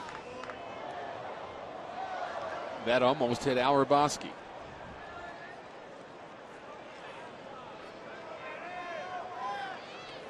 Daniel is hitless today.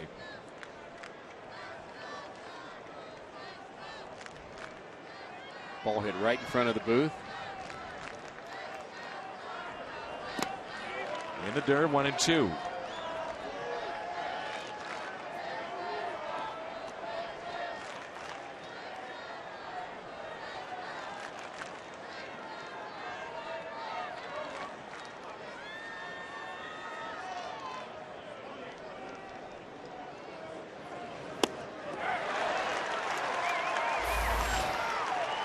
One away to start the 14th.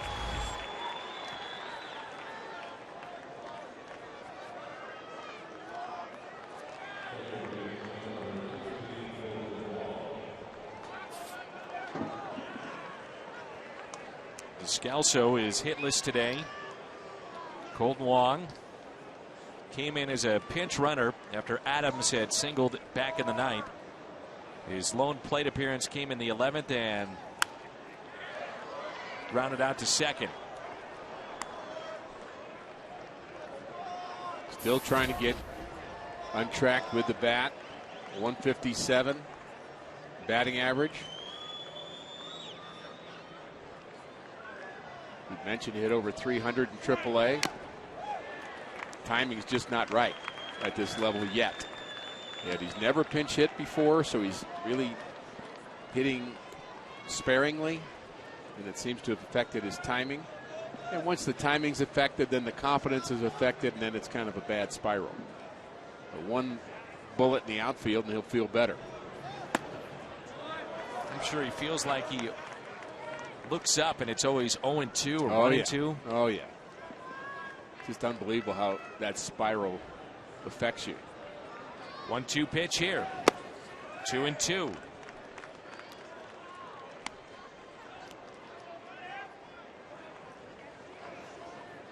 Cardinals have used 10 pitchers in the game today. It's the first time since we had a 20-inning game against the Mets back in the early 2000s. As Wong taps one foul. Just not hitting pitches that you think eventually he'll be able to hit, and that he has hit before. And that was just basic fastball middle in, and he just topped it. And just not quite right. But he's working at it.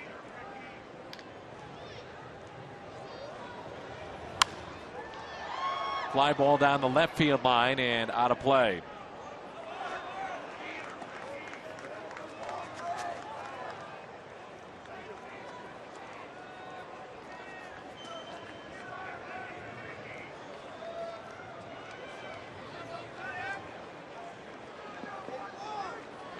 Two and two on Colton Wong. Lopez in his second inning of work as we play here in the top of the 14th. 6-6 our score.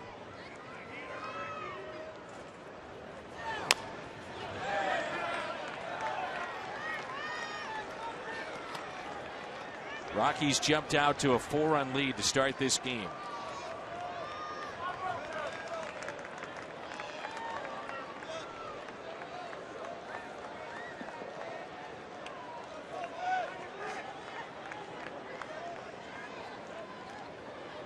Big gap in right center.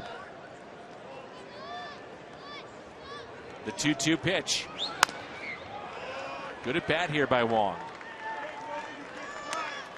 Maybe this is the kind of at bat that he needs. More pitches. Seeing more pitches, yep. Exactly.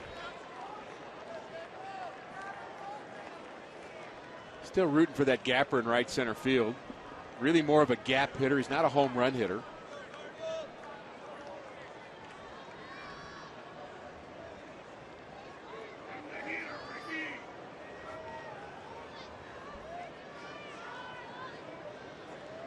The 2-2. Hanging tough.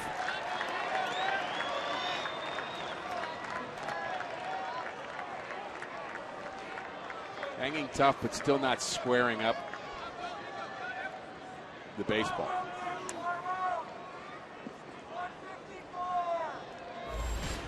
Fan yelling his batting average. You could hear it all the way up here, as if he doesn't know it.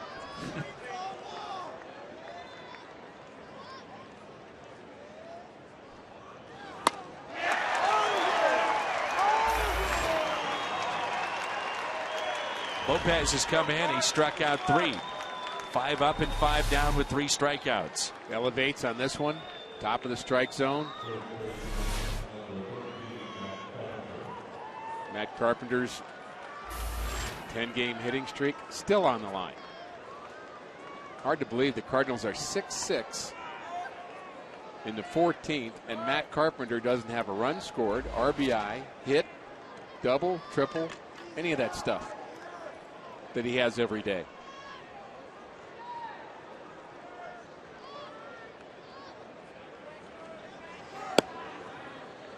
Carpenter was on base all the way back in the first inning. Walked to start the game. Todd Helton acted like he threw the ball back to the pitcher on a pickoff play. Carpenter wandered from the bag and he was tagged out. Also of note, it's rare to see Carpenter not only strike out but do it twice looking, which has happened in this game.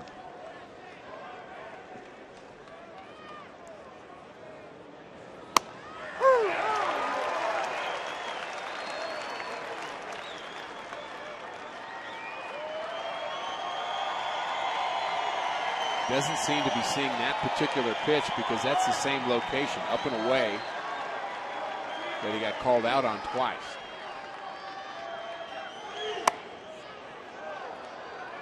Two balls, 2 strikes. Wouldn't be surprised to see him have an off day tomorrow.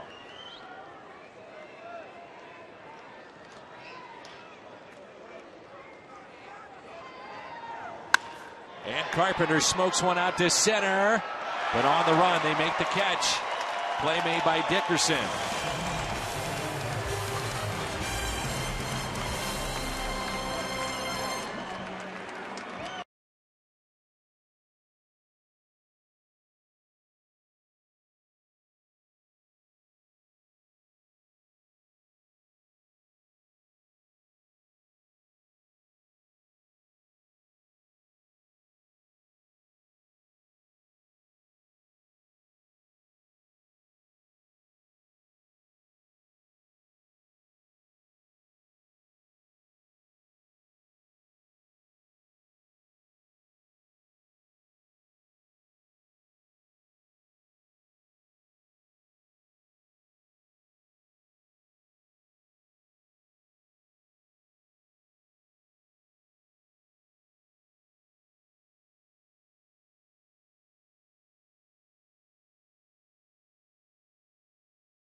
Yorvi Torrealba leads it off for the Rockies, and away we go. They just did the 7th inning stretch again. Why not?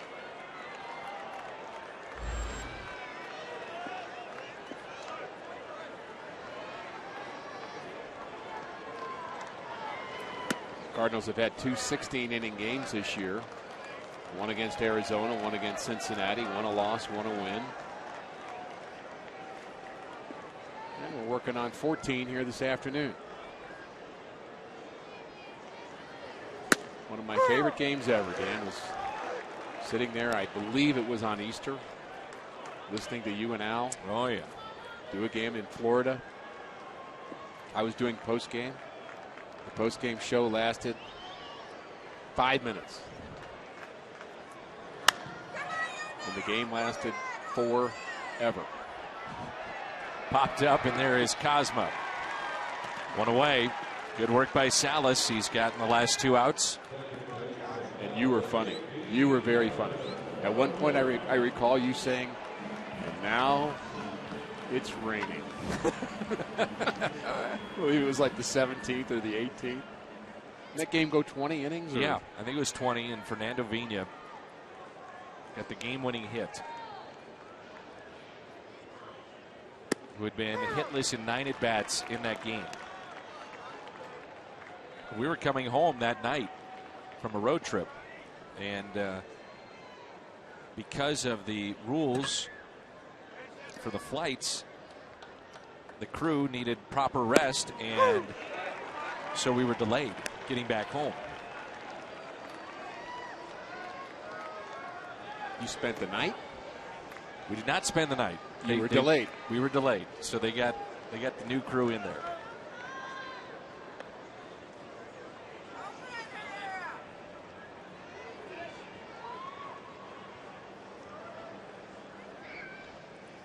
I also recall you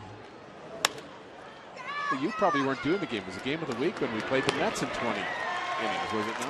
Yeah, that was a Loesch game.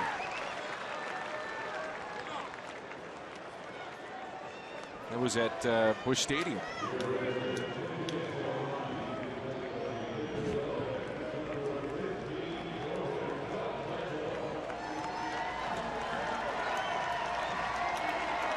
There are times I wish folks at home could hear what is in our ears from the truck, and it is priceless commentary. You know, there are times where I wish I couldn't hear what comes from our truck. I'll trade places. Oh, but now's not one of them. We're having a good time here. There's Jordan Pacheco. So he didn't pitch hit earlier, Pacheco. But he is now. Chatwood, yeah. Well, he had time to heal a little more, I guess. Had a couple of hours. Why not? Get in there.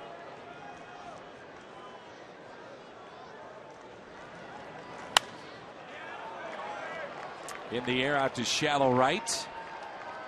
And the catch is made by Beltran.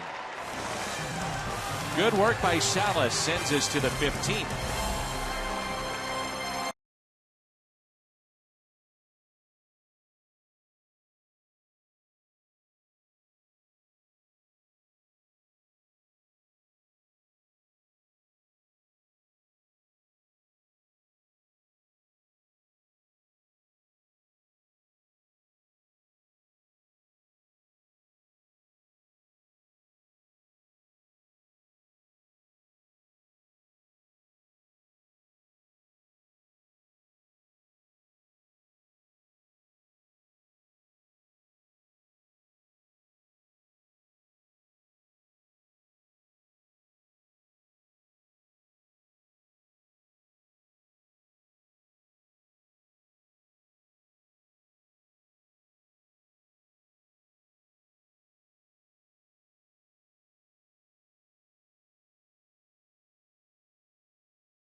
Pitcher number 20. Oh, Dan. You going to be okay? I am. I just was hearing Tom Mee, our director, and he just made me laugh. Top of the 15th. 6 is the score. 30 hits in the game. And while Dan's pulling himself together, I'll let you know that John Jay, Matt Holliday, and Carlos Beltran will bat for the Cardinals here in the 15th. As we mentioned, a couple of 16-inning games already for the Cardinals this year. Jay 1 for 2 against Cahill. We saw him in this series. And both teams really running out of players. The Cardinals have Martinez, who we believe they will not want to use. They also have Jake Westbrook in the bullpen, and that's it. Cardinals do have more players on their bench in Perez, Jackson, Johnson, and Peterson.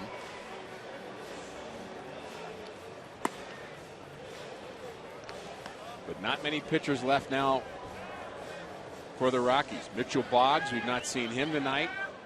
Jeff Manship would be the other. So they're down to 2 pitchers in their bullpen.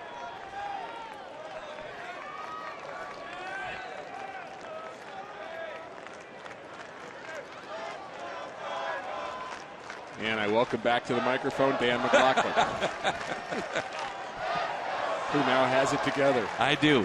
Here we go. John Jay for the Cardinals here in the top of the 15th.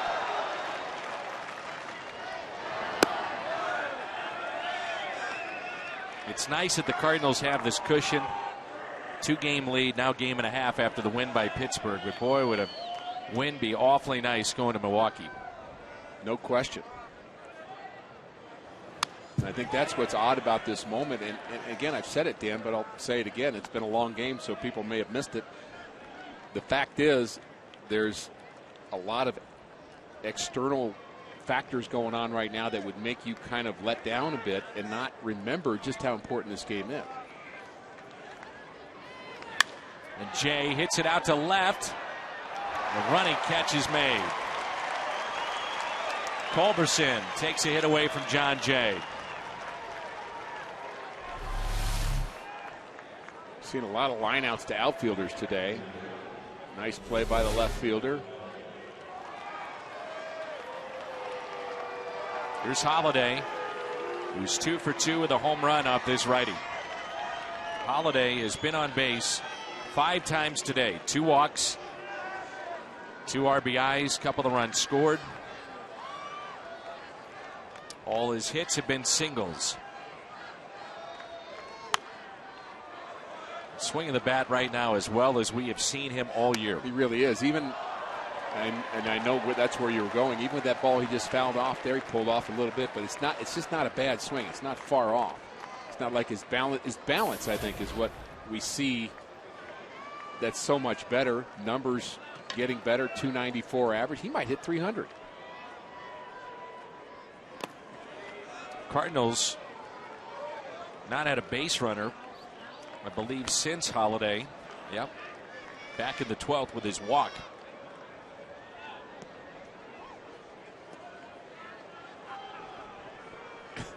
Mom's a little tired. Late nights.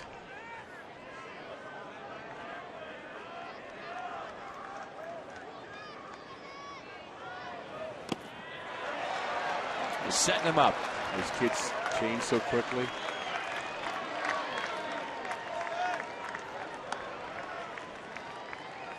Amazing. Apparently that kid was born in the top of the 2nd. Mom's doing well. She's a little tired. Yep.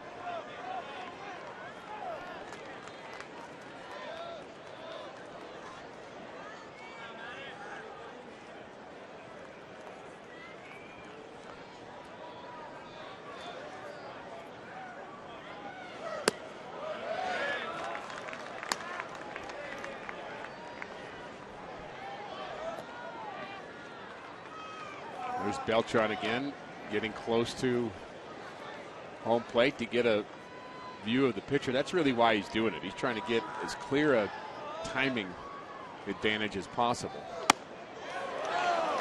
Boy, they have gone to that spot on Holliday time and again. That's the 4th or 5th time I can remember him taking that pitch for a ball, and it's been controversial because strike zone has been iffy at times. Pitch clearly inside. Matt's shown a lot of restraint not swinging at that pitch. Ooh, they want to go inside. Watch out. Ooh.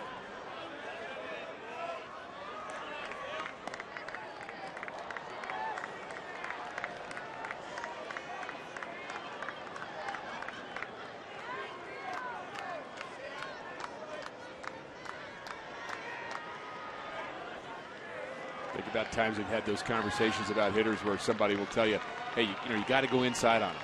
but you better make sure you really get it in off the plate. And it's like, oh, you mean a ball? So you walk him? Oh, no, don't walk him. Well, what are you saying? Make him swing at a pitch that he doesn't want to. It's the reality of pitching is the challenge. You've got to go at him at some point.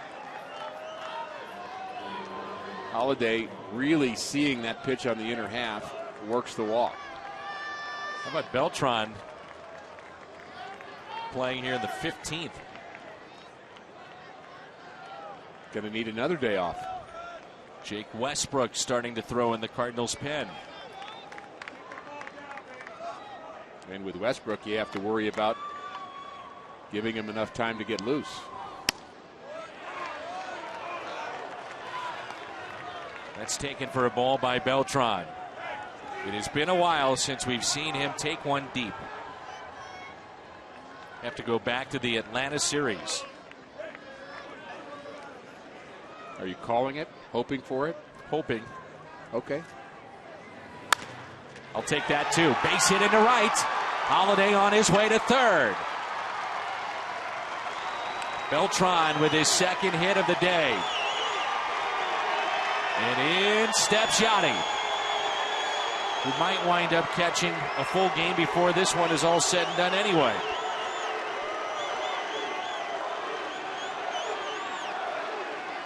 Cardinal fans are about half the crowd right here. Rally caps, Yachty chant.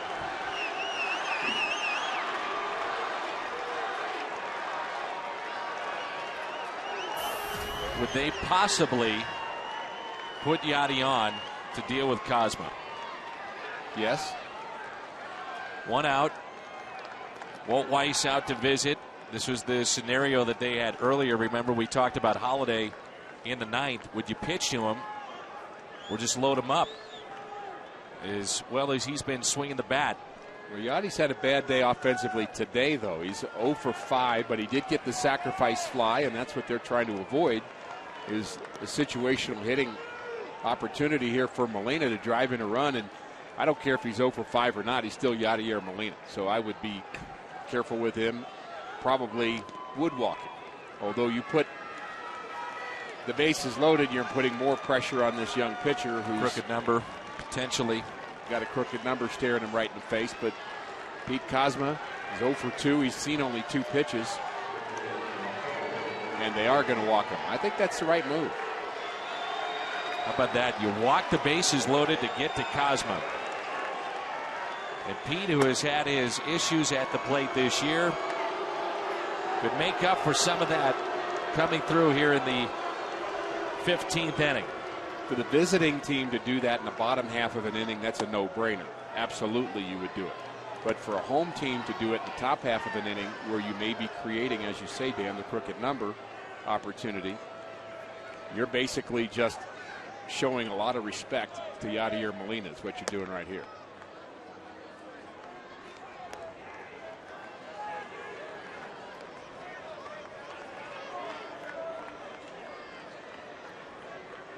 Cardinals are down to what we believe would be Westbrook in the bullpen, and you have Salas, who's been used. Martinez, again, going into this game, you would think off limits.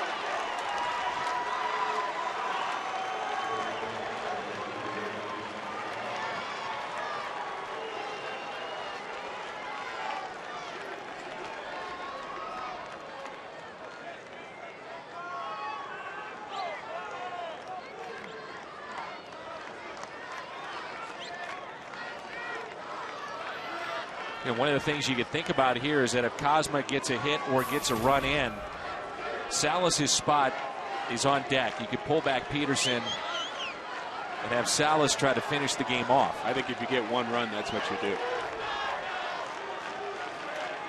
But Pete's got to do his job here. Bases loaded, 1 out.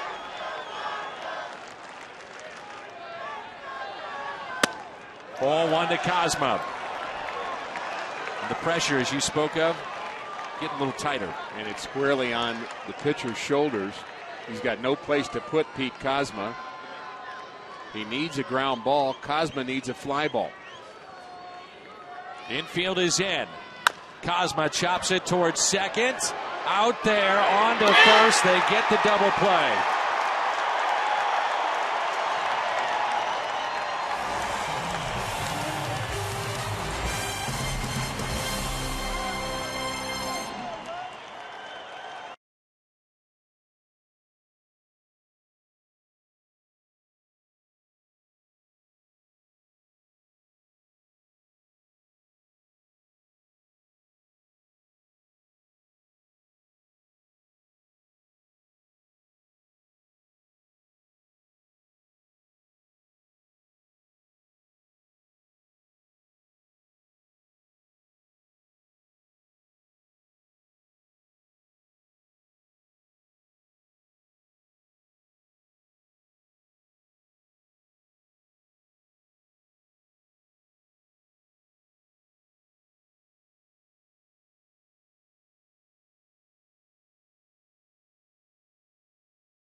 Kozma slam his helmet down in frustration.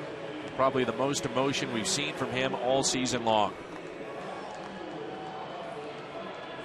All this season and last season.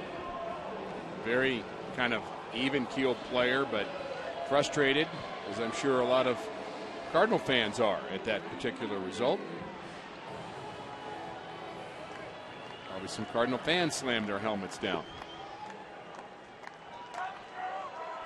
At least figuratively.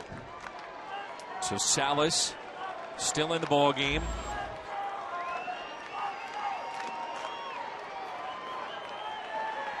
And here is Charlie Blackmon. First pitch is strike. Top of the lineup. It's Blackmon, LeMahieu, and Dickerson for the Rockies.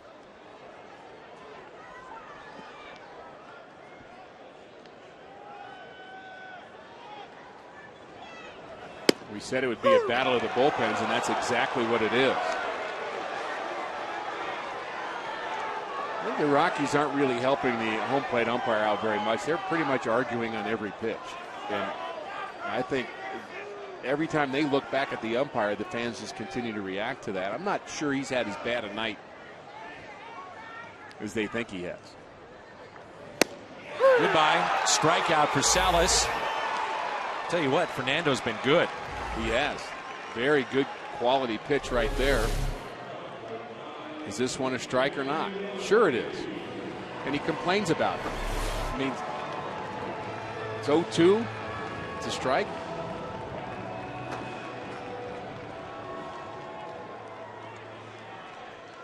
I think that's frustration mounting. Mayhew is 1 for 2.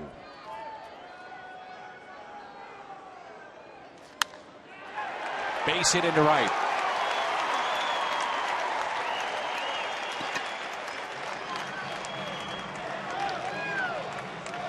One point in this game, he had an 0 for 6 with 4 punch outs, and he was feeling like he just had a terrible day, and now he's got a couple of hits.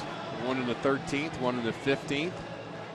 Now he's the winning run again, and we should mention again, he runs well.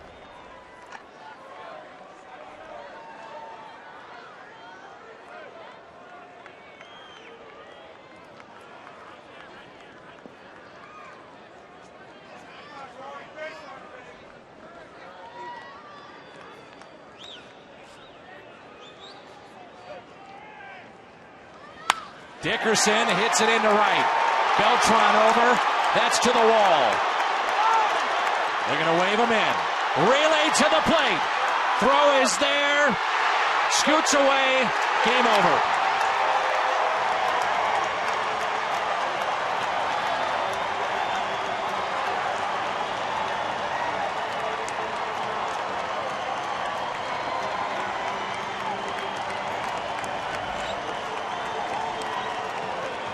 A 3-hit night, or afternoon, I should say, that's turned into night for Dickerson, including the game winner here in the 15th.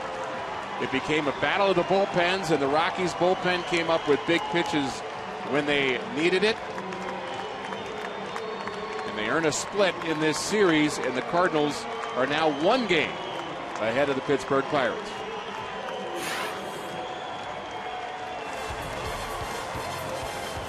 Never touched the plate. Salas realizing that a little too late. The Rockies in 15 win it 7-6.